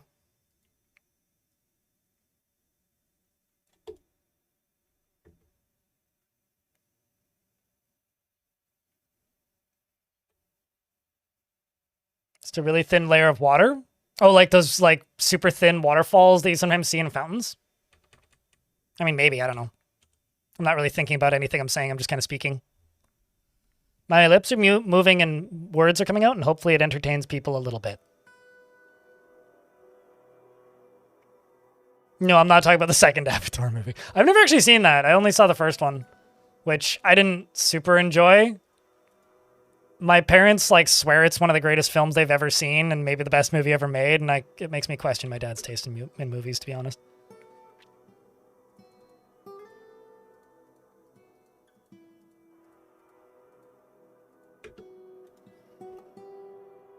Waterworld is, like, a terrible movie that's kind of cool to watch the first time. Actually, Waterworld is a really cool trailer for a movie that's kind of boring.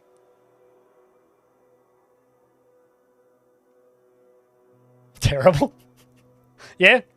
I've been told the ride is pretty good. I've never been on it, though. Because there's a ride for it at Universal, and apparently that's pretty good. Which, I believe that. Like, that movie's got a good look to it.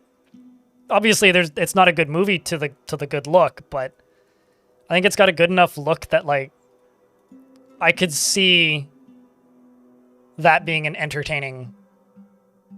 Yeah, how they made it is fascinating, totally.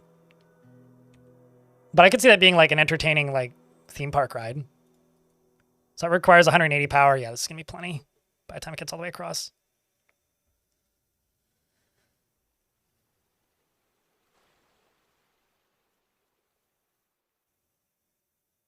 The odd shapes of this dam? I don't know what you mean by odd shapes. It's just like a giant eye. Not like eyeball, but the letter I?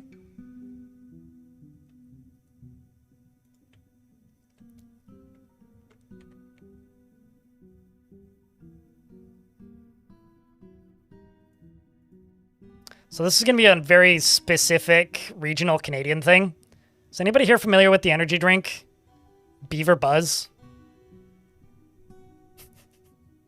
It's a Canadian energy drink, and they have their motto, "It's damn good," on all the cans. And there's been like, you know, kind of a lot of Timberborn references and like beaver jokes in the chat. Whenever people mention dams, I just think about that thing.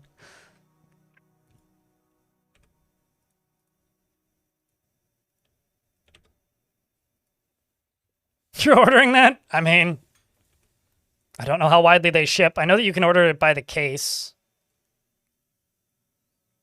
Pretty sure it's like a Vancouver-based company too.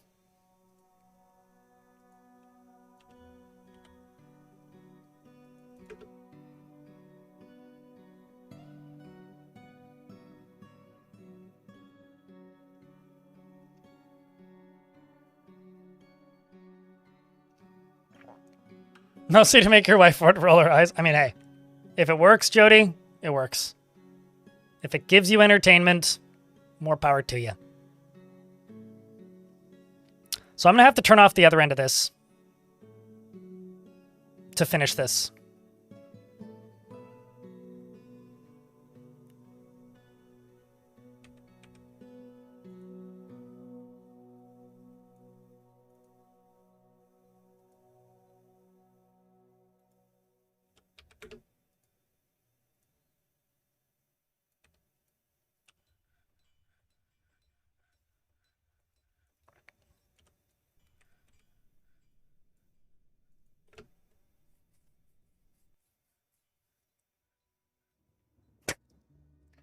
When it comes to dumb energy drink things, the energy drink Bang did a lot of marketing at TwitchCon for a couple of years in a row there.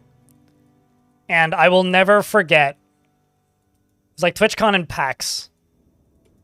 Just walking onto the floor, kind of hungover, rather sleep deprived, very tired. Coming around a corner, talking to a friend of mine, and just hearing in my ear, because I hadn't seen them at all, a lady's voice shout, "Wanna bang?" really loudly, and then turn around and then just seeing a lady in a bikini. That is just stuck in my head forever. I hope they were paying those ladies well. I did take the energy drink, but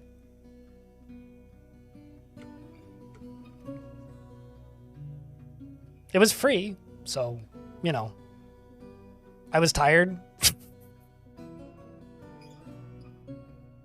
It like didn't help that I was like not even remotely awake and already very hungover and like, what? I think was my answer. I was like, oh shit, free. It's like kind of the oh shit, free Red Bull kind of feeling, but it was Bang brand. It kind of, I don't know, tasted like gummy bears. It wasn't very good. And almost 4 months now. Good for you, Mark. Good for you. Also, Mark, I'm not sure if you're aware of this, but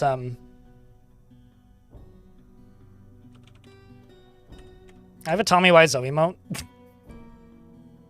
So I appreciate your username.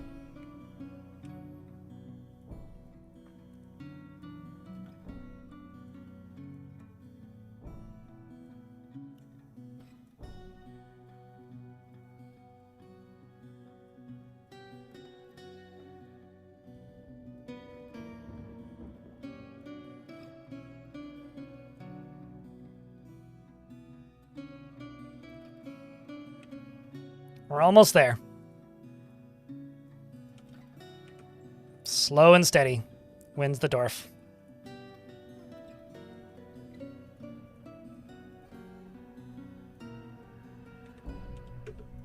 Oh, I also realized I screwed these up. Need to deconstruct that.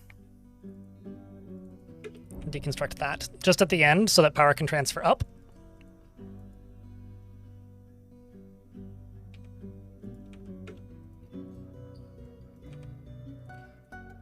And I need to go all the way across here. Shouldn't use whatever material, because otherwise this will bug me for all eternity.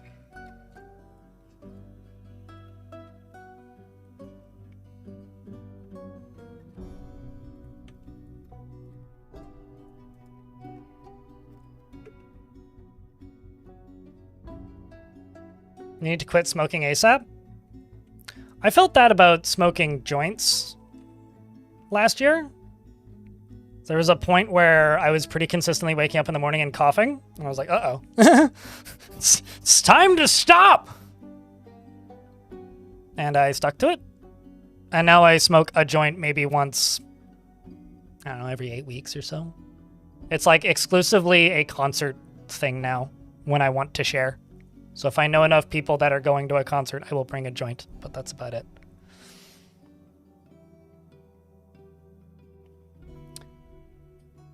You know, I've gone a week or two without caffeine. And I have to say this about caffeine. I don't think that the negative impacts on my life from caffeine are worth the positives that I gain, like, from quitting it. Like, as long as I finish my cup of coffee before, like, 2 p.m., I don't have trouble sleeping because of it. And as long as I don't, like, overdrink caffeine, like, as long as I'm not drinking energy drinks or, like, whatever the fuck this sludge is, it doesn't really negatively impact me. Whereas, like, I've had other habits in the past, like drinking is one of them, that I've had issues with on and off most of my life, at least as an adult, where there's definitely a lot of negatives, and they're definitely obvious, and I try to minimize them. But at, like, the same time, that is, like, a hard thing to stop doing. Like, it's a difficult process to quit that, or to not drink for X amount of time. It isn't a difficult process for me to, or rather, but the reward from not doing it is worth it. Like with not smoking weed or not drinking, I save a lot of money and I feel better. If I stop drinking coffee, life is just less fun. Which maybe means it's a really bad habit, but like, I'm more productive if I've had some coffee. It's like a major part of my morning, and without it, I feel like my morning is like completely disrupted and like incomplete. It like I gain a lot of positive things out of more positive things than negative things out of having coffee. I think the biggest negative thing I get out of coffee is like, if I have it too late in the day, it keeps me up.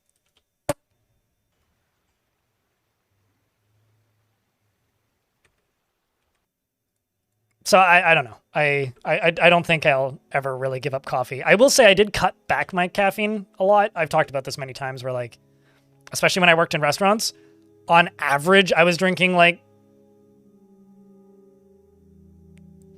between 2 and 6 energy drinks a day.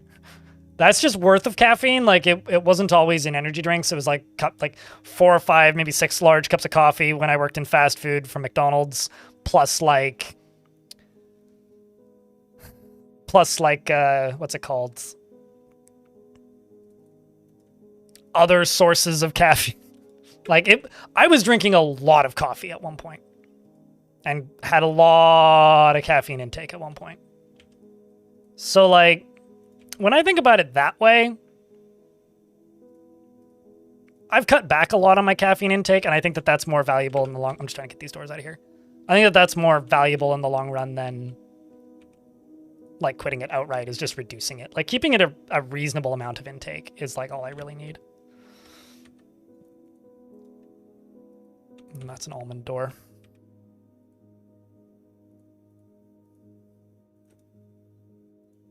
And these I can just get rid of.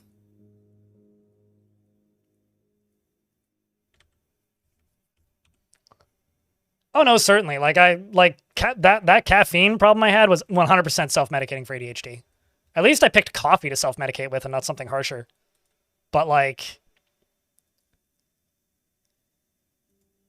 yeah, I don't know. I feel like the positives I gain out of having coffee around is just better.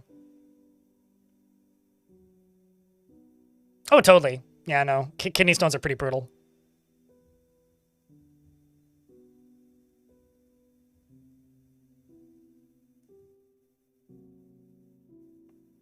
They're actually allied with us, Snatcher, and you've said that in every single stream that I've done since I started this fort. You've said that at least once. They're still allied with me. They traded with me earlier this year. I also haven't complained about it yet.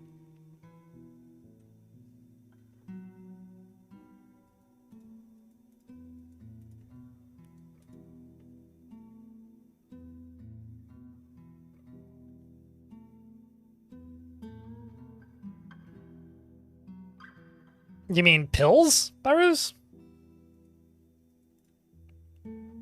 I mean, I do think that, like, my mental strangeness is a large part of the reason why I ended up working for myself, but just want to move this door so it's not stuck there for all eternity. All right. I have to turn this off.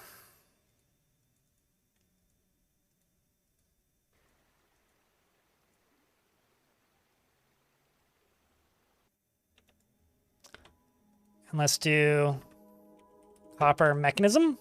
Just one.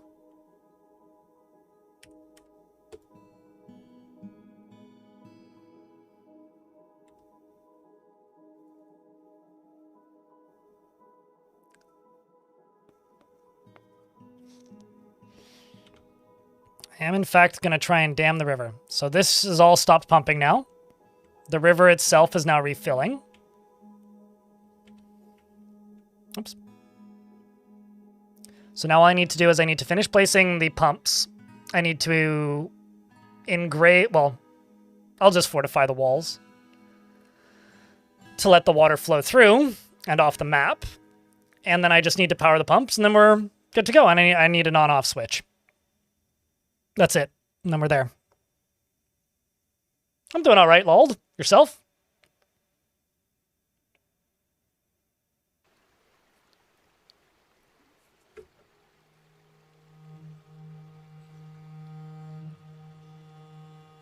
Wait, hold up. I need to read that message that you just said. Also, Nomad, hello. If something in this fort goes wrong, can we call it a pump operator or a plumber? Yes. Aren't those the same things in Dwarf Fort, though?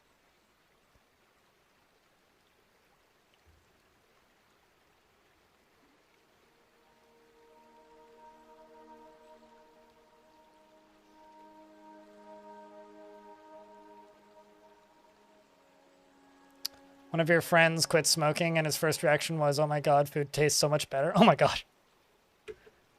I mean, I used to pretend that I smoked when I worked in food service, just so that I could go outside and just hang out with people who smoked profusely on the job. But yeah, I'm kind of like in the same boat there. It's like I don't really know how people eat food or, oops, and also smoke profusely like that. Seems bad for the actual gig. Do we name a dwarf Mario then? I mean, I should name this goblin Pincushion. Sorry, goblin. My Mark's dwarves all up here just turned him into a pincushion. More like twig pile actually, because most of those are wooden bolts.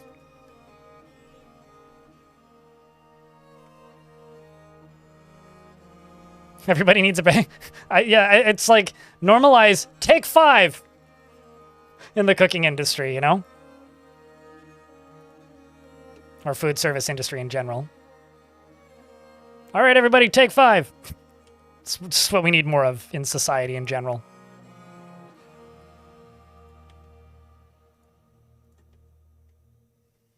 All right, so getting all this done.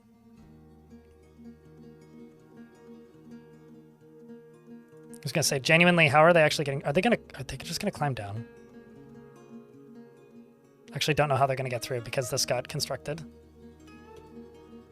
Oh, I see how they're doing it. They're just gonna walk around the front.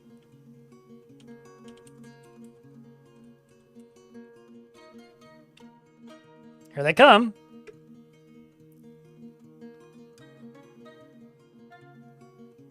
Esmeralda? That's a very posh name for a cat. Actually, I don't think I have any cats in the fort. I was gonna say, could I name a cat Esmeralda? I don't. Darn it.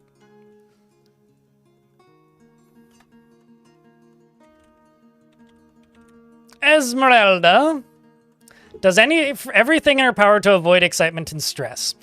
She tends to think before acting, and she finds obligations confining. She is conflicted by this for more than one reason. She has a tendency to consider ideas and abstractions over practical applications. And she doesn't often feel envious of others. She finds helping others emotionally rewarding, and she tries to keep her things orderly. She is very humble, and she isn't particularly curious about the world. She can handle stress, and she Sometimes acts with a little determination and confidence.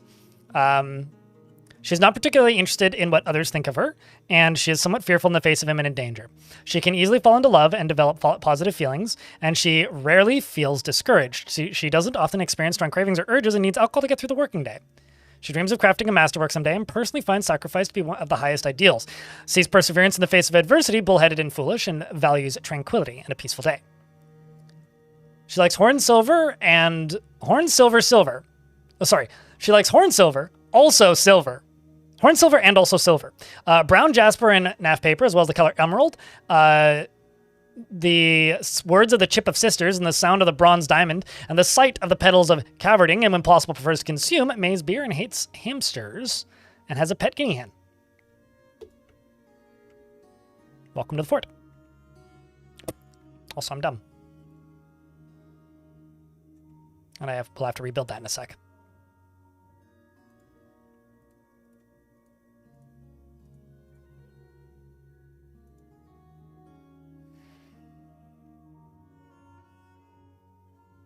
And I just need to deconstruct this and then reconstruct it. Because turns out I screwed up.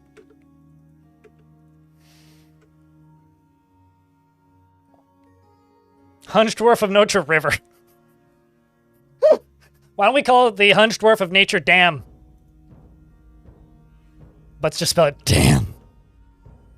As in like, damn, nature.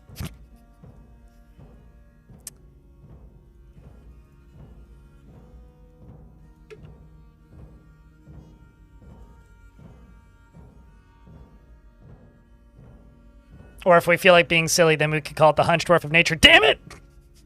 That's what we call it when I make a mistake. So, I'm sorry to this enormous corkscrew right there, but you're just going to be invisible forever now. I don't want to know that you're there.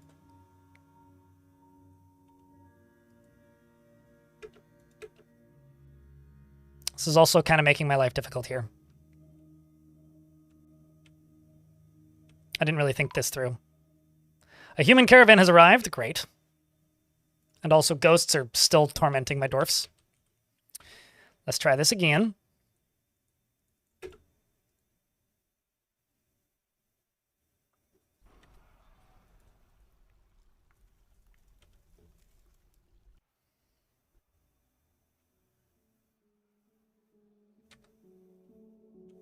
I'm sure there's a reference in there somewhere, Celestaris, and I don't get it.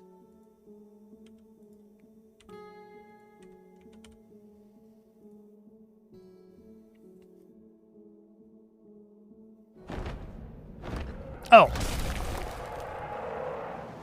The En Azkob, Ison Vunom, Anur, Emad, has come.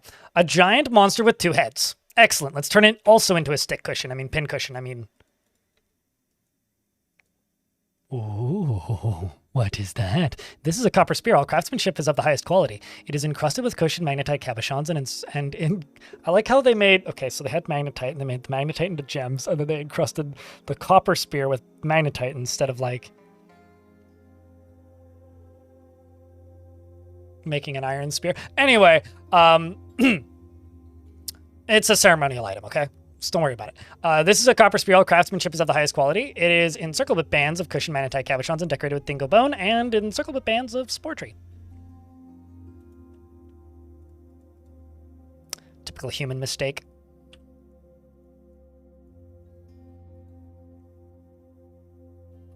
This creature killed Tekud Fortress splashed the boredom of breaching.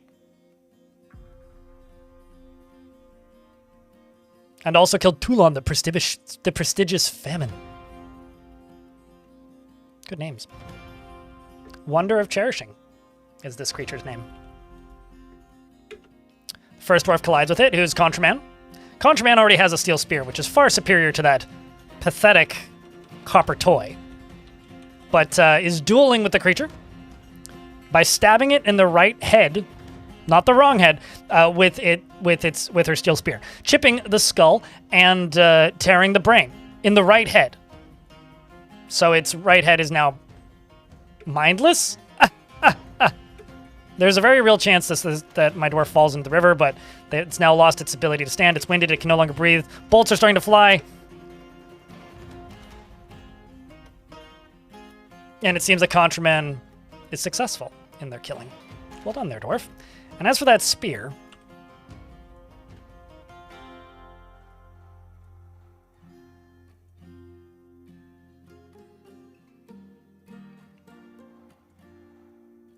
I'm going to give it to Elfie.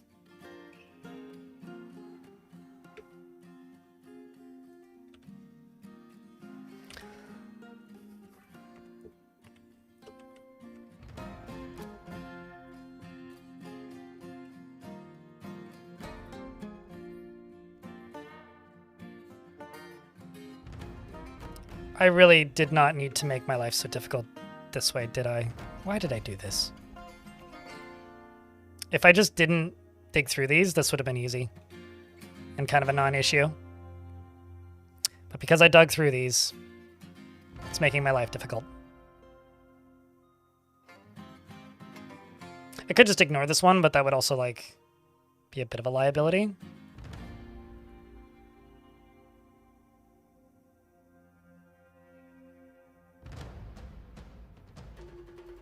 It'll be fine.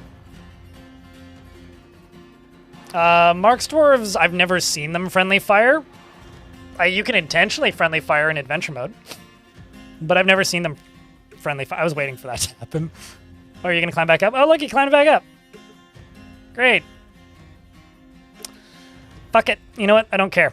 I'm just going to put a singular tile right here and stop wasting pieces for nothing. Actually, you know what?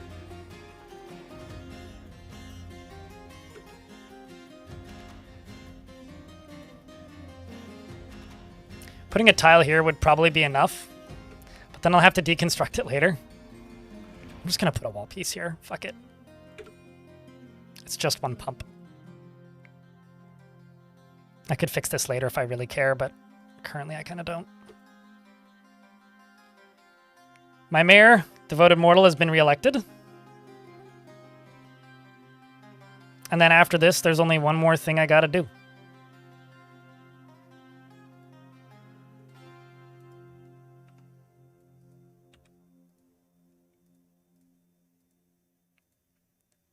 It's only one more thing I gotta do.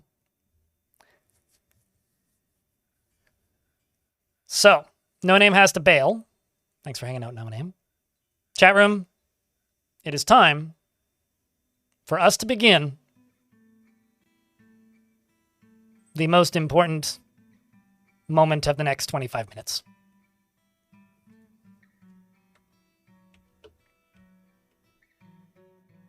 I have to connect that to a lever. Once connected to a lever, I can then pull it. It's very important. Which will turn off all these pumps.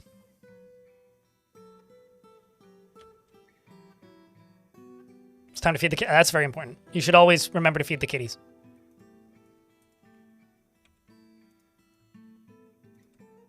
But also, that wall's built, so it doesn't actually matter if I can't turn it off. So I will just connect this right now anyway.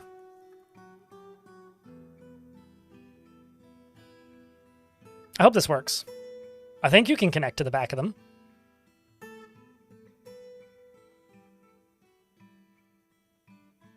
So let's just hope this works. Because this is generating 1700 power and that needs 830. You did feed Esmeralda today? That's good. I would hope that you did. So what do you think, chat?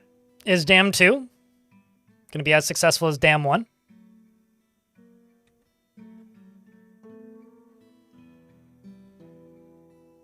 So far, so damn. I have bad news, though. This is going to kill Poutine Jr. So, pour one out to the other giant sponge.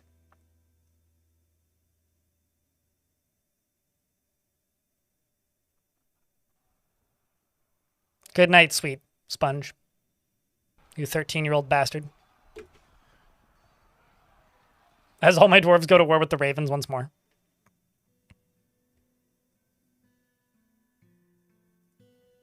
The death of a sponge.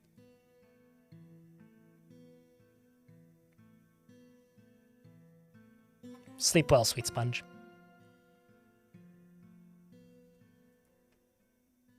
If only it knew how to swim. If only it knew how to swim.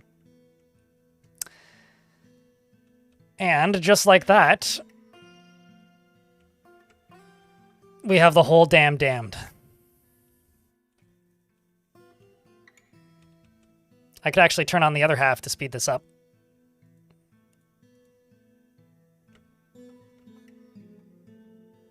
For funsies.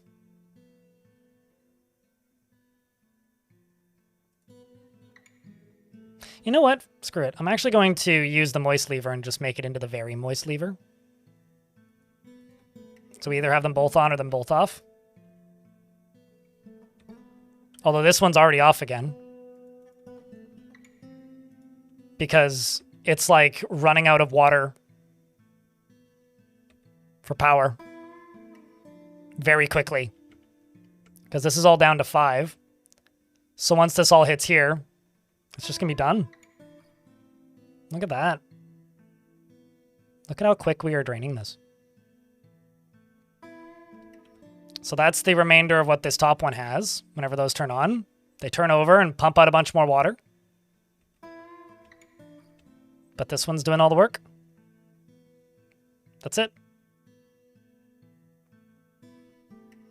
Which means if I want, I could build Dwarf Atlantis in this river.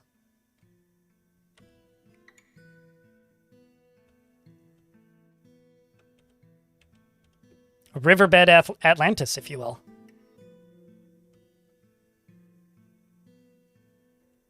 Oh my god, I haven't seen that command in a while. Heuristic viewers, what are you looking for?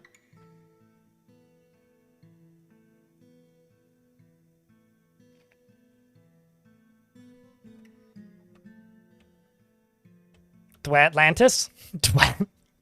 Dwat is what you say if you're a Looney Tunes cartoon and something bad happens. Dwat. Also, I kind of sort of maybe screwed this up a wee bit. I mean, it's generating enough power, but only barely.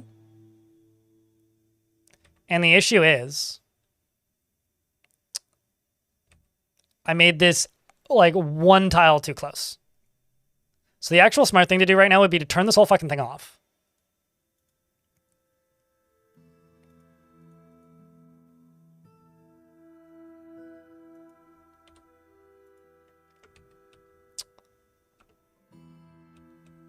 Yeah, I think I'm going to do that. Just going to see if I can get this body. And then just move this like one tile south. That's all I really need to do. Let's just move it one tile south. Or even to like this side over here and one tile south. Actually, I could do it that way. That would actually be way easier. Because then all I need to do is go across, across, and then across. And then turn the whole thing off.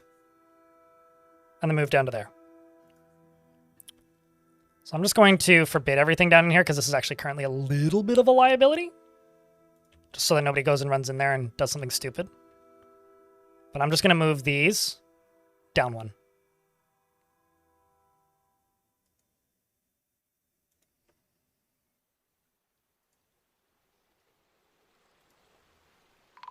Uh-oh.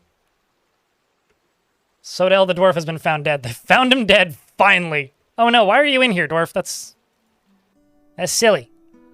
Okay, fine.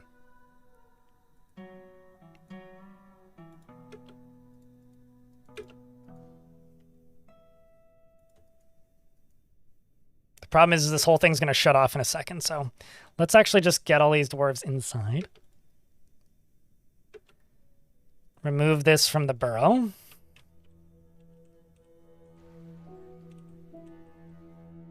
Add this to the burrow.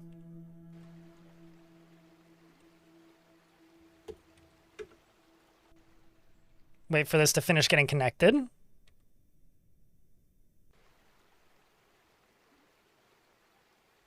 I really wonder what our swimming skills are now. Novice. Not bad. The irony of a dwarf being a novice swimmer that's rusty at swimming is kind of really funny. Because it means like, oh, you're novice at swimming, but you're also rusty. It's like, well, so are you a novice because you're a novice, or are you rusty because you're a novice, or are you rusty because like you're literally rusted from being in water? I'm literally just gonna move this down one tile and then move everything over. That is how I'm gonna do this.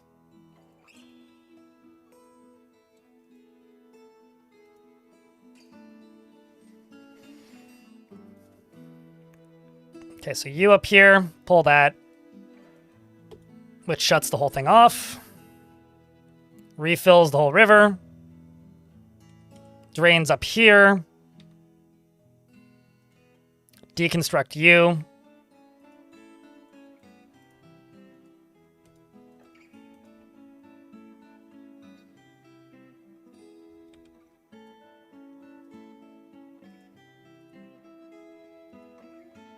Bring over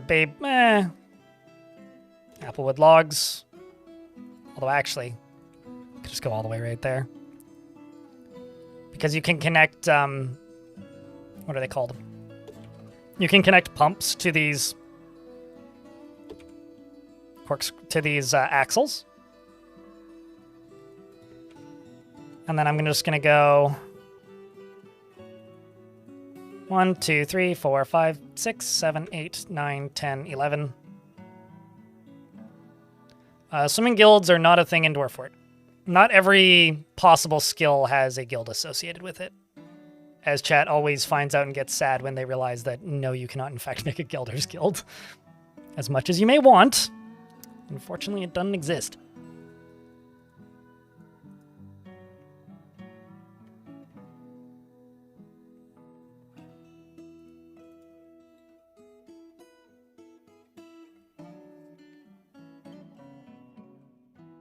It's like you can cry about it all you would like, but unfortunately, it just doesn't exist. A Swimmer's Guild would be goated, though.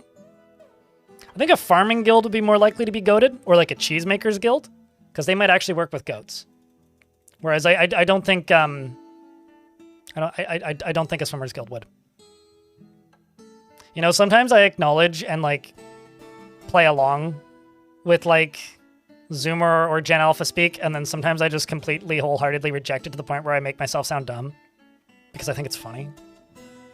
Oh, true. Yeah, that is just the whole fort. Yeah, like, what's the opposite of anonymous, chat? Dwarf Fortress is whatever the opposite of Alcoholics Anonymous is. Alcoholics Acceptance? I don't know. Alcoholics Public House. Alcoholics in public. I'll just go with that. All right, so you're now generating 1400 power. That's plenty. Let's turn this sucker back on.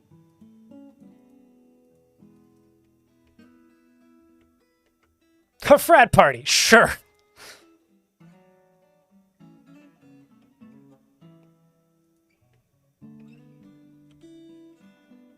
The water go whoosh.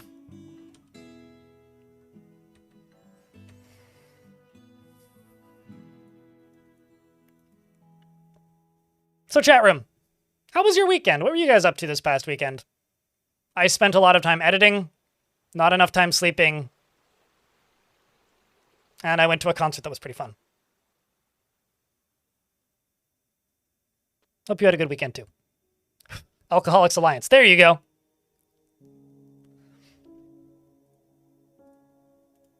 Alcoholics Presumed.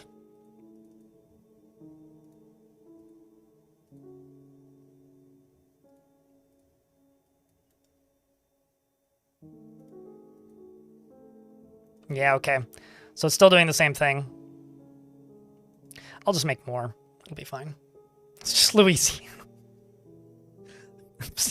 Sorry for all the people who live in Louisiana.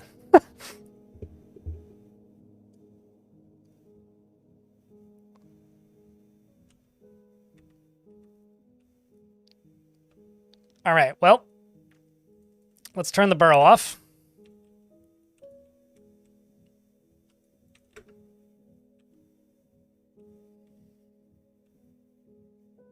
And see if we can't get this dwarf's body out of here. This is what we've been working towards for this entire fort. Well, for the last 2 streams of this fort. This right here. Bear witness to the glory of this dwarf walking through the water to pick up a body.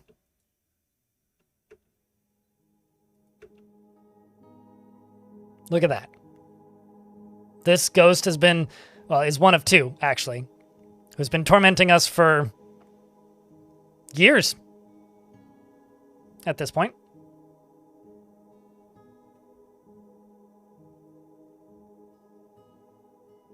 And now we can finally... Oh, you fell asleep.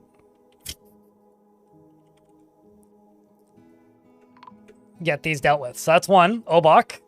The generic dwarf cheered. X100. No dwarf left behind. It took us a while, but we're getting to it. We got Cole's body.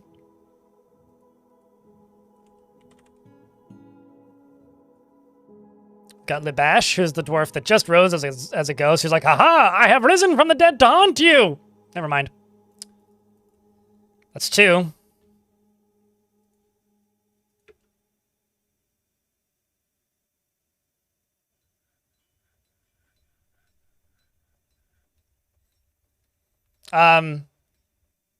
Stop pushing them in the well? Something has to be shoving them in the well. I'm not sure how you are getting them to go into the well to drown in the first place, so I don't actually know how to help you there.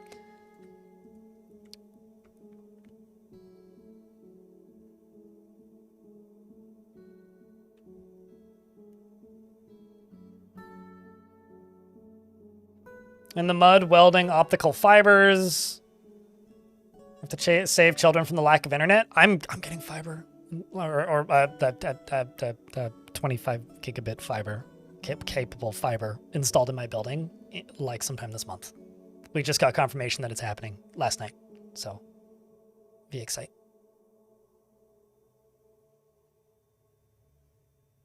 Be excited. I'm glad that something so silly can be inspiring. That's how you know you succeeded in life, when people are like inspired by your silliness. Like you're goofing off and people are inspired and it's like, wow. I'm either doing something very wrong in life and really need to shoot higher, or I'm doing something very right. I'm just going to actually deconstruct and reconstruct this coffin because we've got a problem here.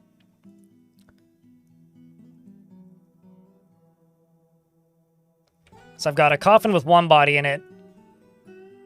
I think DF Hack actually probably screwed this up somehow.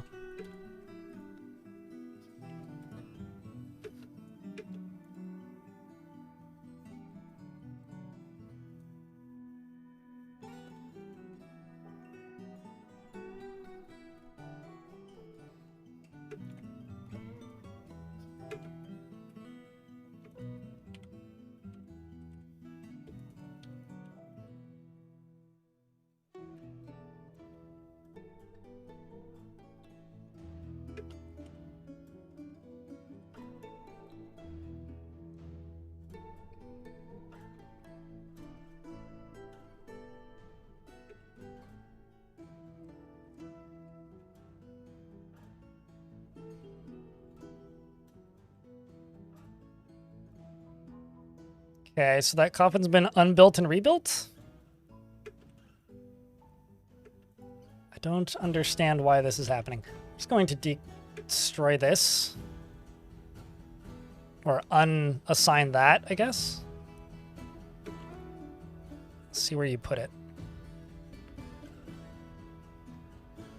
That river claimed way too many dwarves. It's a very hungry river. This is a new one for me. Hold on. Never seen them fail to put bodies in a coffin like this.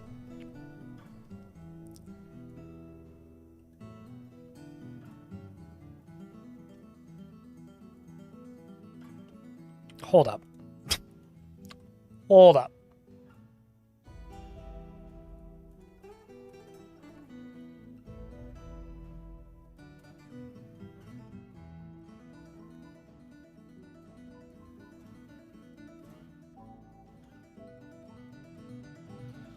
Okay, that's not what I thought it said. Where's Labash's skeleton?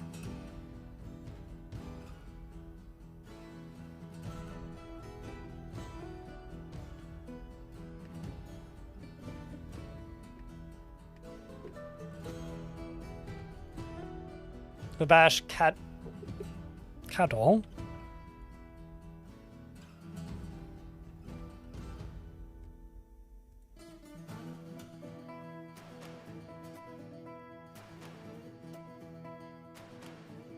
Huh. So do you have two?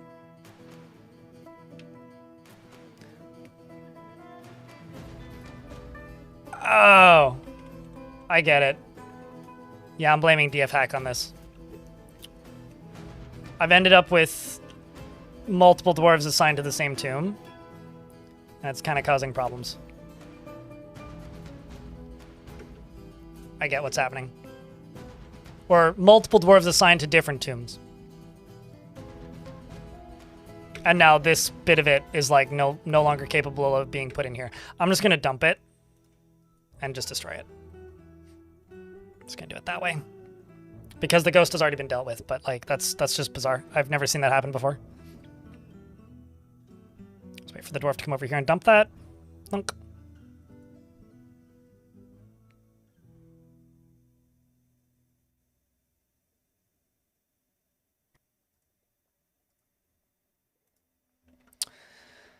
All right, so this half is now done and no longer draining, and this half is still draining. You're producing enough power, barely. And in a moment, well, actually I can do it right now, I think.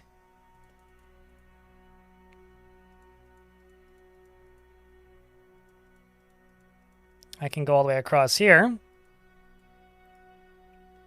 and construct those. Just to double up the power, because why not? And that is the dam project completed. And it did damn well, if I do say so myself. Let's try and make this thing less fucking dangerous, shall we?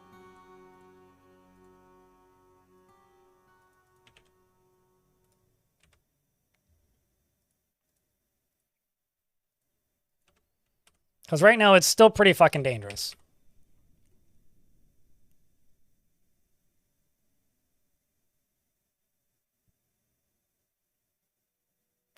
This is going to bug me. Okay, so instead of that, I'm just going to do this in the middle here. And I'm going to do walls across to there.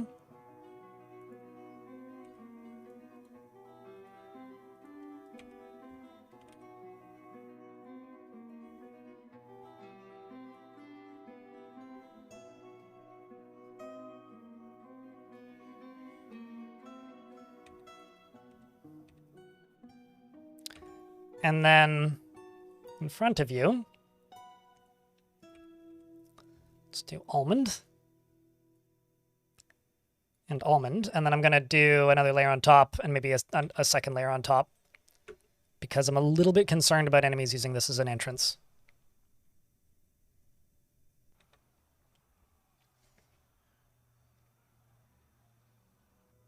I'm proud of myself, chat. Nobody said it couldn't be done, but I'm sure somebody thought it. I know I did. And yet, here we are. We did it. Holy shit buckets. God damn. We did it. That's actually kind of wild.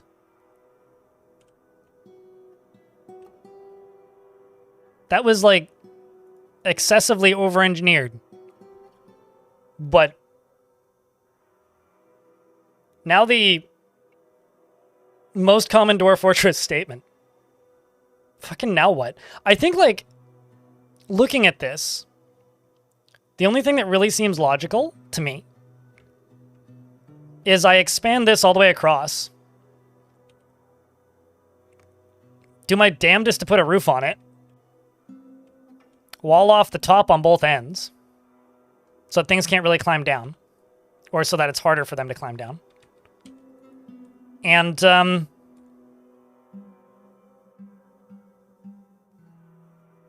build the base in here. Why not? What do you think?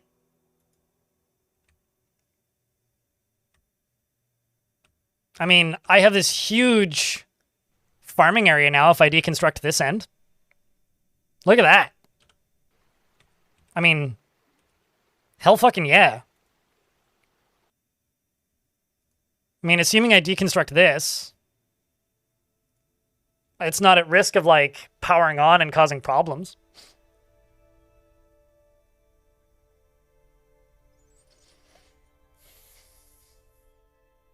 Oh, actually, speaking of wells, I no longer have a well. Because my well is now, like, you know, an issue. You can't really poison wells, no. We were kind of talking about this earlier, but poisons are not really a... They are a thing in Dwarf Fortress, but they're not really a thing that the player can interact with.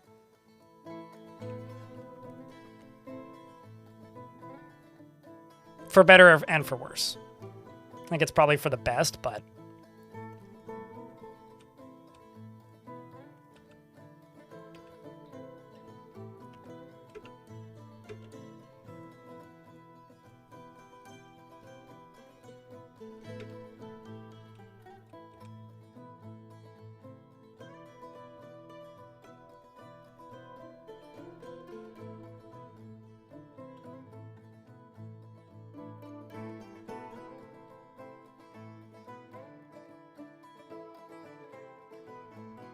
You're more figuratively speaking? Yeah, fair enough. But anyways, what keeps happening? Who keeps attacking you? Let me scroll back up in this chit-chat here.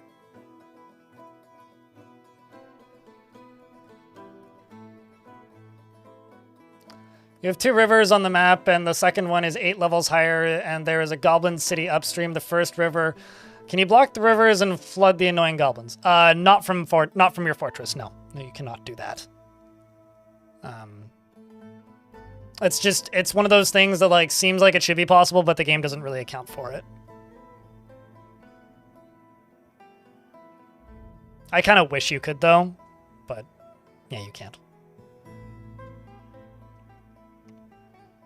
What you could do is attack them. But, like, flooding or changing, like, what rivers do isn't going to affect the overworld.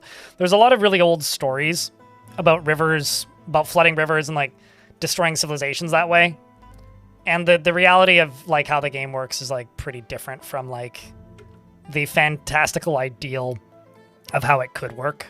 Especially when it comes to, like, you know, damming rivers and stuff. It would be really neat if it did. Then you will be able to.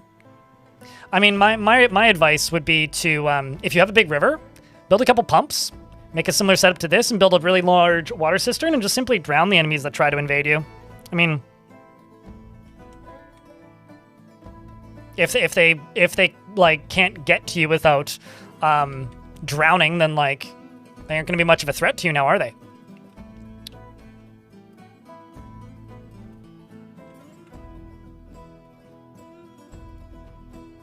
That's the way I see it, anyhow.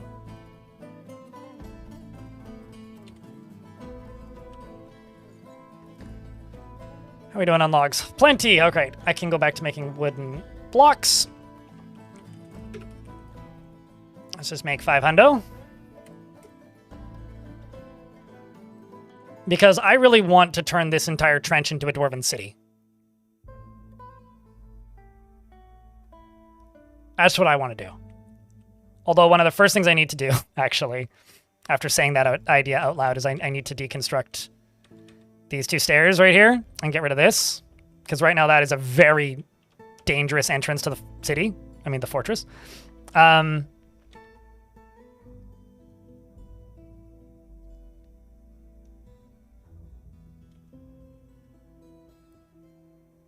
Yeah.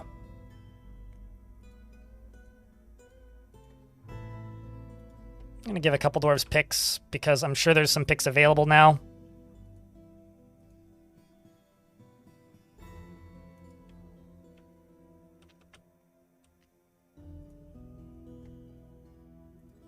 I could also like floor all this off all the way over to there, but let's deconstruct you so that there's no risk of this turning back on. And let's start farming. I mean, like, you want like too much farming space? Here you go. Look at that beaut. It's more farming space than I could ever fucking need, ever. Just period. I also need a way out. Thinking around here somewhere, maybe? Or maybe expand on this.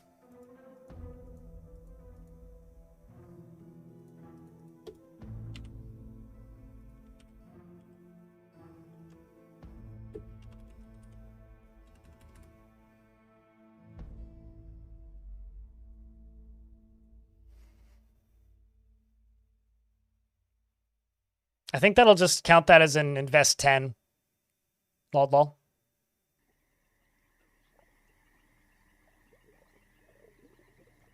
Yeah, anyway, there's a very real chance that this fort just becomes like a ridiculously over-engineered drowning setup.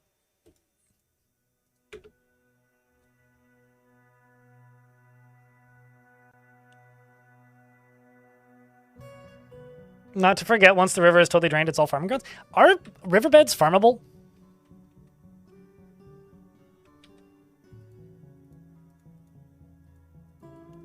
Need soil or mud, so no. River is not technically soil, so I would need to put flooring in there, flood it, and then drain it. I would need to do that. So unfortunately, I don't think that's quite the case, actually.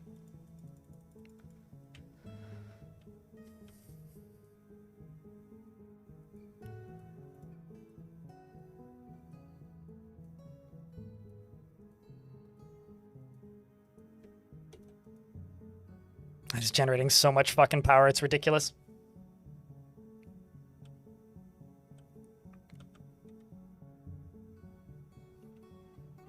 Okay, so what is growable down here? Let's do asparagus year-round.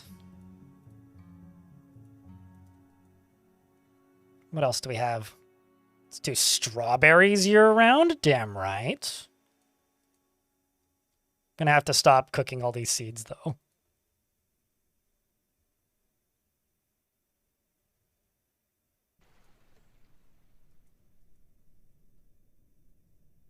Keep scrolling on the wrong thing. Let's go Fisher berries.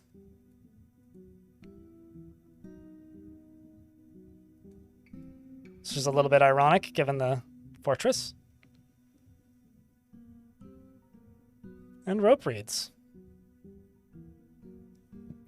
I can't scroll properly.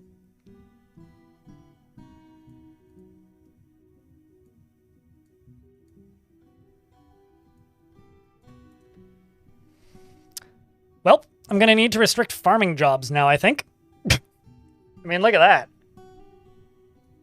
Good God. I think I'm just going to deconstruct these. And this will also give me enough extra pumps that I could do some real shenanigans. Because now I've got all of these extra pumps lying around. I mean, glorious. What shall I ever do with all these?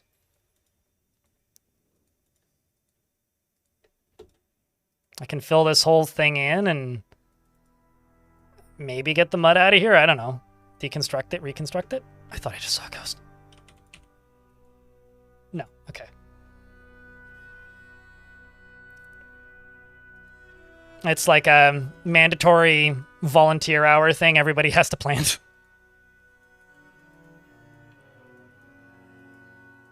Community service, if you will.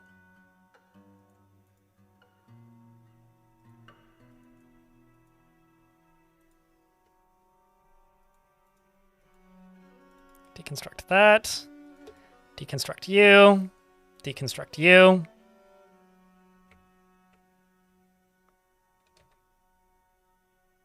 Not bad. It's nice for this fortress to have some success because holy shit, it's been very minimal up until this point. So I'm thinking I do something like this.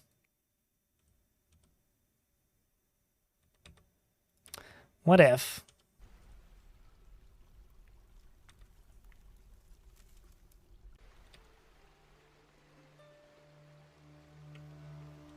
I do that, and then I go ramps. To me, this... Okay, so to me, these dwarves are like, as I've described them before, like Luddites, right? This situation that the fort's in right now is absolute proof that their idiocracy is correct, as far as I'm concerned. Because they are now in a situation where they've achieved greatness. They have built a structure at the bottom of a river by damming it and presumably creating a huge lake back up there.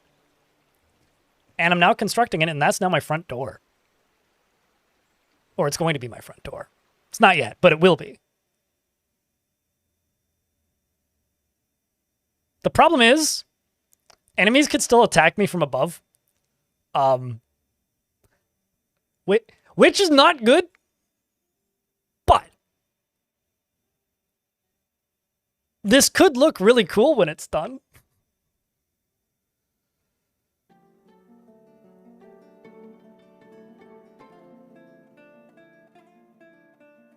This could look really cool when it's done.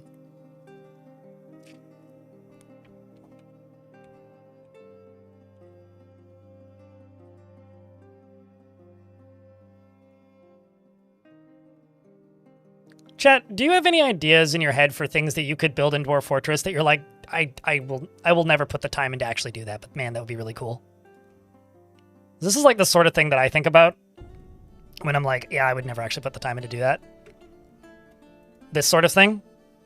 It's like, dam a river this big and then build a fort in it.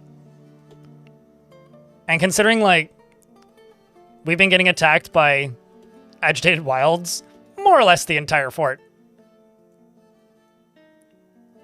To me, that in and of itself is, like, kind of amazing that we've made it this far.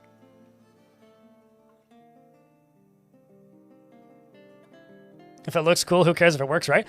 I mean, okay, so right now, if I get attacked from the surface, we're just fucked. Like, straight up, we're just fucked, man. I think... Okay, so... I should probably put a roof on this around this level. Which means effectively, I need to roof off... I'm just using this as like a selector to show you. I need to roof off all of this. And I need a roof all the way along here. And on top of this. All the way down. But that'll give us 3 Z levels to work with.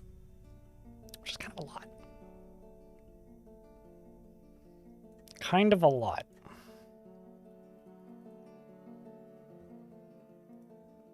And because I'm dumb, of course I'm going to want to, like, you know, color coordinate it, right?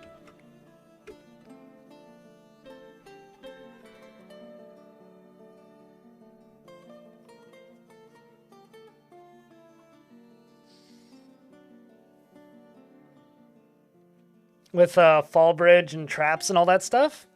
You will never do it, though. You know what might actually be better? Any tips for finding them? Go to the overworld and look for them. So this is a normal river. This is a major river. There is like a noticeable difference in the overworld. They're usually in lowlands. They're usually in high moisture areas where it rains a lot, like swamps, marshlands, that kind of thing. You don't generally see them in dry places. You tend to see them in areas that are very, like, rainforesty. They're often on heavy aquifers. This one isn't. They're almost always in Untamed Wilds. But, like, that's one. That's one. That's one. I increased rainfall in this world. Uh-oh. I'm an idiot. Stop doing that. Why do I keep doing this to myself? I fucked it up again, chat. I really need to block this off. It's actually what I need to do. Okay, so I need to turn the sucker off again. Hold up.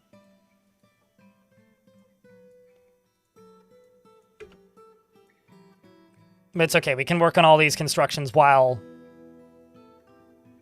this is fixing itself. And hopefully nobody drowns. Although, the good news is this dwarf is very happy currently being near a waterfall. But also, apparently I'm out of brews? What?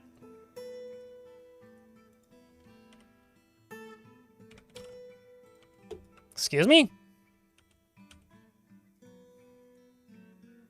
Ew. Out of brewable plants. Well, that'll do. That'll do it.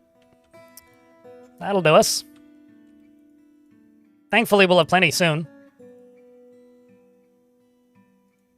This is going to be great for moods. Maybe a little dangerous, but...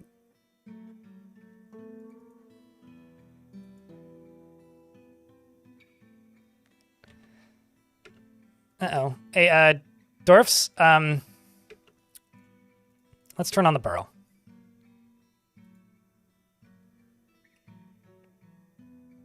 Because this is about to get V danger. V big danger. Into fort go you. There about to be big water coming. Yeah, there you go. You walk away. Much safer. Same with you. You also walk away. Big tidal wave incoming. Yes, no, we are very much not at risk of running out of water. That is the truth. Water, water everywhere, and not enough beer to drink. At the very least, this isn't pushing anybody off the edge yet. Okay.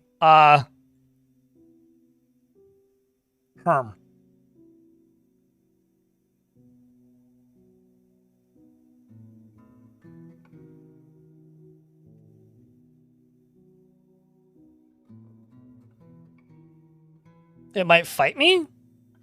I mean, you're probably right. Same with, like, some macro beer company.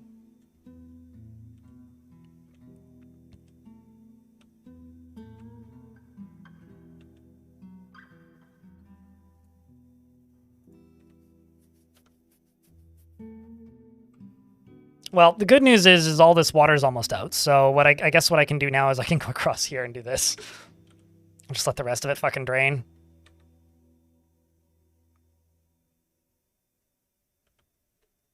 Because what I need to do is I need to go up to here. And I need to basically put a wall along here.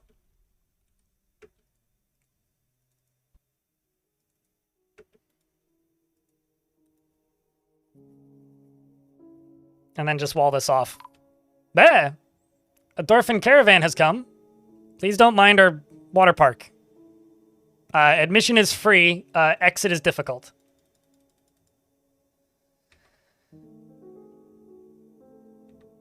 It's very, very wide. All right, well, I will say, all of my oopsies in this fort haven't made the fort uninteresting yet. It's certainly lived up to its name in that regard so far. All right, well, this is almost done draining, so that's good.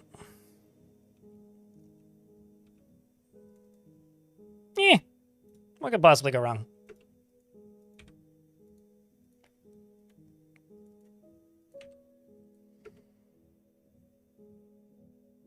There's an angry raven over there, I think. Ah, no, it's just a crow.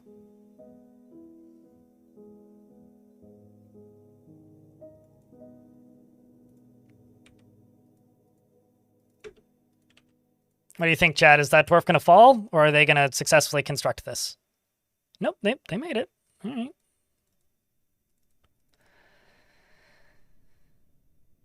Then I just need to do the rest of these and then that.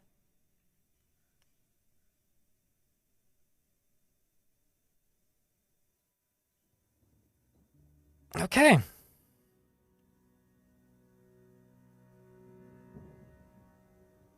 then we can turn this sucker back on and redrain it. Another child was born. I can't start better judgment. Ooh, I thought you fell off there for a second there, dwarf. Done, done. And the last one. This could very easily have ended with a dwarf just falling in and going splat.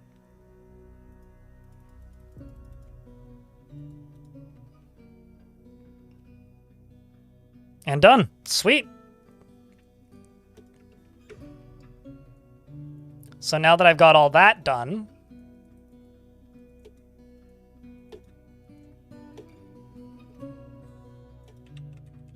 I can now go all the way over to here and turn this sucker back on.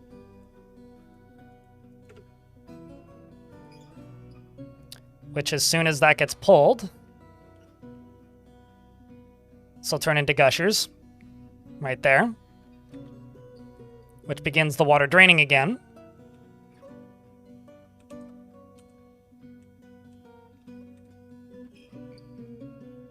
And I can keep deconstructing all of this and not worry about this reflooding because I have removed all of the problem tiles. I wonder if we're going to get more teasers soon for this siege stuff. Because I don't know if any of you guys have looked at the future of the fortress, but Tarn did post that he is now starting, or I guess as of the 1st of this month, starting on the catapult and ballista rewrites. Which I'm presuming will probably, quote unquote, be quicker than making whole new siege equipment. I just want to know what those sprites look like more than anything. Or if they're getting new sprites, or if they're going to look the same aesthetically, but just be mechanical changes. I'm bloody curious about the whole thing.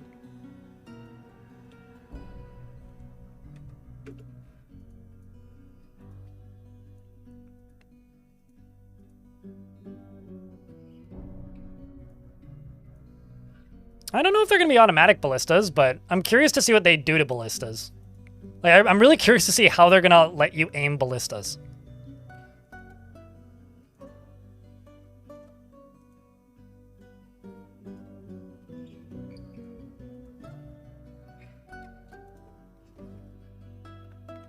Like, real curious to see how that's going to work.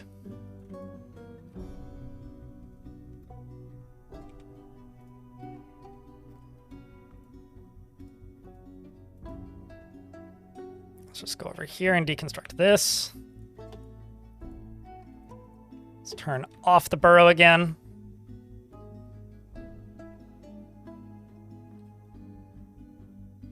Yeah, I mean, I'm curious. I mean, I'm sure they already have new sprites.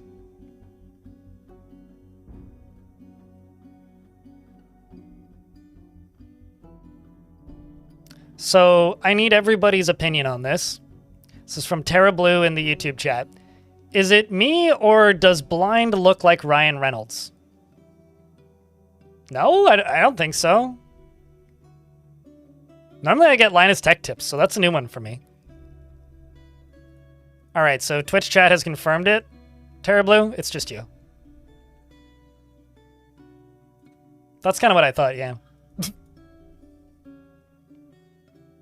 Because I don't think I look like Ryan Reynolds.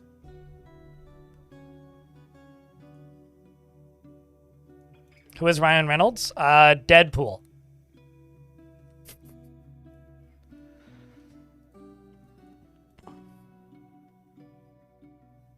Local billionaire. Is he a billionaire? Very wealthy man. The only real similarity I have to Ryan Reynolds is we're both Canadian.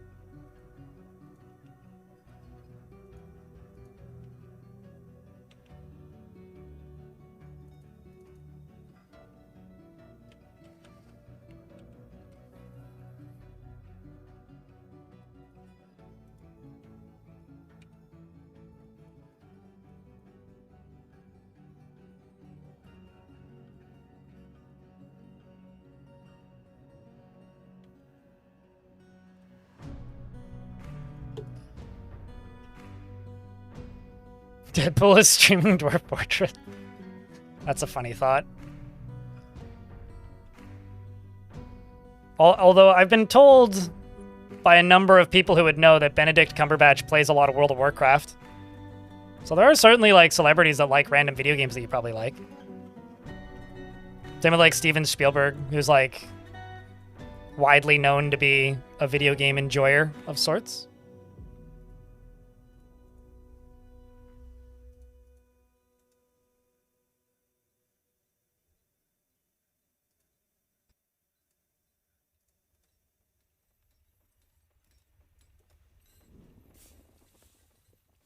There are people too. I know, right? Shockers. Although, I still think that the realest celebrity gaming moment of all time is Snoop Dogg turning on Madden, turning on his Twitch channel to stream Madden, and then stopping after like a couple of minutes and rage quitting after after disconnecting from a match. And then leaving the stream and the game running for the next 19 hours. It's maybe the most, oh wow, they're human too, things I've ever seen. Like, imagine being the guy who was playing against him. Like, imagine just beating Snoop Dogg. And then making Snoop Dogg rage quit.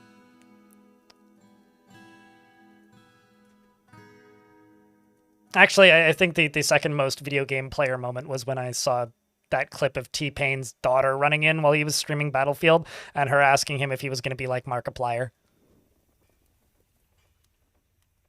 And he goes, well, no, honey, because he's actually famous.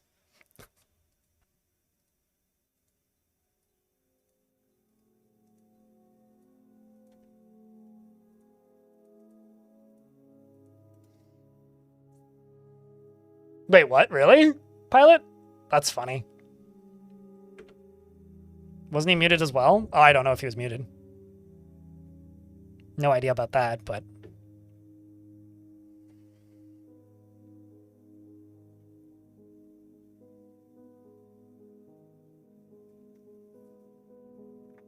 That's going pretty good, Bob. How about yourself? I'm just over here trying to fix my very damp fortress. My very, very, very damp fortress. Some more goddamn migrants have arrived despite the danger. Fucking fuck. Okay, well, good news is I have a roof here. And this is probably a pretty good place for some housing. So I think what I'm going to do is I'm going to work on this for a couple more minutes. And then I'm just going to make this into housing. Dwarves can just live here. This seems like a place where dwarves would live. What do you think, chat? And if you disagree, don't worry. I don't agree with your disagreement. I am using my creator privilege to veto any disagreements and ignoring your opinions. I think this is a great place for dwarven housing, personally.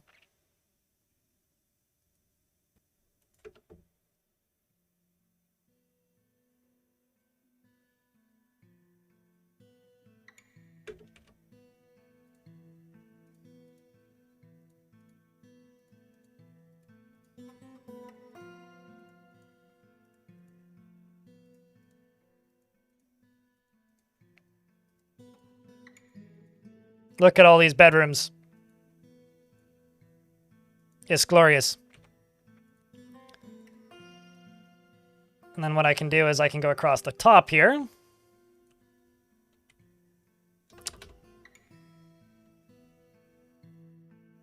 Let's just use hazel. And hazel. It's my brand new farmer housing.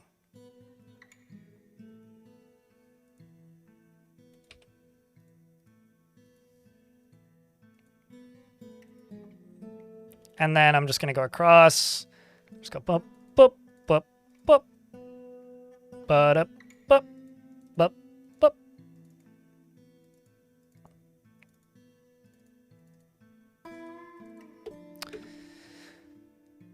Now we just need to give them a little bit of time to build it. But they're working on it.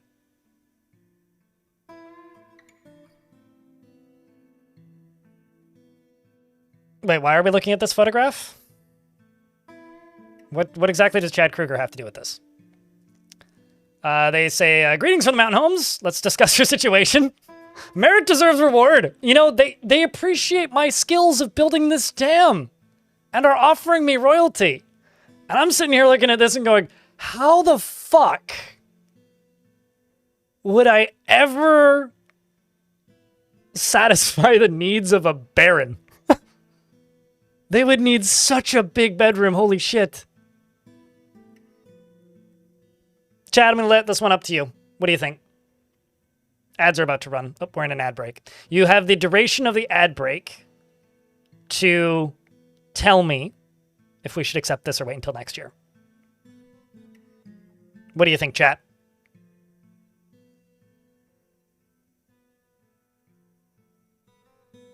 River Dwarves more like Drum Original.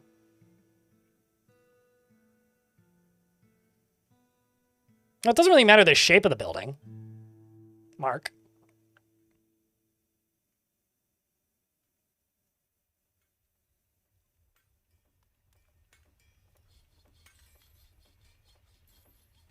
You know, chat, I hate to tell you. People seem to want a Baron. It seems like people want a Baron. I would like to wait until next year. But a true river home is not afraid of a challenge. The showers are guaranteed and come with the process.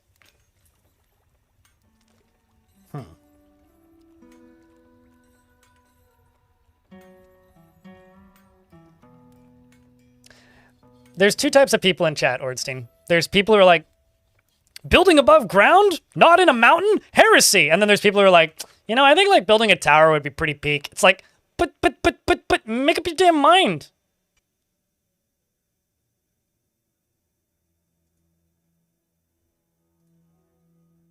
Huh? Sorry, my YouTube dashboard looks entirely different. Oh, shit! You want to know what's awful, but also amazing? YouTube now has like a default option for me to stream horizontal and vertical at the same time. So I'll show up in your shorts as well. That's fucking terrifying. I'm sorry in advance. Wetter the better. Good to know. Good to know. Well, I'll accept it. I'm not going to give it to Agitated Giant Wild Boar. I'm going to give it to Devoted Mortal, because I think Devoted Mortal is currently my mayor. And if I give it to Devoted Mortal, I know that they're not pissed off at me. Their demands are not ridiculous. And I like them because they're the one that I've built this entire fortress around with their dumb mindset of knowledge is dumb. I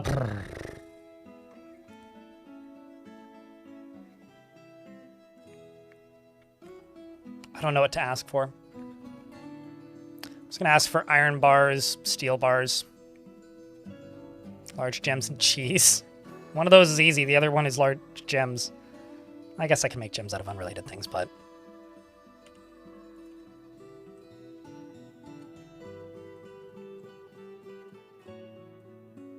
I just wish they would stop upscaling my shorts using AI, because it makes me look really creepy and I don't like it. Like, genuinely. If I could just, like, point at YouTube and be like, hey, could you just stop forever? Thanks. It would be that. Because it actually genuinely distresses me. On, like, a personal level.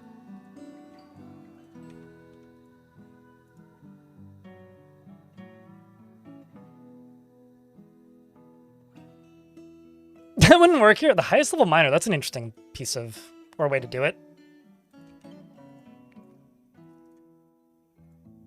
Logic, I guess, is maybe the word I was using or looking for.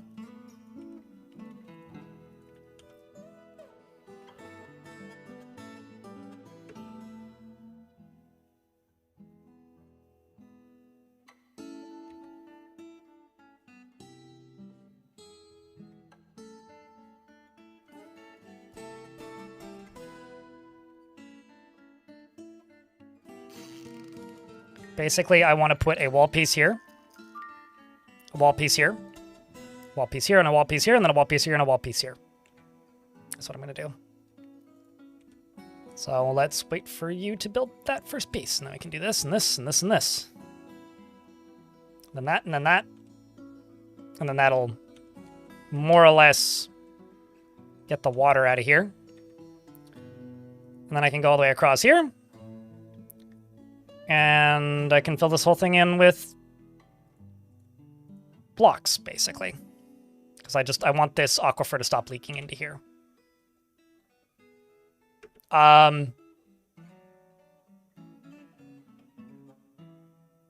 Bath? Ooh. Excuse me? Sure, I get it, you fell, but... How? There's no reason to go there and just whee! I mean... Good job?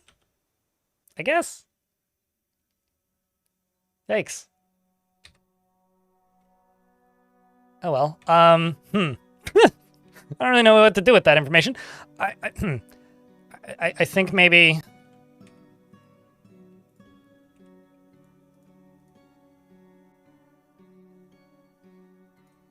That's all hazel. Let's just go across here and do something like this. And I think we'll just make a very roundabout method of getting rid of you. That's... There is no way to sort by swimmers in Dwarf Fortress's jobs, so I would literally have to go through 152 dwarves to find the best swimmer, and I'm just not going to do that. It doesn't really matter on who is or who isn't, but I guess that would be the nearest equivalent, sure. I'm just going to do this so that dwarves are less likely to go splat again.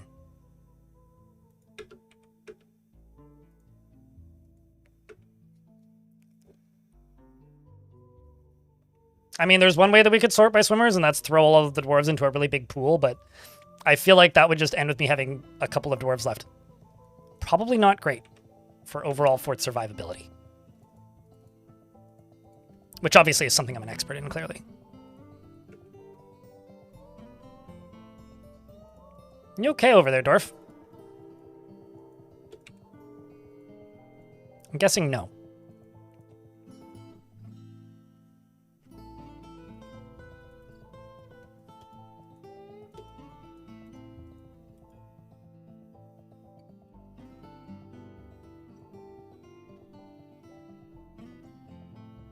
Sort them by I won't miss them. I mean, like, if I'm being picky about a Baron, usually I just select whoever makes sense to the fort itself at the time.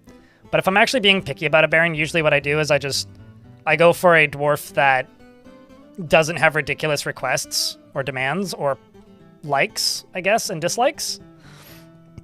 And, or a dwarf that just makes sense based on, like, this story that the fort has told so far. The mayor currently just makes the most sense, so I'm just gonna go with the mayor.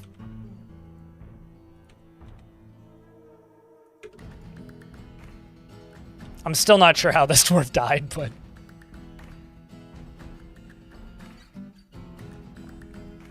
The Great Swim Filter is what you're saying. It's like a pool filter, but for dwarves.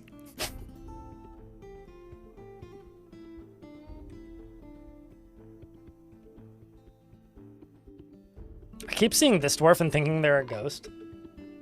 Oh, hey! They've finally been missing for a week. We're almost there. Just need this built. Which will be real soon. Because they're finishing the last of this up.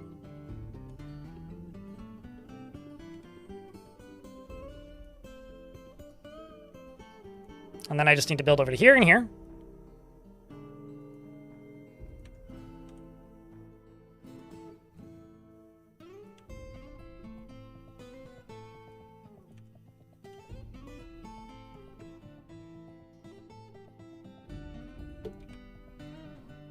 It'll be fine. Won't take too long. And then I can just gather that body up, because... lol. Alright, right, so over here, let's go Hazel.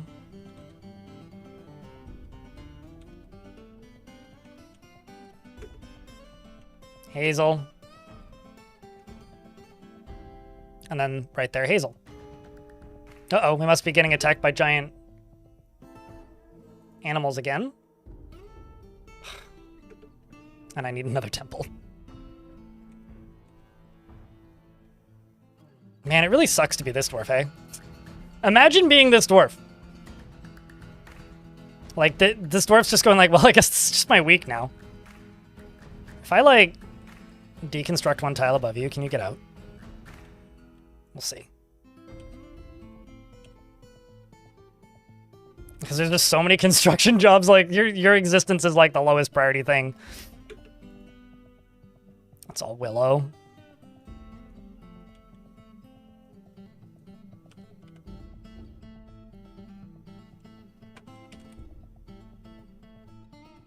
Let's just fill this all in with Sandpear.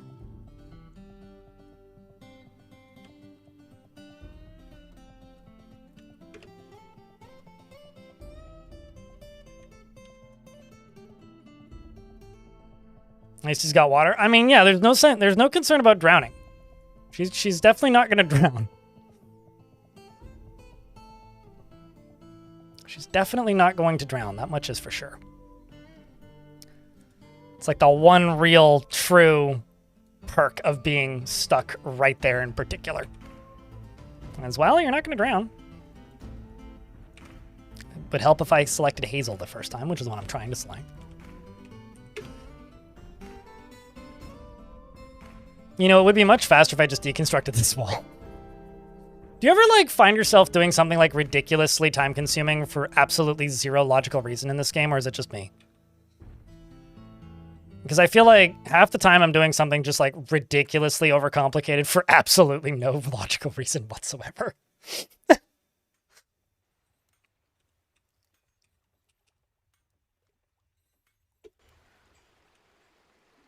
In fact, most of the time, I feel like I'm doing something just completely ridiculously overcomplicated for no logical reason. Okay, that got canceled for some reason. I don't even know why.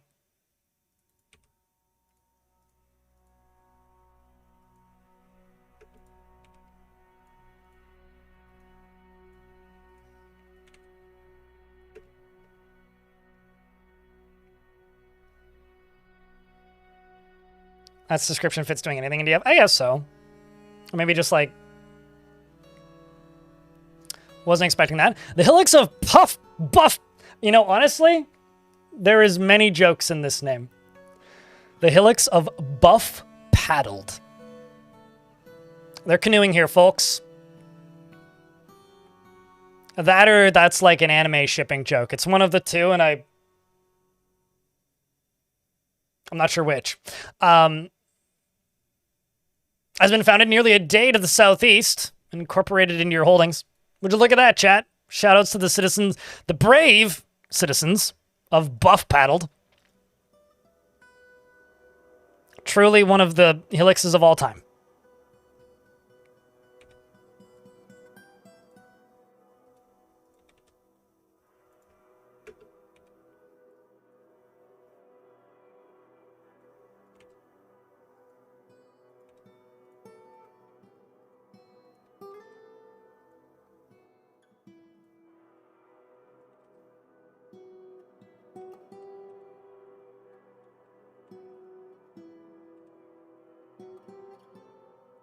That's not what I wanted. I wanted Ashen.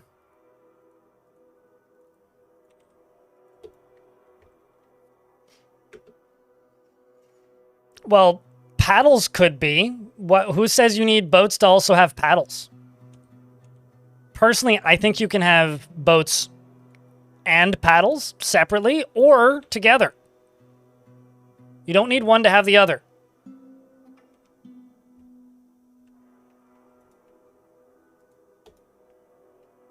Anyway, we're about to be able to go grab this dwarf's body. Ugh. You usually start, if you play as a dwarf or a dwarven faction in adventure mode, you usually start in a Hillix. They're like basically piles of dirt hollowed out. They're like surface farming settlements, mostly made up of very large farms.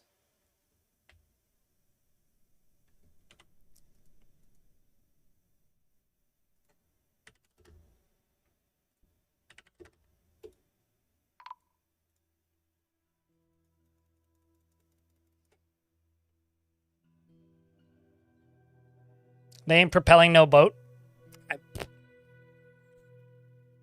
They ain't propelling no boat, and I ain't afraid of no ghosts. All right, so this shouldn't come as a surprise to anyone, but I have no way of getting rid of this aquifer. This up here, so from here, here, here, here, is an aquifer. I have two options. Curious to know what you guys think is the better option. Dragon, Crypt Finger, Crypt Derplin. I could build a tavern underneath it. It's option one. And just let the water flow all the way down. Or I could block it all off. Dr. Phineas, thank you very much for the tier 3 for the 64th month. The month of a Nintendo console that was pretty good once. At one point in time, a long time ago, and probably didn't age all that well. I think I'm gonna make a tavern.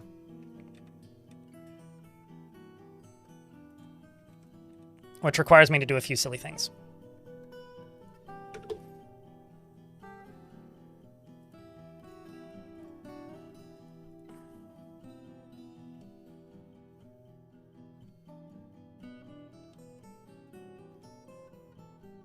I have this weird feeling this is going to end with somebody falling and going splat.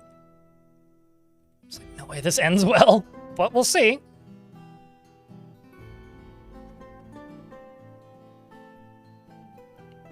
I hope that you're doing well, Phineas. Thanks for all that you do. Also, that dwarf got out, so that's good.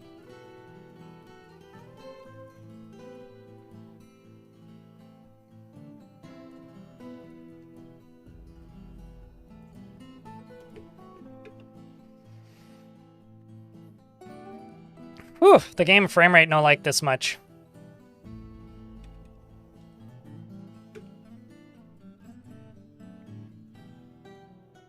I do have a shit ton of floor grates.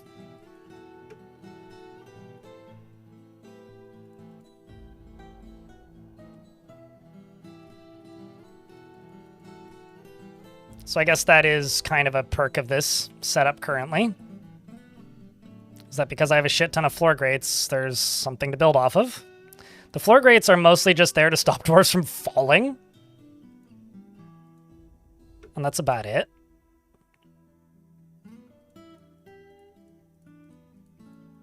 Or making it like less of a big deal if a dwarf falls.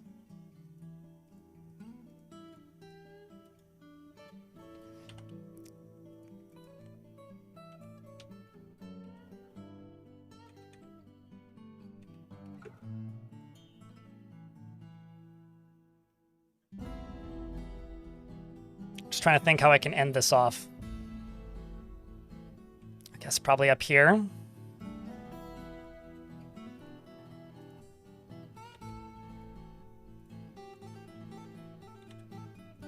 Throw one hazel block right there, hazel block right there, hazel block right there, and then block these two.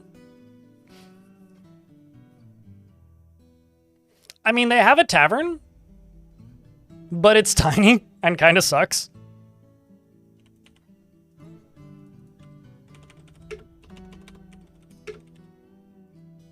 So I think we owe them a big tavern.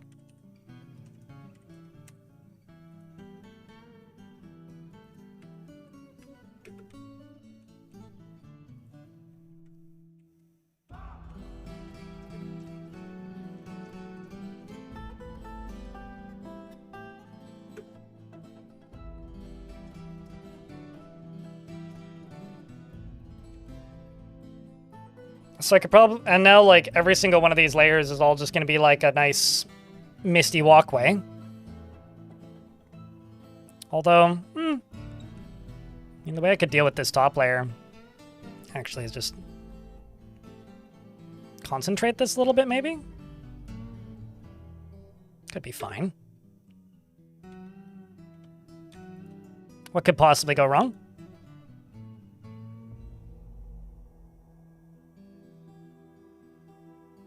What could possibly go wrong?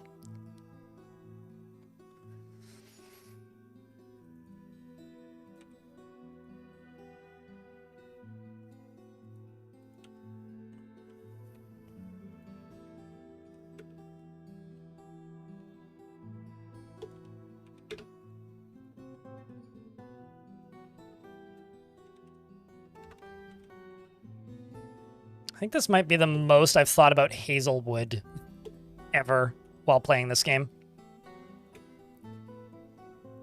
Nope, didn't want Hazel there.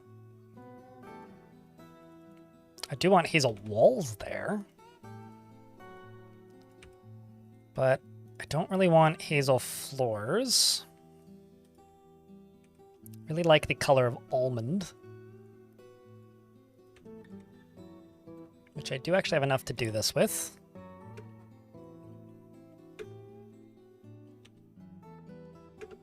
And then it's just a matter of getting these last few pieces hooked up and getting all those grates put in place. And then this all there is ashen.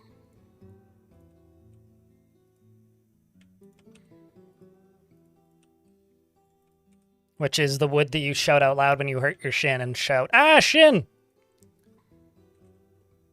Which I also have a ton of, which is nice.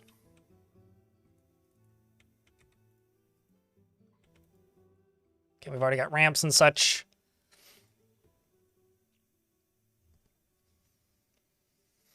Good to hear, Phineas. Hello, Silas.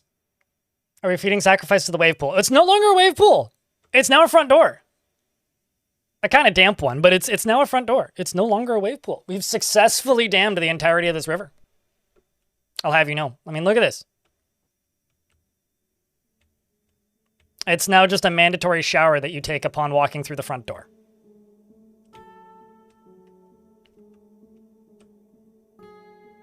That's what it is now. And this is the actual construction that keeps the...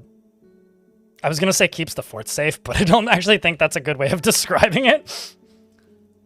Keeps the fort, from flooding? Yeah. Keeps the fort from flooding. We'll go with that.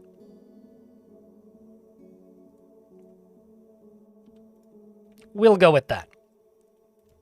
I also need to make some hatch covers.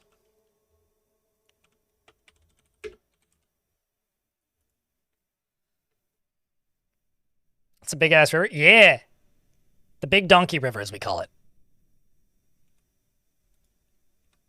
Safe. Yes, sure. I mean, safe is a relative term here.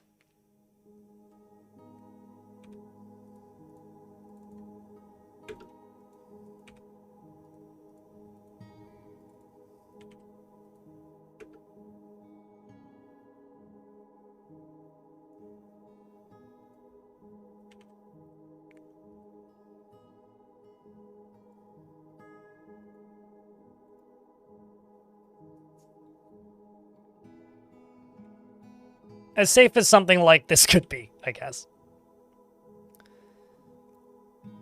You know what? Fuck it. Actually, I'm just realizing a problem here. I need to deconstruct those and change how those are laid out. Okay, so top side up here.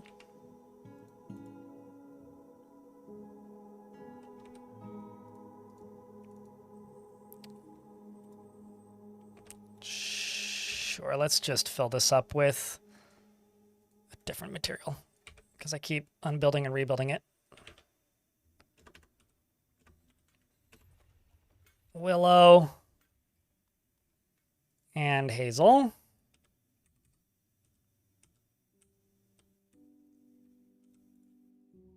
And I need that done.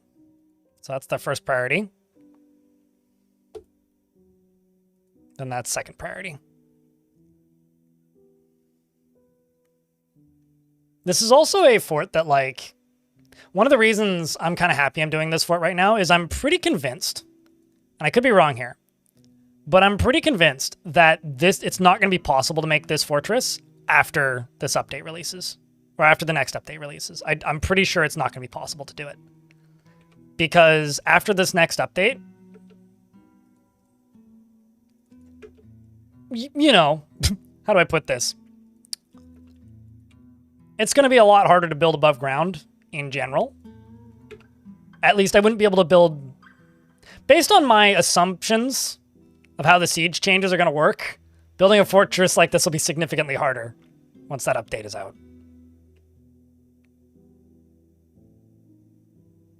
Which, of course, you know, we'll have to try that at some point, but... At least based on my current knowledge, this is the last time I will be able to build a fort like this.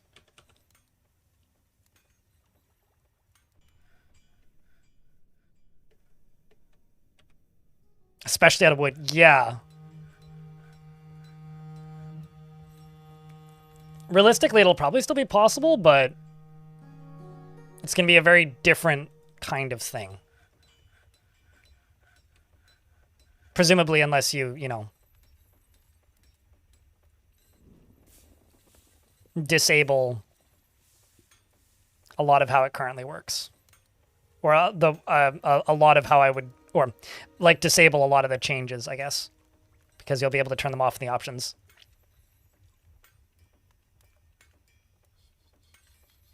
It's going to be curious to see how things change and how much things change.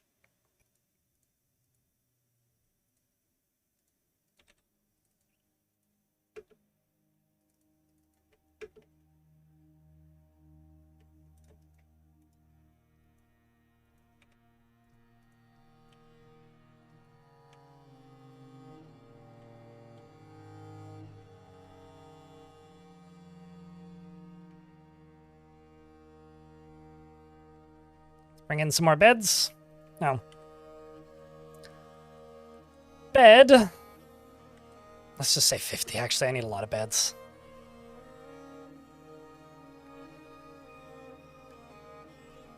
Sure, it will be. Siege stuff will still be customizable, but being able to do this with like the default difficulty settings on for sieges or hard difficulty, I think this is not going to be a thing that I'll be able to do much longer, if nothing else.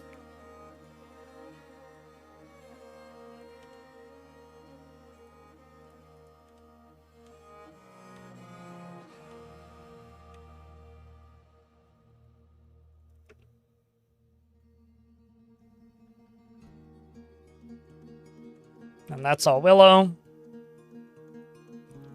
I'll be able to change how this works later down the line. Let's just do this right now.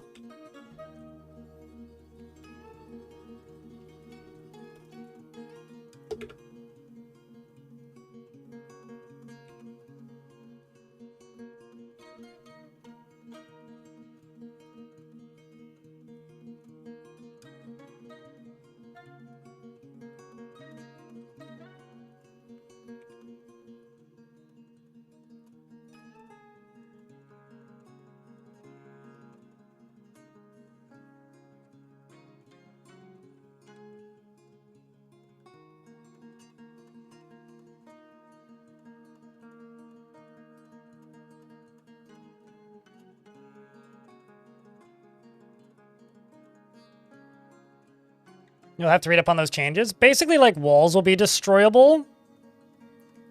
Large enemy siegers will be able to destroy any walls. They'll be able to, like, so, like, cave dragons and stuff will be able to destroy any walls. Trolls are going to have a new weapon, which essentially, from what we can tell, is going to allow them to mine, but slower than dwarves. Bridges are going to be destroyable. Doors are going to be much more destroyable.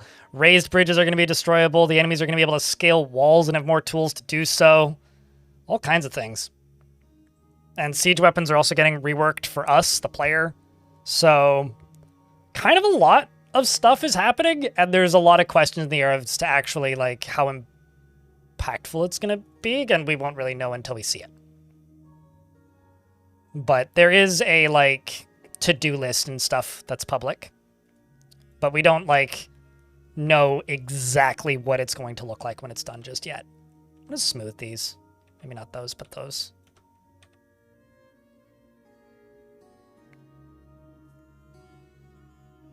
I mean, the siege weapons are getting remade specifically to be useful. I mean, Mark's Dwarves are excessively useful right now, and if you haven't seen their full potential, then that's a you problem, but trust me, Mark's Dwarves are extremely strong right now in the current game. To the point where, like, I would almost say that they're a little bit too good in some ways, but...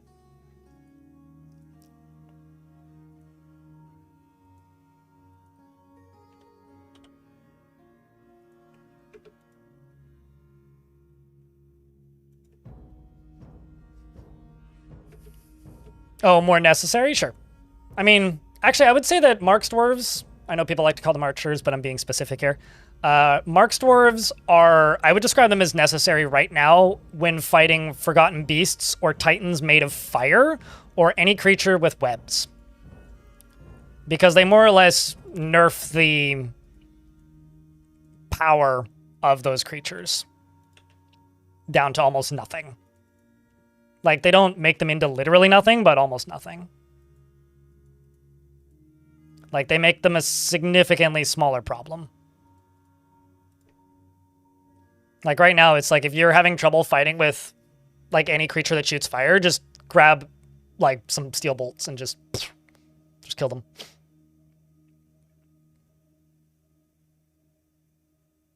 Yeah, making walls out of metal? Walls out of metal is going to be more of a thing, yeah.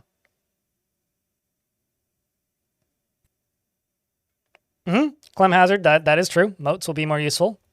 But, like, the whole no digging concept is just going to be... I will have to experiment with the sieges for quite a bit before I can really figure out exactly how impactful that's going to be. Do we have a mayor? They are also my baron, and they're already named. These are my nobles, if you'd like to have a look-see. They are literally all named except for my militia commander there. Digmoth. I think it's time for you to be one of the peasants, perhaps. They'll take the commander.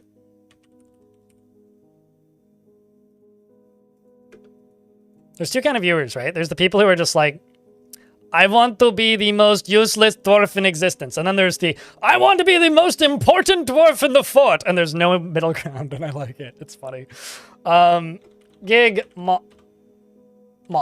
Hold on. I'm going to go change. What you're seeing right now is my pajama pants, which are red, reflecting up on my face. I'm just going to go change how the blinds are oriented.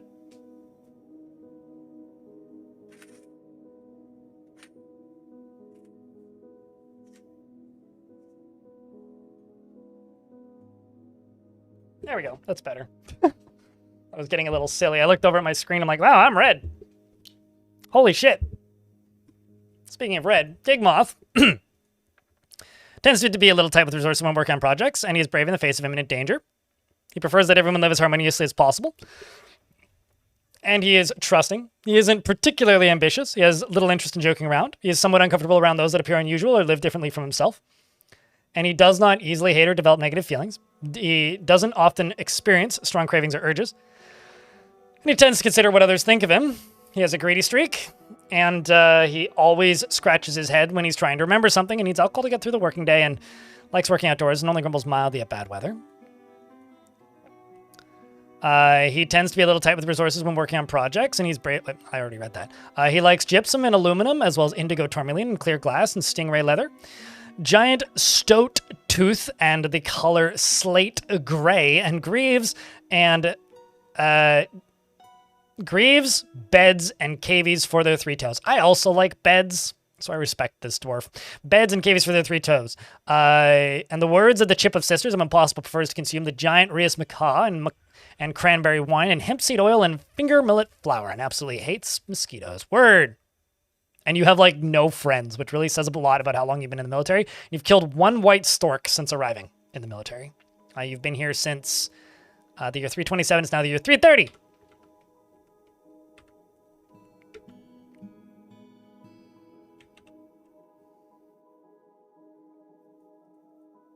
This is taking forever.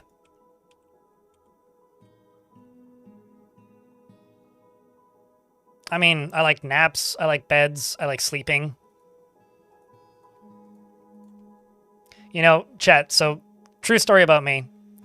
I have a twin XL size bed, which is pretty small, but I have a king size pillow. It is like wider than my bed. Just saying. Your neck deserves to be a king. What'd you miss? I have no idea when you left. And also, messing around with the dam and broke something in it earlier is, you're going to have to be more specific. I built a secondary dam, finished it, deconstructed most of the original one. I'm now farming in the basin of it, and I'm moving my beds, I'm moving most, or deciding to move most of the fortress into the dam structure. That's what I'm doing. Yeah, no, king-size beds are entirely too large, but king-size pillows are pretty peak.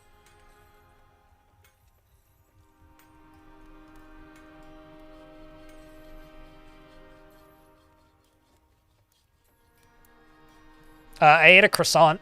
I may have done that after you left. That's all I got, really, at the moment. Do you like the concept of this fort? It is like, it's a fun construction challenge, let me tell you. I'm just sitting here and crossing my fingers that the goblins don't attack me right now because I'm super exposed.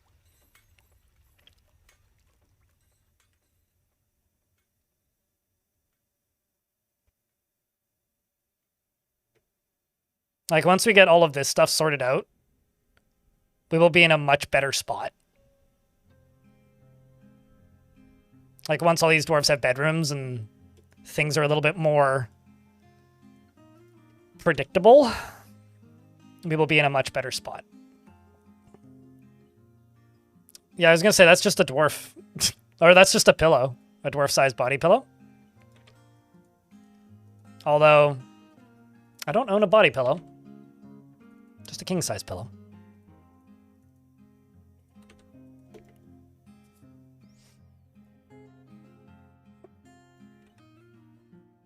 Not to be confused with a King of the Cosmos size pillow. That would be a very large pillow.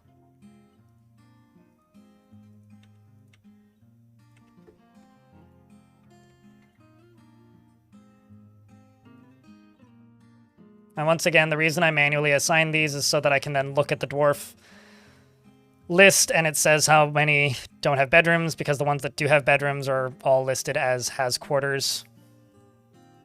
So this gives me an idea of how many more I need to assign.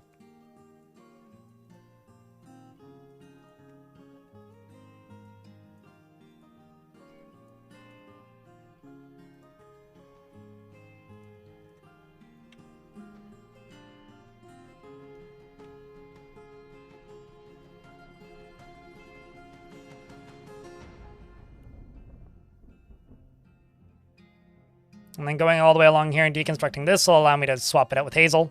Because I am trying to color coordinate these floors a little bit more. Not that it fucking matters, but I'm trying. I am in fact trying.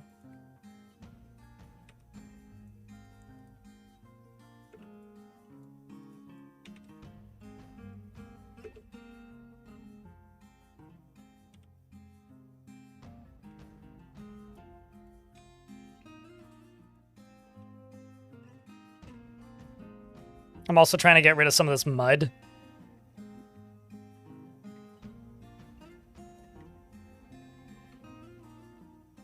How does it look from above? I'll show you in a sec.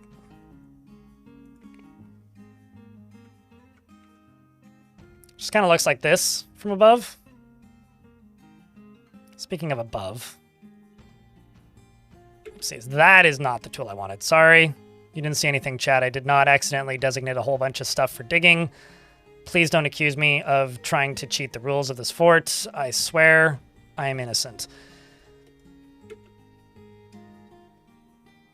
But yeah, this is what it looks like from above. And then if I scroll down and in, it looks like this eventually. than this.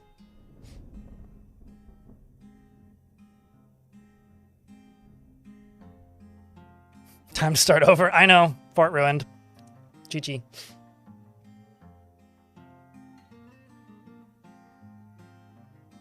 Sure, once it's done saving. Clockwork.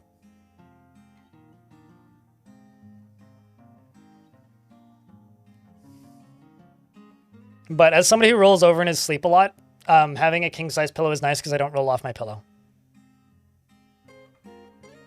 Wait, so Death by Sleeping in YouTube chat says, what are you going to do about that one body? What one body?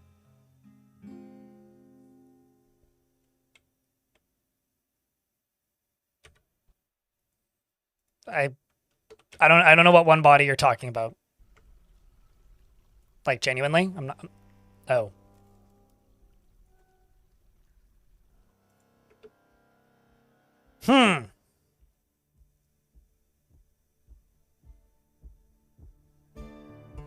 Criminals.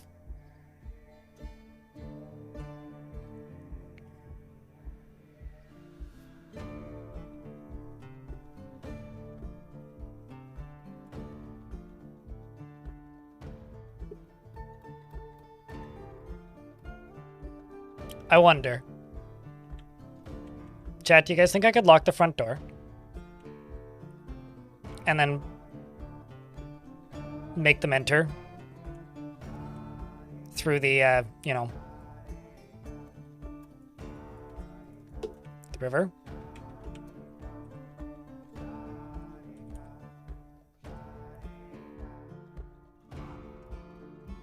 Do you think?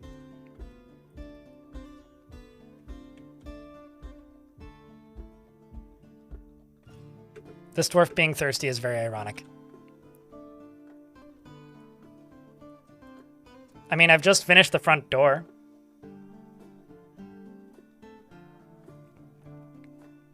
It's not that many goblins.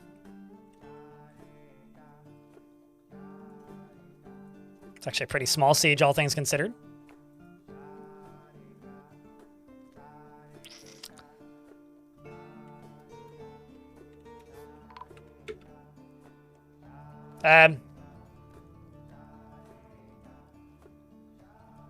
How?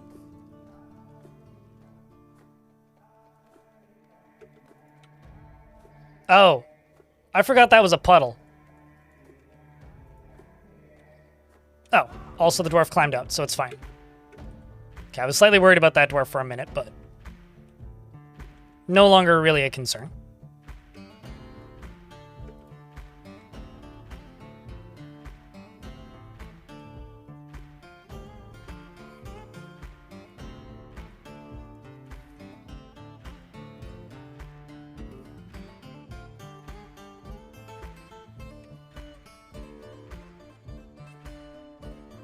Yeah, no, that dwarf is good.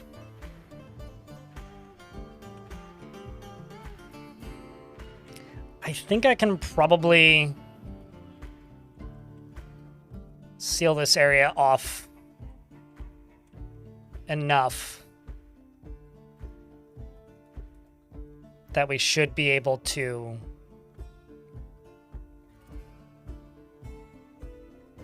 make them enter in that way. But, like, this is a liability as an example. Like this right here.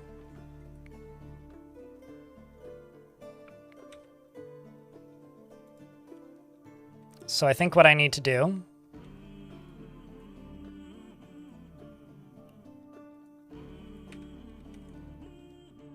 is just place a bunch of blocks along here.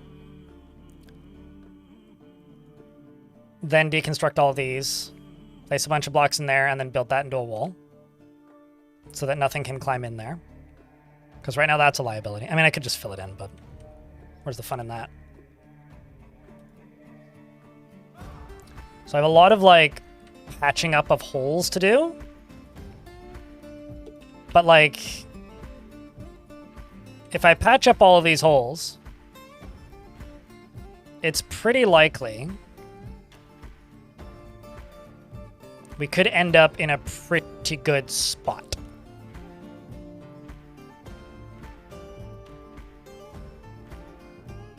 Also, for the dozenth time, Wild boars are not war trainable, and they are not war trained. The wild boars will run away in fear if they are chased by, be like trying to set cows on them, basically.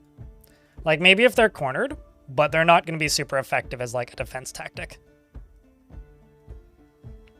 And by that, I mean they're not going to be even remotely effective as a defense tactic. Sorry to disappoint, chat, but they're not.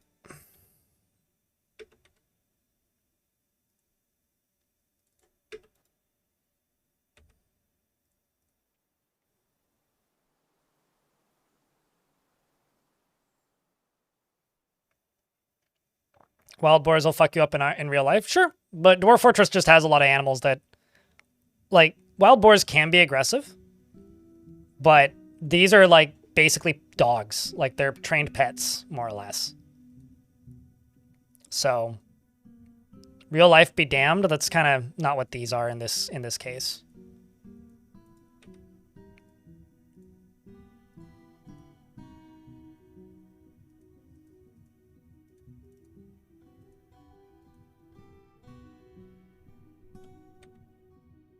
These are basically large, funny-looking dogs. But yeah, I would like to give these goblins a bath. That is, in fact, what I would like to do.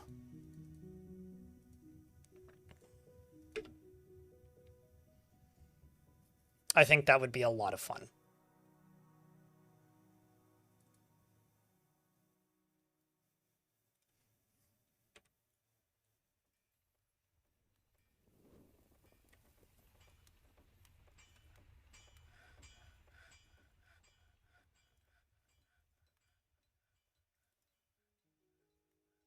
I also love how dwarves can't build diagonally except for when they can sometimes.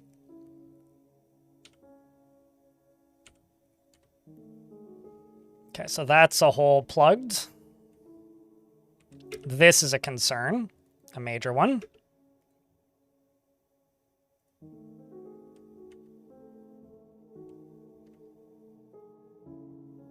So let's get this built and get this filtered off. Because I want the easiest way for them to get into the fortress to just be to walk down to the river and walk in. Something I could do, though, is I could put a whole bunch of giant wild boars into one cage and then connect that cage to a lever and then pull it. What are we getting attacked by? It's gotta be something. Okay, so it's just some agitated ravens on the map at the moment.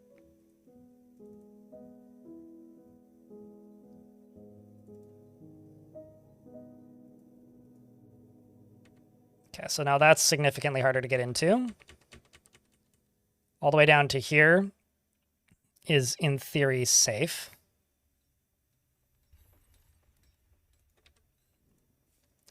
Actually, really just would like to do this. Oh. There's just no access to any of this. This makes me nervous. Really nervous. Let's just go up to here. Then I'll build a bridge there and a bridge there and then just wall all this off. Like basically from like here all the way up to the top.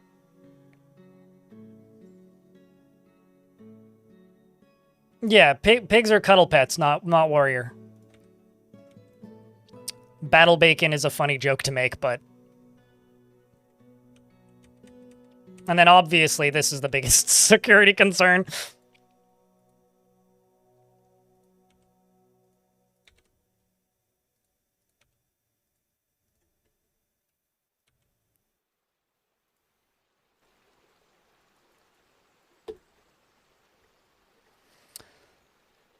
And then it's just a matter of, I guess, actually probably going along the bottom here and doing like that. Although maybe let's not do this out of hazel. Let's do this out of an ugly wood that I don't use very often. Bad. Okay.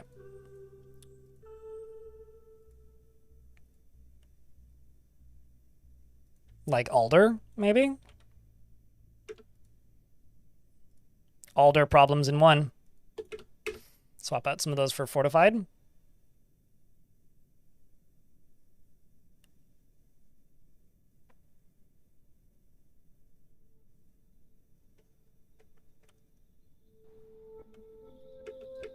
What are you doing there, Dwarf? Picking up some equipment? Then the last thing I need to do is just fucking drown them.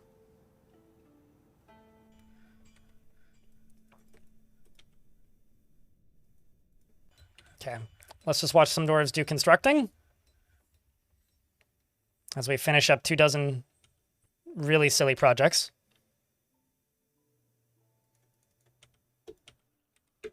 I'm also going to go up to here. Do that.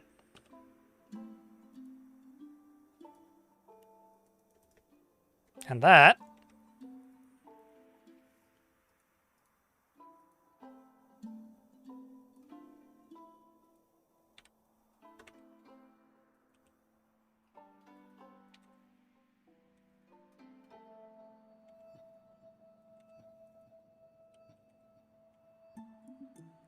All these dwarves running along the bottom of the river.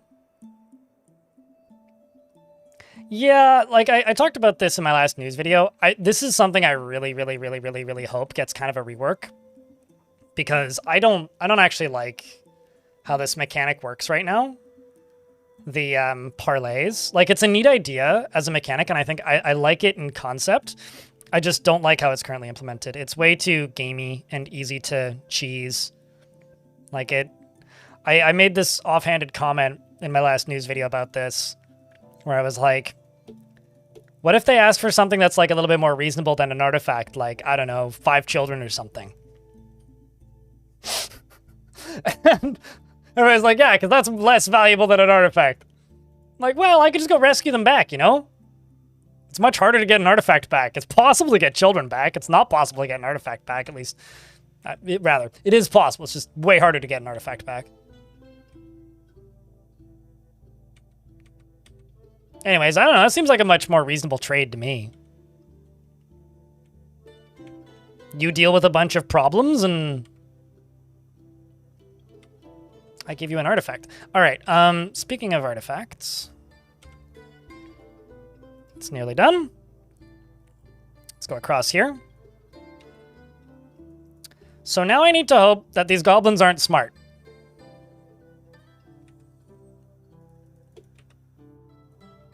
That's really what we need to hope. So, yeah. That's basically all I can think to really do at the moment, except for maybe this.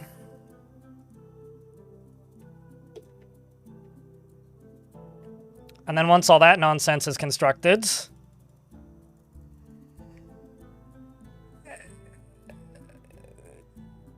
then I think we can just send them in.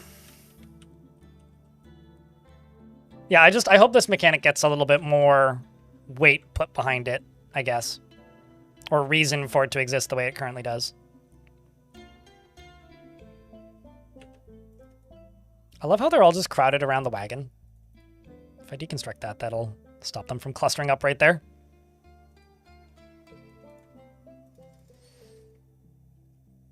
So basically, I'm going to finish building this. And then we're going to let them in. And see who wins. Although I don't actually know why they're refusing to build these.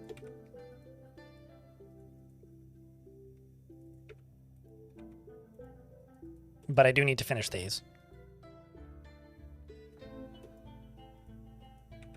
It's because I can't get to that one hazel block, that's why.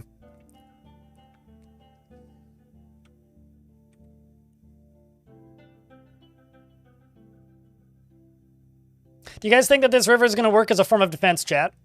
Yes or no? The siege update will take a while? Yes and no. I find that updates, when it comes to Dwarf Fortress, it's usually a long period of silence, and then suddenly everything kind of happens all at once, and then it's out very quickly. So I don't know. I mean, it could take a while. It could be out in like the next 6 weeks. I have a feeling we'll have another incremental portion of it this year, but yeah, I'd be surprised if it's out before Christmas.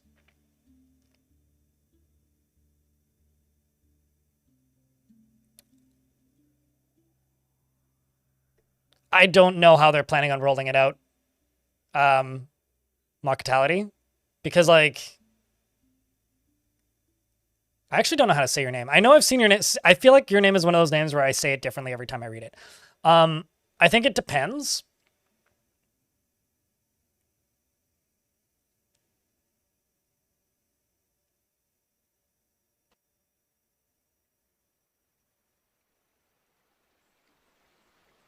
I have no idea what this has to do with anything, Ordenstein, aside from, yes, Greeks were sexist.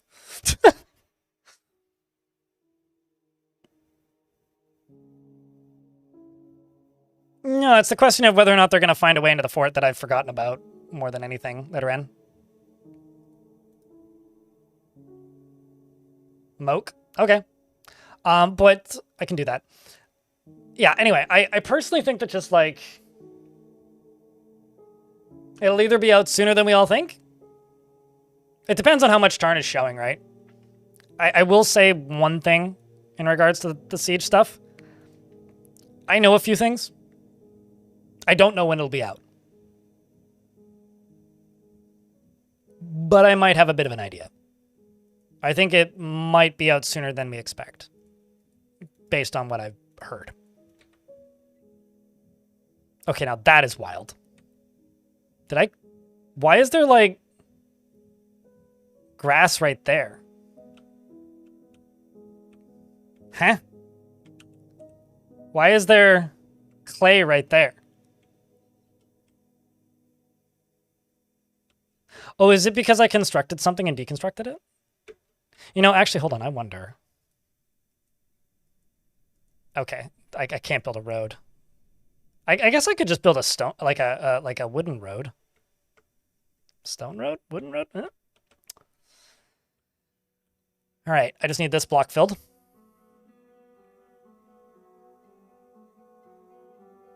Christmas morning, got it. Sure, definitely. It'll be shadow dropped Christmas morning. You've heard it here confirmed. Clay time? What clay? Exactly. I mean, this is salty clay. It's not usable as clay. Silty clay. It's not fire clay or any of the other clays that are usable as clay.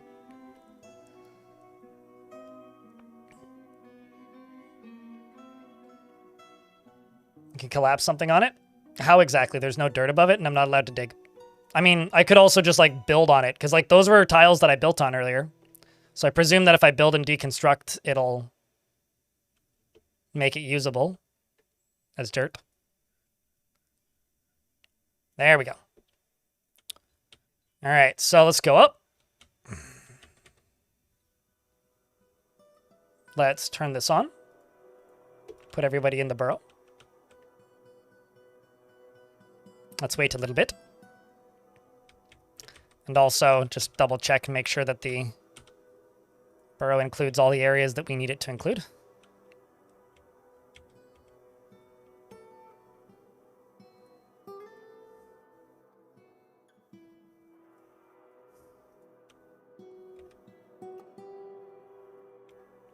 Let's also go down into here. Forbid everything down in there for logical reasons.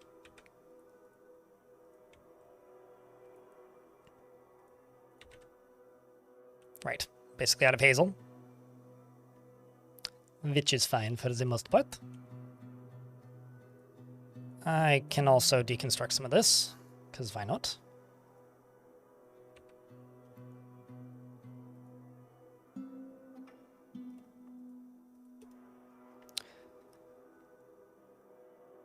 Peasant Jorah? Who's Jorah?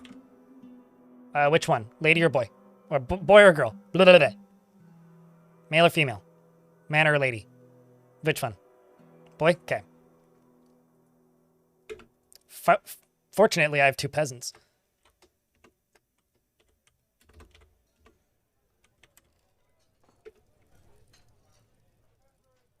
Jorah goofball.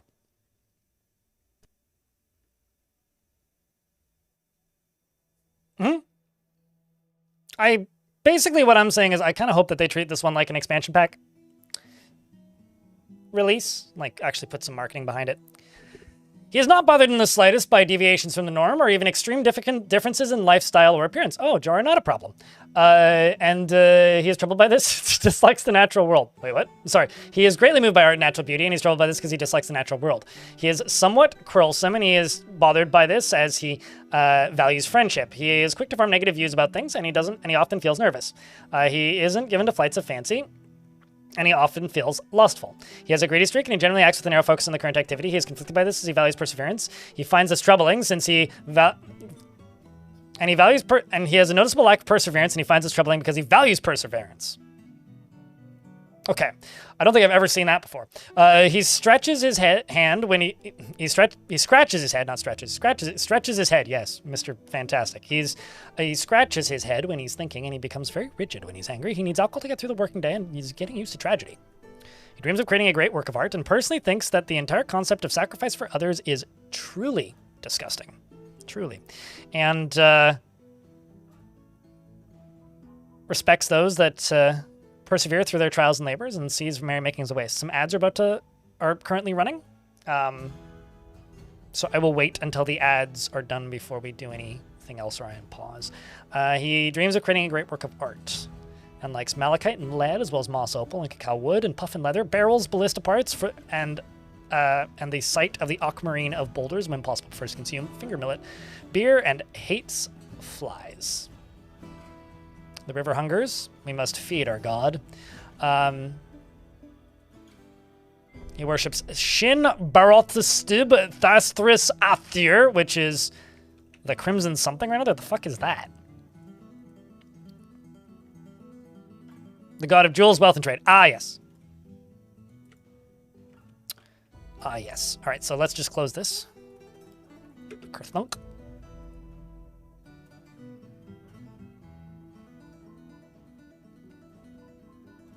Also, if we were to get attacked by a bunch of agitated wildlife that are on the ground, this whole underground area would be extremely bad for us. Also, I wonder.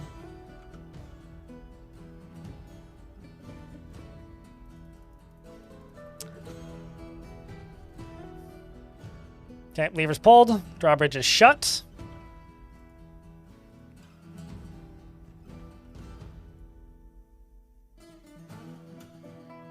Great. I must make another temple. But I've got bigger problems. Alright, chat, I need a vile force of darkness. Let's end a bunch of water. Both of those emotes are required for immediate posting. Because it seems to be working, at least thus far.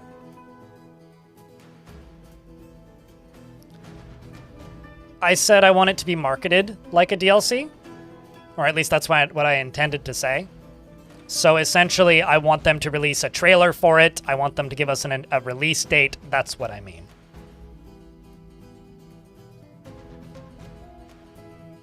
I don't want it to just drop one day. Also, come on, chat. There's 160 of you.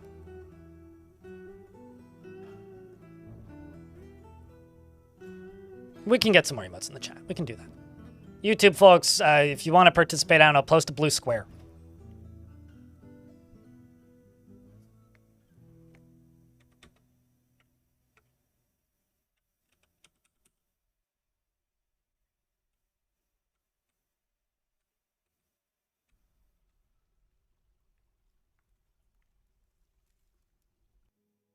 I have no idea how effective this is going to be, by the way.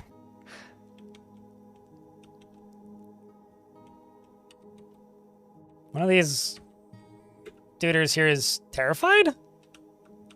Of what exactly? Dead bodies, maybe? Huh.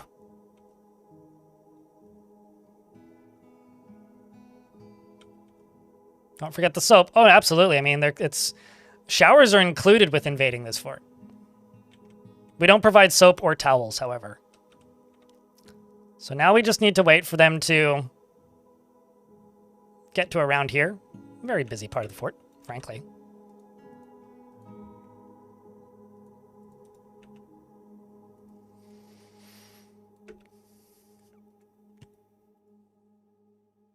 Here they come. This is quite the visual, actually. Like, you know, this just being my fort, it's all chill. It's all chill. Uh-oh. That's a little sketch. What's all this? Perchin?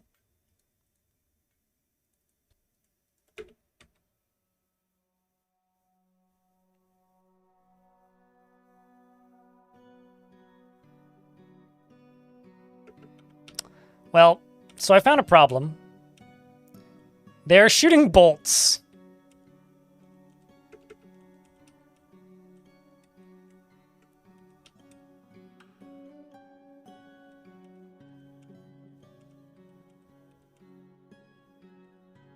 At this. They're trying to shoot bolts up here. That's pretty intense.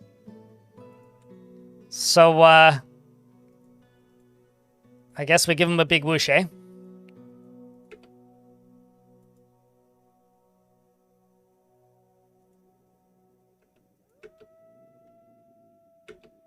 Dwarf pulls lever. And it's time for the goblins to get the big gurgle. What are you running for? I mean, there's no... Oh, you're running to try and make it to the front door, I guess? Oh, what a hero.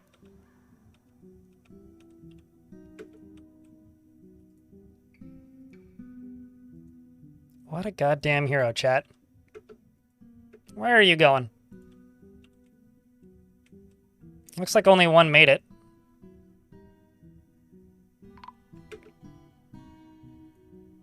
Iteb's been found. Oh. How did you end up down there? Oh. Oh my. So doors walking past here are just getting turned into pin cushions? I guess I could station the brave fools here. See how this goes. I mean, arrows and bolts are still coming up. Uh-oh. 2 have been found dead. Because some of them made it down here. And it appears that Elfie Bean is not about to charge, but should be about to charge. Because there's a whole bunch of goblins that have made it into the fort down at the base level. But it's okay. We've taken them out. And we've also got a bunch of dwarves that are getting unalived on the front walkway, which I should just remove all of this. And forbid their bodies when they inevitably fall. It's a carpenter. Ha! Surprise. And, yeah, well, there goes 2 of them. However, that should be most of the luck that the goblins have had. I don't think they'll have much more. Outside of maybe their sniper shots. I think what I need is I need a really big bridge at the other end that I can close. Because right now I don't actually have a way of locking them in here. I guess they just get to run away if they want?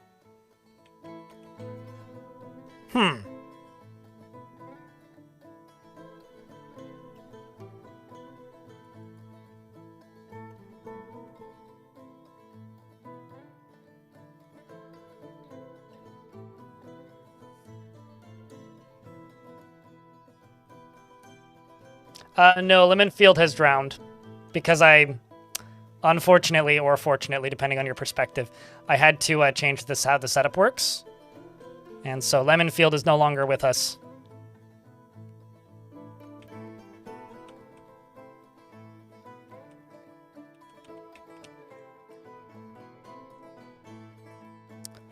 I guess what I can do is I can station those 2 squads right there. And send you guys back to whatever. Holy shit. Look at all those bolts. This fortress is kind of a firing squad at the moment. Like, we're just getting shot. I mean...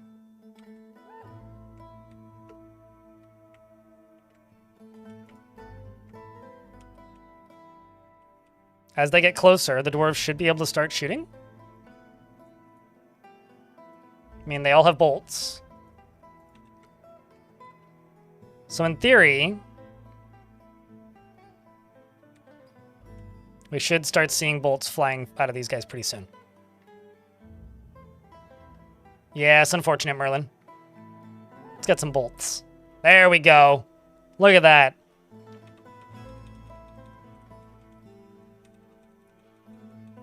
Look at that. I need to build a big, like, Marksdorf tower up here. That's what we really need. So if we look down here, you can see bolts just flying down and colliding with them. And these are just bone. Wooden and bone. Look, seriously injured. Just maim them. We don't even need to kill them. Just make them unable to escape. Huh? What? Eduardo has been found dead. I beggeth your pardon.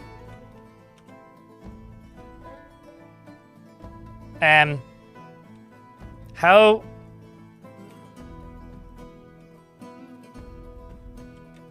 What? How'd you get in? They must have climbed. Well, that's not good. Speaking of not good, I'm just gonna send this squad down to here. This certainly is not a very secure fort at the moment. Not even remotely. Wait, how is that an unreachable location?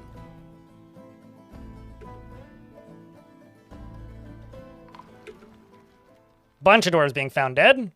Seems a bunch more of these goblins managed to get into the fortress somehow. And they are now cornering and executing every dwarf that they see in the canyon fort. And we are now hearing Esmeralda's dead. So Zos, we are now hearing the horrible music of we're dying right now. Also, the goblin siege is broken, so that is an advantage to our side. As far as the remaining goblins, they are being executed. Seems that Zatan here is running away as best they can. As for remaining goblins, there's still quite a few invaders in the river. One that's climbing somewhere. Please fall. Are you climbing up? Holy shit, you are. Yeah. And then up into a tree, because fuck it.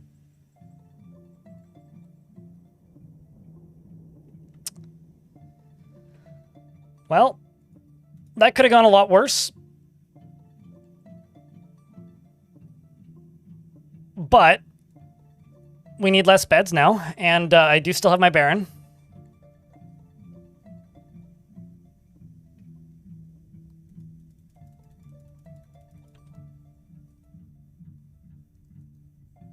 So I think we now need to actually get this fort defendable. Could have gone better too. Certainly. Most certainly. I won't deny that. But look at this lovely metal delivery. I mean, like, come on. You can't deny that. That's just beautiful. It's literally just free metal, man.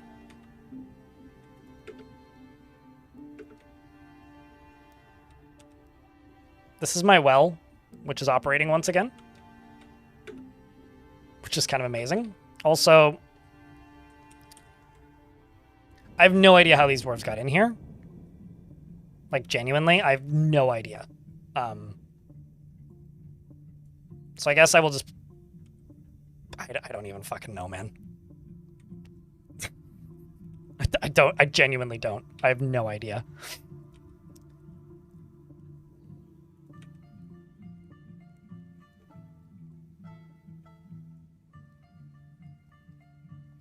It wasn't much in the way of goblin I made, but it's something, I guess.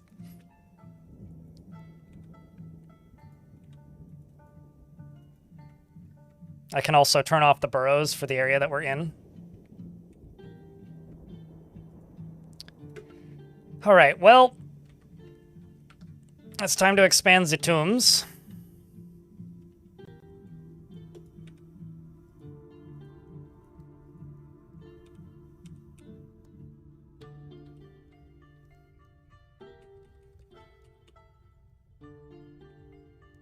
Am I really out of coffins? I'm out of coffins.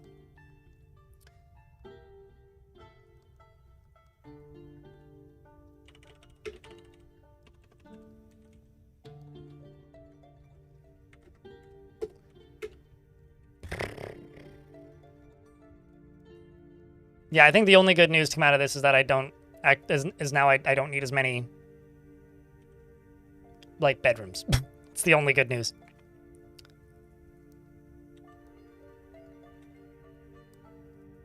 Quite literally, I think that is the only good news.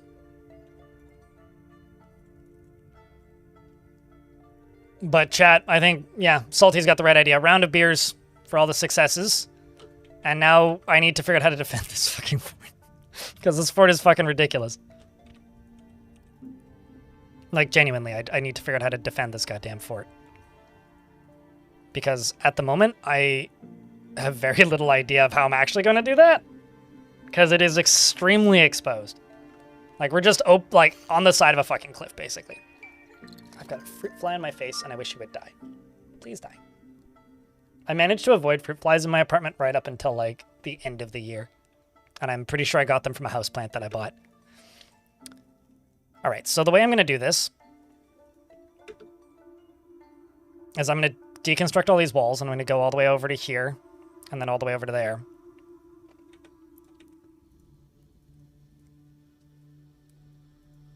And I'm just going to fill this thing in.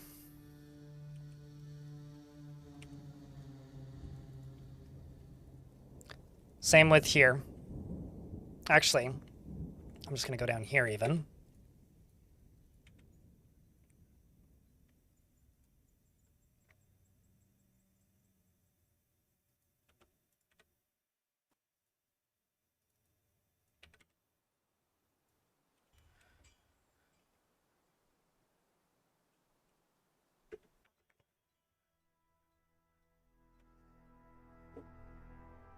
I can build a wall across that way.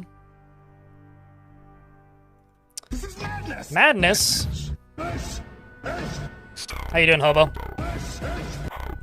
How's things, man? Yeet. I need apple wood.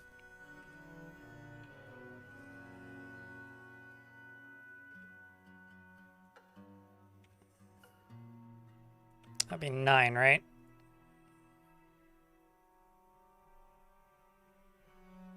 No, it should be 8.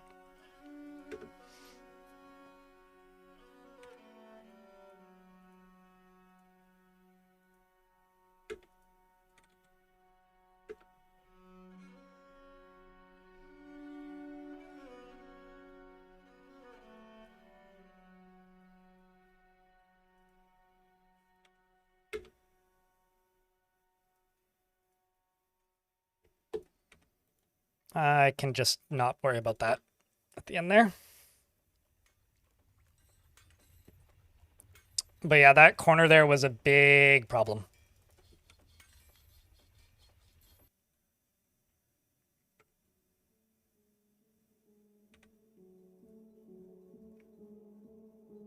So from corner to corner is 10.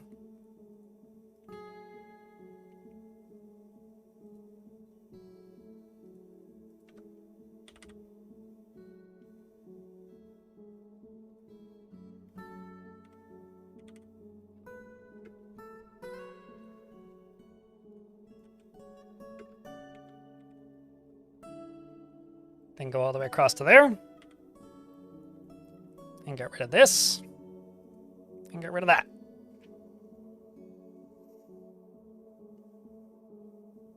Addicted to Megabonk. I've like almost bought that game maybe a dozen times now. And I keep resisting. And I don't know why. There's just like part of my brain that is like, no, you don't need this. That and like part of my brain that's like, and everybody's watched everybody else play this, so you don't need to play. At least that's what I keep telling myself.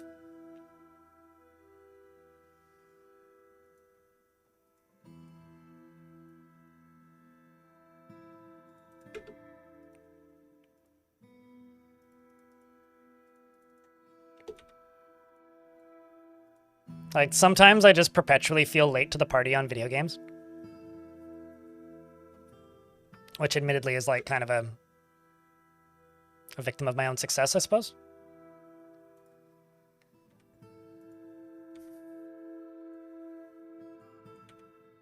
What is that? That's all bayberry.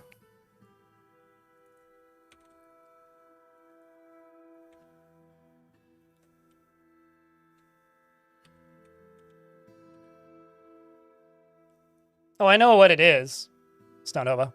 I am well aware of what it is. It's one thing I really like and one thing I really hate. You can guess which one I hate and which one I like.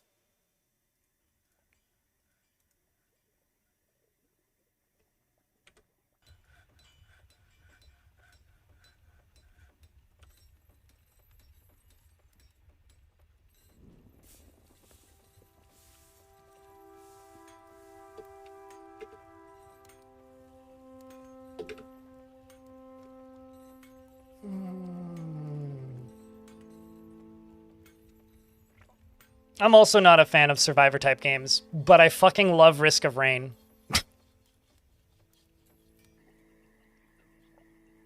I'm really happy people like stopped calling them Bullet Heavens though, because Bullet Heavens is a franchise of actual bullet hells.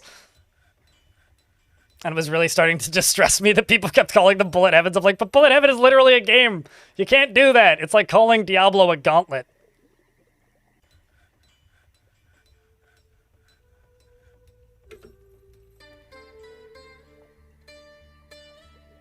But like somehow worse.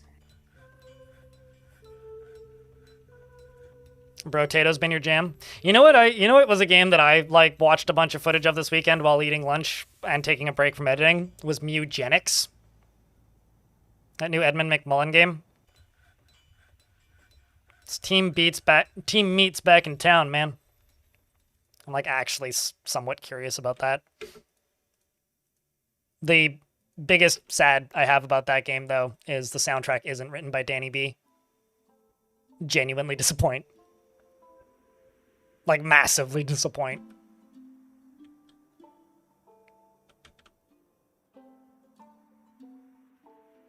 Just a good brain-off game. And you can play as a skeleton on a skateboard. That seems like a perk.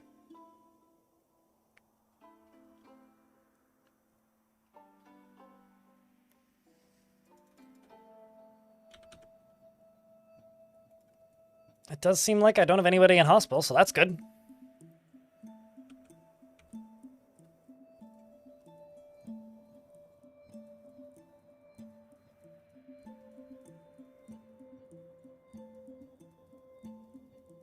My nice high-quality tombs.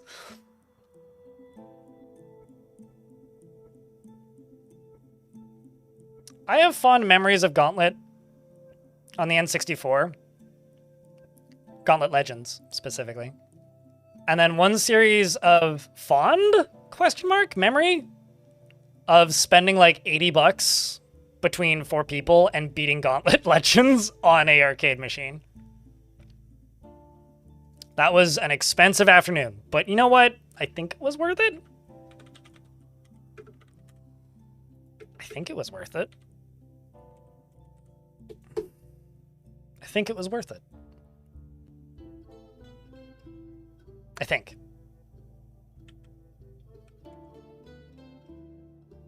It was a fun afternoon, but like, I don't know. Because Gauntlet is like maybe one of the most unapologetic, like fucking money fleecing schemes in an arcade, for the time anyway. Still not sure if it was like worth the money.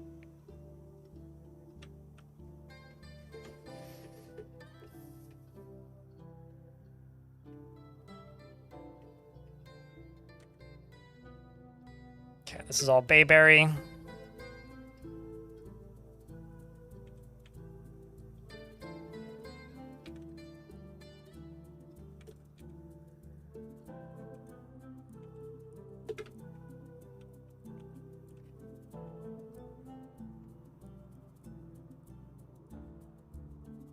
Dragon Slayer? I don't know what that is. Oh, Dragon's Lair, you mean?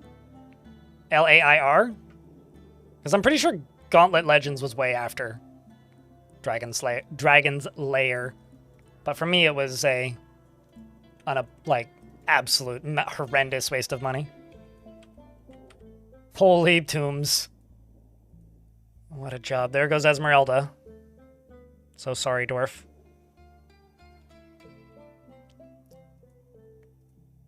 Question is, the good news is my dwarves are now better setup. Can actually set them to metal armor. Almost.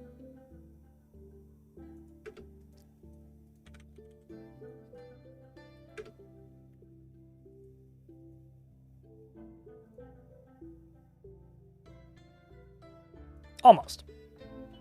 Not quite, but very close too.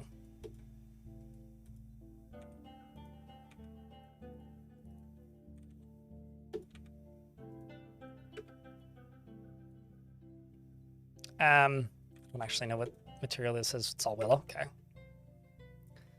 So this needs to be filled in with something. So let's fill this in with something.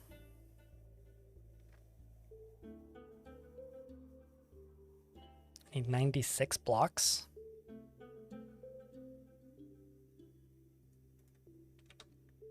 Let's just do birch.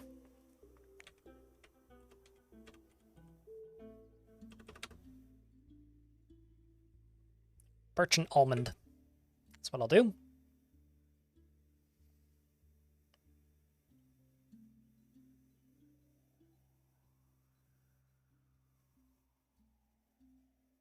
Product of its moment in time? No, totally. You know, for a fortress that worships the god of death, we must be satisfying him. We must be. You gotta give it to these dwarves. They really are doing their damnedest to satisfy this god. For better or for dwarf.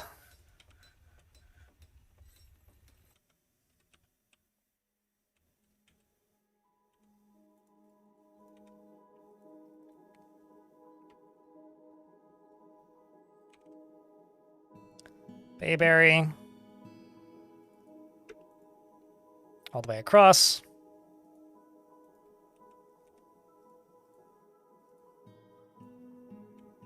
Bayberry or all the way over to there. Actually, how many wide are we? So if I do 5 wide. 1, 2, 3, 4, 5.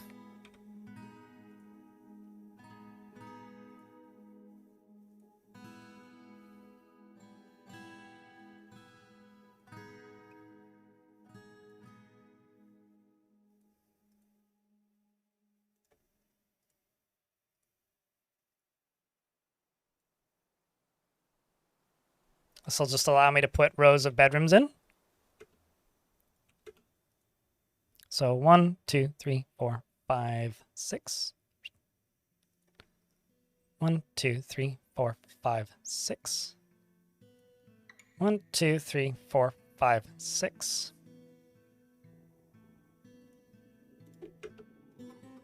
Maybe I'll just fill in the rest of it.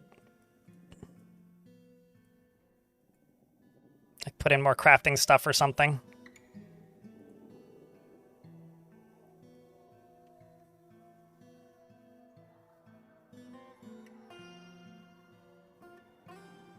I 1,000. Okay, number 1, you're talking about OG Gauntlet 2. You're talking about OG Gauntlet, right, Silas? We beat Gauntlet Legends, which wasn't OG Gauntlet. If that was still a thing, I would have been shocked because this was maybe 15 years after the game came out. Like, I don't actually think that Midway still existed at that point. I could be wrong, but so I don't think that was still a thing.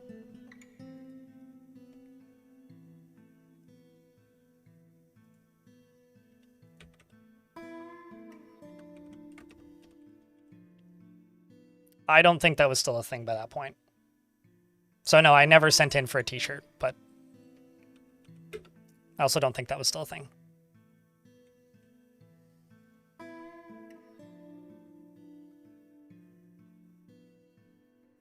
Um, 9,275 blocks. I don't know how much wood in total, but that's how many blocks. The vast majority of that has been wood.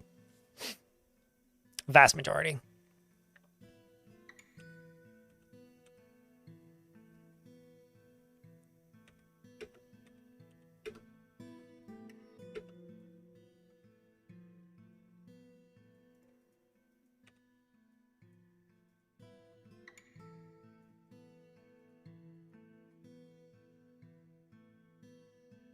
That would kind of be an unnecessary amount of math, IMO.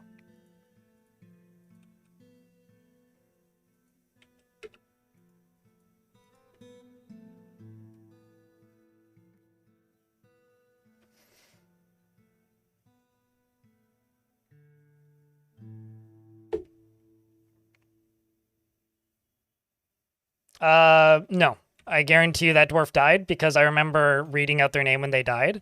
This fort has had several very catastrophic events. And also one very recently. So no, I guarantee you that dwarf is no longer with us. Actually, it's not even a guarantee. It's like, I know that that dwarf's dead. So my apologies, but I'm sure they had a terrible life while they existed because this place kind of sucks. But if it's any consultation that their life sucked, it could have been worse. You know, they could have been a goblin. I think that would have been, or one of the goblins that I threw off of out of this fort and like onto the ground on the surface. That would probably be a worse fate, if I were to guess.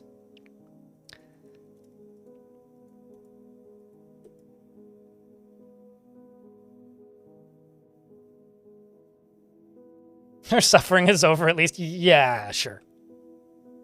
As far as we know. Who knows what the afterlife is like?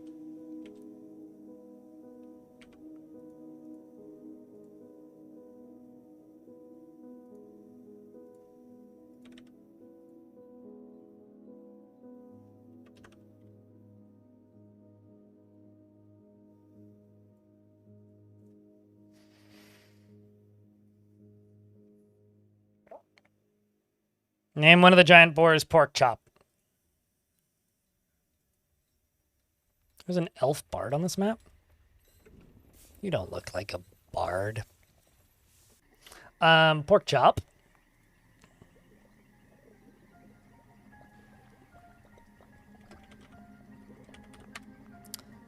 Biggie pork chops is generally acts impartially, is rarely moved to mercy, and doesn't handle stress well. She isn't particularly ambitious, and she is often cheerful. She's brave in the face of imminent danger and has a tendency towards forming deep and emotional bonds with others. She has a active imagination, and she likes a little excitement now and then.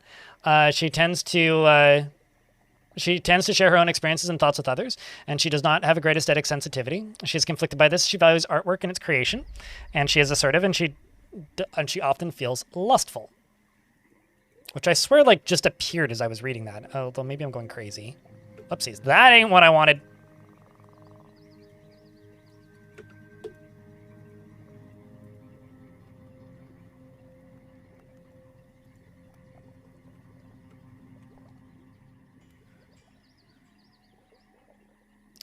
You need to tell me who that dwarf was, ADJ. Because I don't know what that dwarf's name was. So if you know the name of that dwarf, I could tell you. Otherwise, I have no idea.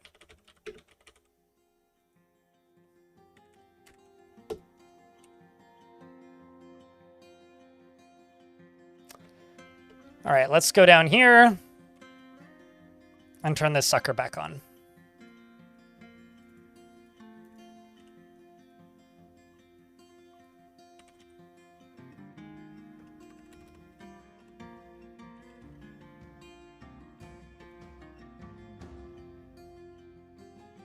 So yeah, I have no idea.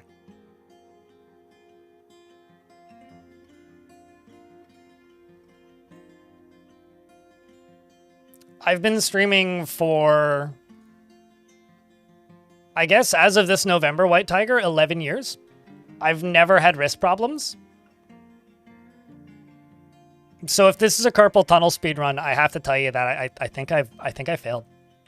Sorry to disappoint, but I don't think this is the carpal tunnel speedrun that you're looking for. Unfortunately for you.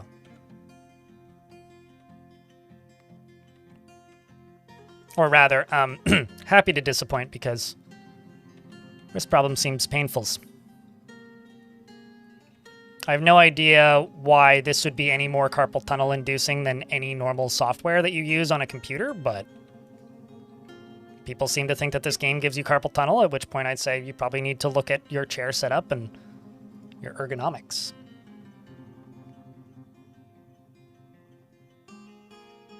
I don't even like an E-machine? I don't even know what an eMac is. Never used one. Was Alfie a DJ's mom? I have no idea. Doesn't look like it.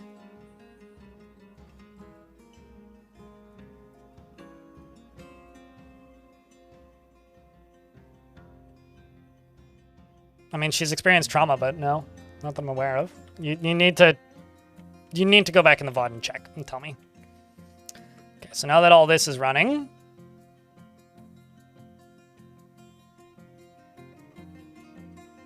yeah, I don't fully understand why people seem to be obsessed that this game gives people carpal tunnel, because I've never had problems with my wrists.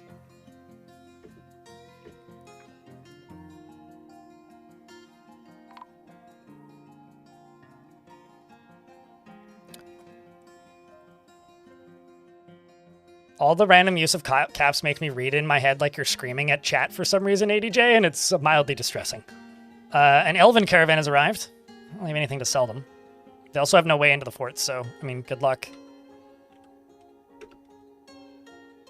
They're gonna have to wait for this to drain.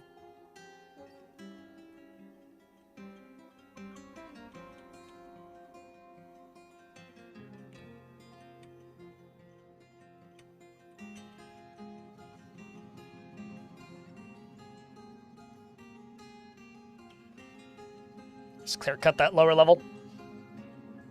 Ah, fair enough. It does read like you're screaming, though.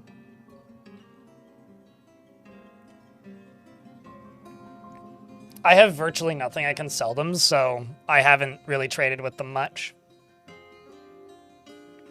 Also, I don't think I've made a single wood crate. Oddly enough. I mean, bin. Excuse me.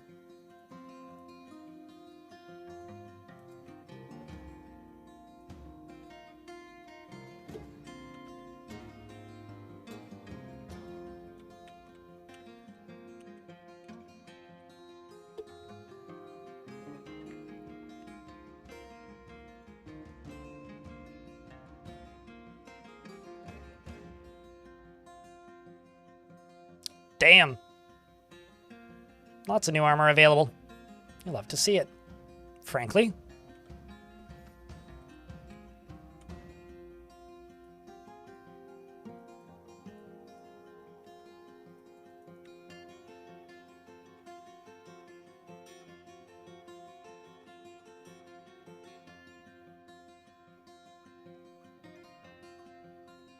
Oh, I'm sure they are. I mostly use the mouse clicky buttons because it's easier for chat to follow. I mean, I used to play this game exclusively keyboard back in the day, right? And I would constantly get questions of people saying, like, could you put your hotkeys on screen? And I don't want to do that because I think that just looks ugly. So for me, it's mostly just I mean, it's what I use because I personally, I think it makes the game easier to follow from a viewer perspective. So, do I often make bins? Usually. I usually make them out of metal, though. And then when I want something out of a bin, I just melt the bin.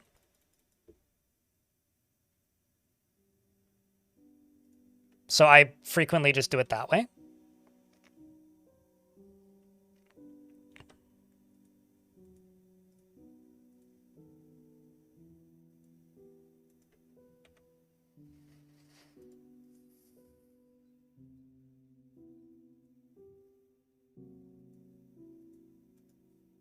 I don't know if this is one of my dwarves or somebody else's teeth, but somebody died there and left their teeth.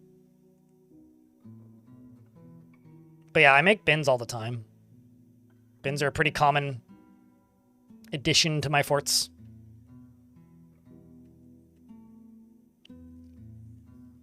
Although right now I just need cabinets, not bins.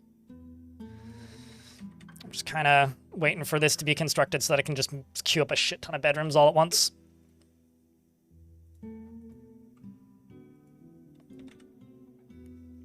What do I have a bunch of? Let's do one of Sandpear. Let's do one of Apple. Let's do one out of...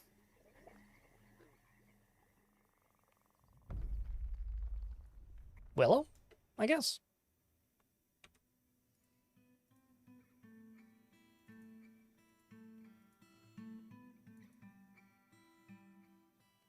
And then wall, and then...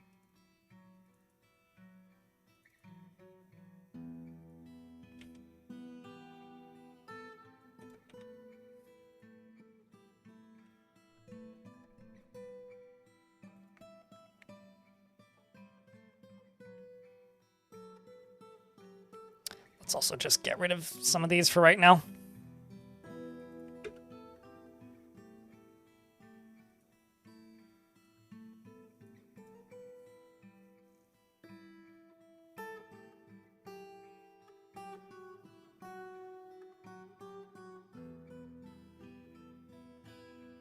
What, the shortcuts in this game? You've been able to remap them since it launched on Steam. What do you want about? You've never not been able to remap the shortcuts.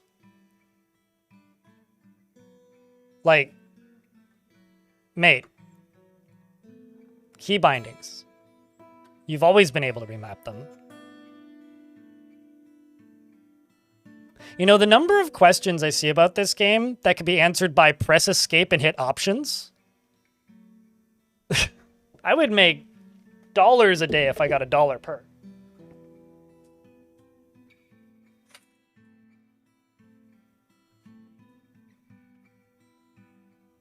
I'm just saying, like, so many, like I've seen so many negative reviews for this game on Steam, which could just be answered with press escape. Like, I have no words.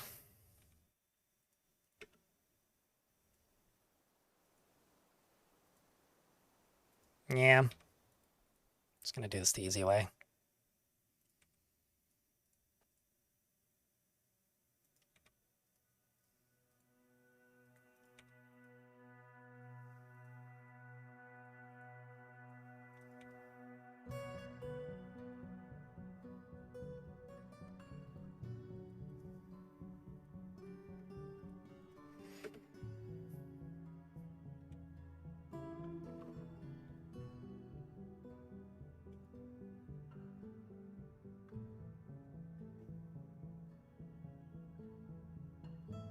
It's like 70% water. I'll be honest. I don't know what the problem is.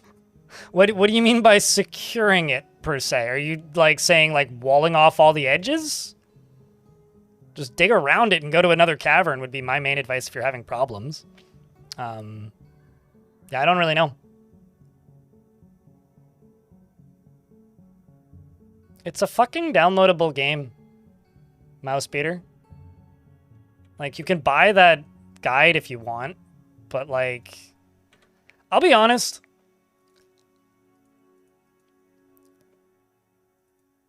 Okay, Grandpa.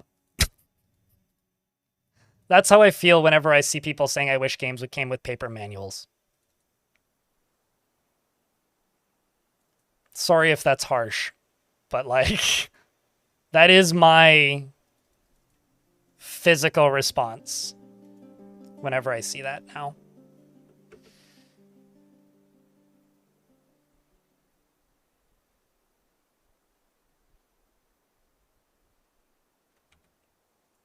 Like, in a fucking world where I was going to sell hand-drawn bookmarks as a way to fund my sketching hobby, and then decided to not because the cost to import them to the US would probably cost twice as much as the cost of the fucking everything else, making them decidedly not even remotely worth it. Like, I don't know.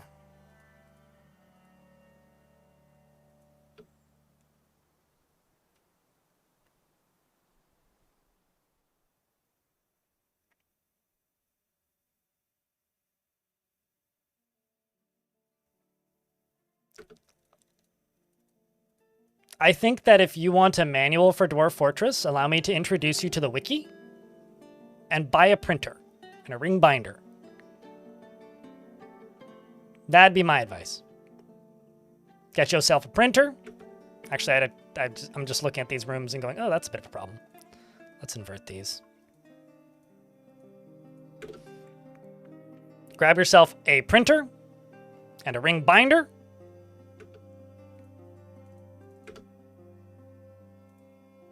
And make your own damn manual. If you want it so bad. I feel very shitty about that collector's edition, I'm not gonna lie. It's like $150 too expensive. And there's no final designs in the marketing materials. It's all just what looks like prototypes. I don't know. That just the whole thing just seems like bad juju to me. Like, I don't see that thing ending well, personally. Maybe I'm just jaded, but I've seen way too many expensive collector's editions come out and just make the game look worse, especially in the current economy. From my perspective, releasing a collector's edition like that is I've kind of been like, okay, that's kind of neat, I guess, is my general take, but I don't know, man. I don't fucking know.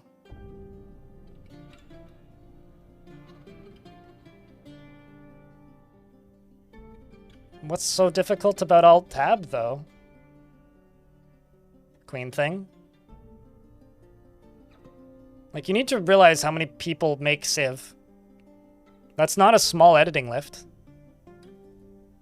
Like, DFHack could probably implement that, but, like, that is a huge amount of development time that would have to be done and updated constantly by the developers. Because it would need to be more accurate than the wiki for it to be even remotely useful. Yeah, I don't know. That to me seems like a massive waste of editing. Why do I keep saying editing? Development resources.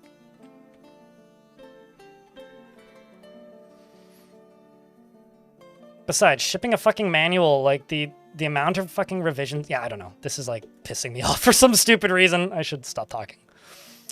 Let's go along here.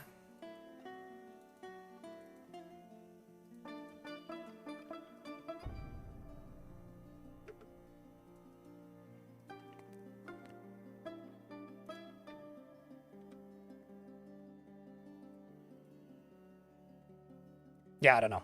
There's literally no good idea there.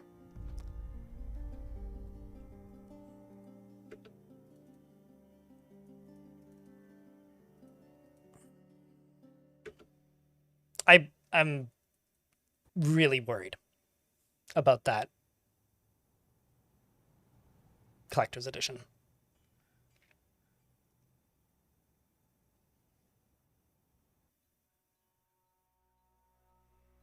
But this game did that before it was cool. Queen thing.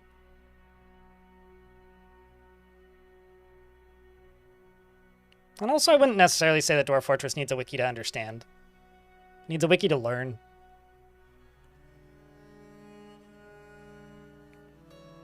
How do I keep fucking up these floorings?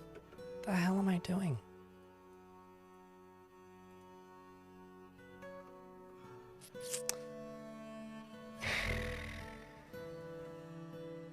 I just can't, apparently, be consistent about my coloring.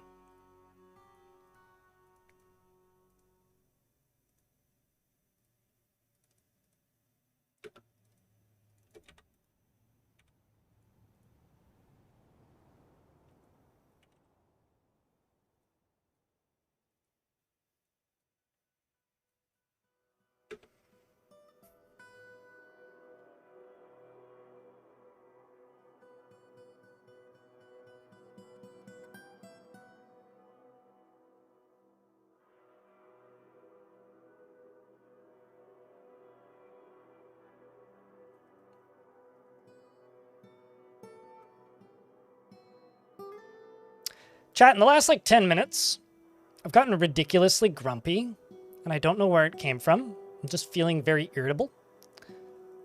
And we're also 8 hours into the stream. I was planning on going a little later because of how long I babbled at the beginning. I think I should end stream. I think it's time.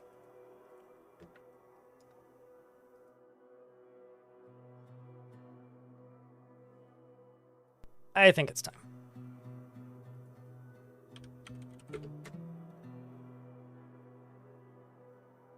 Before I shout at somebody.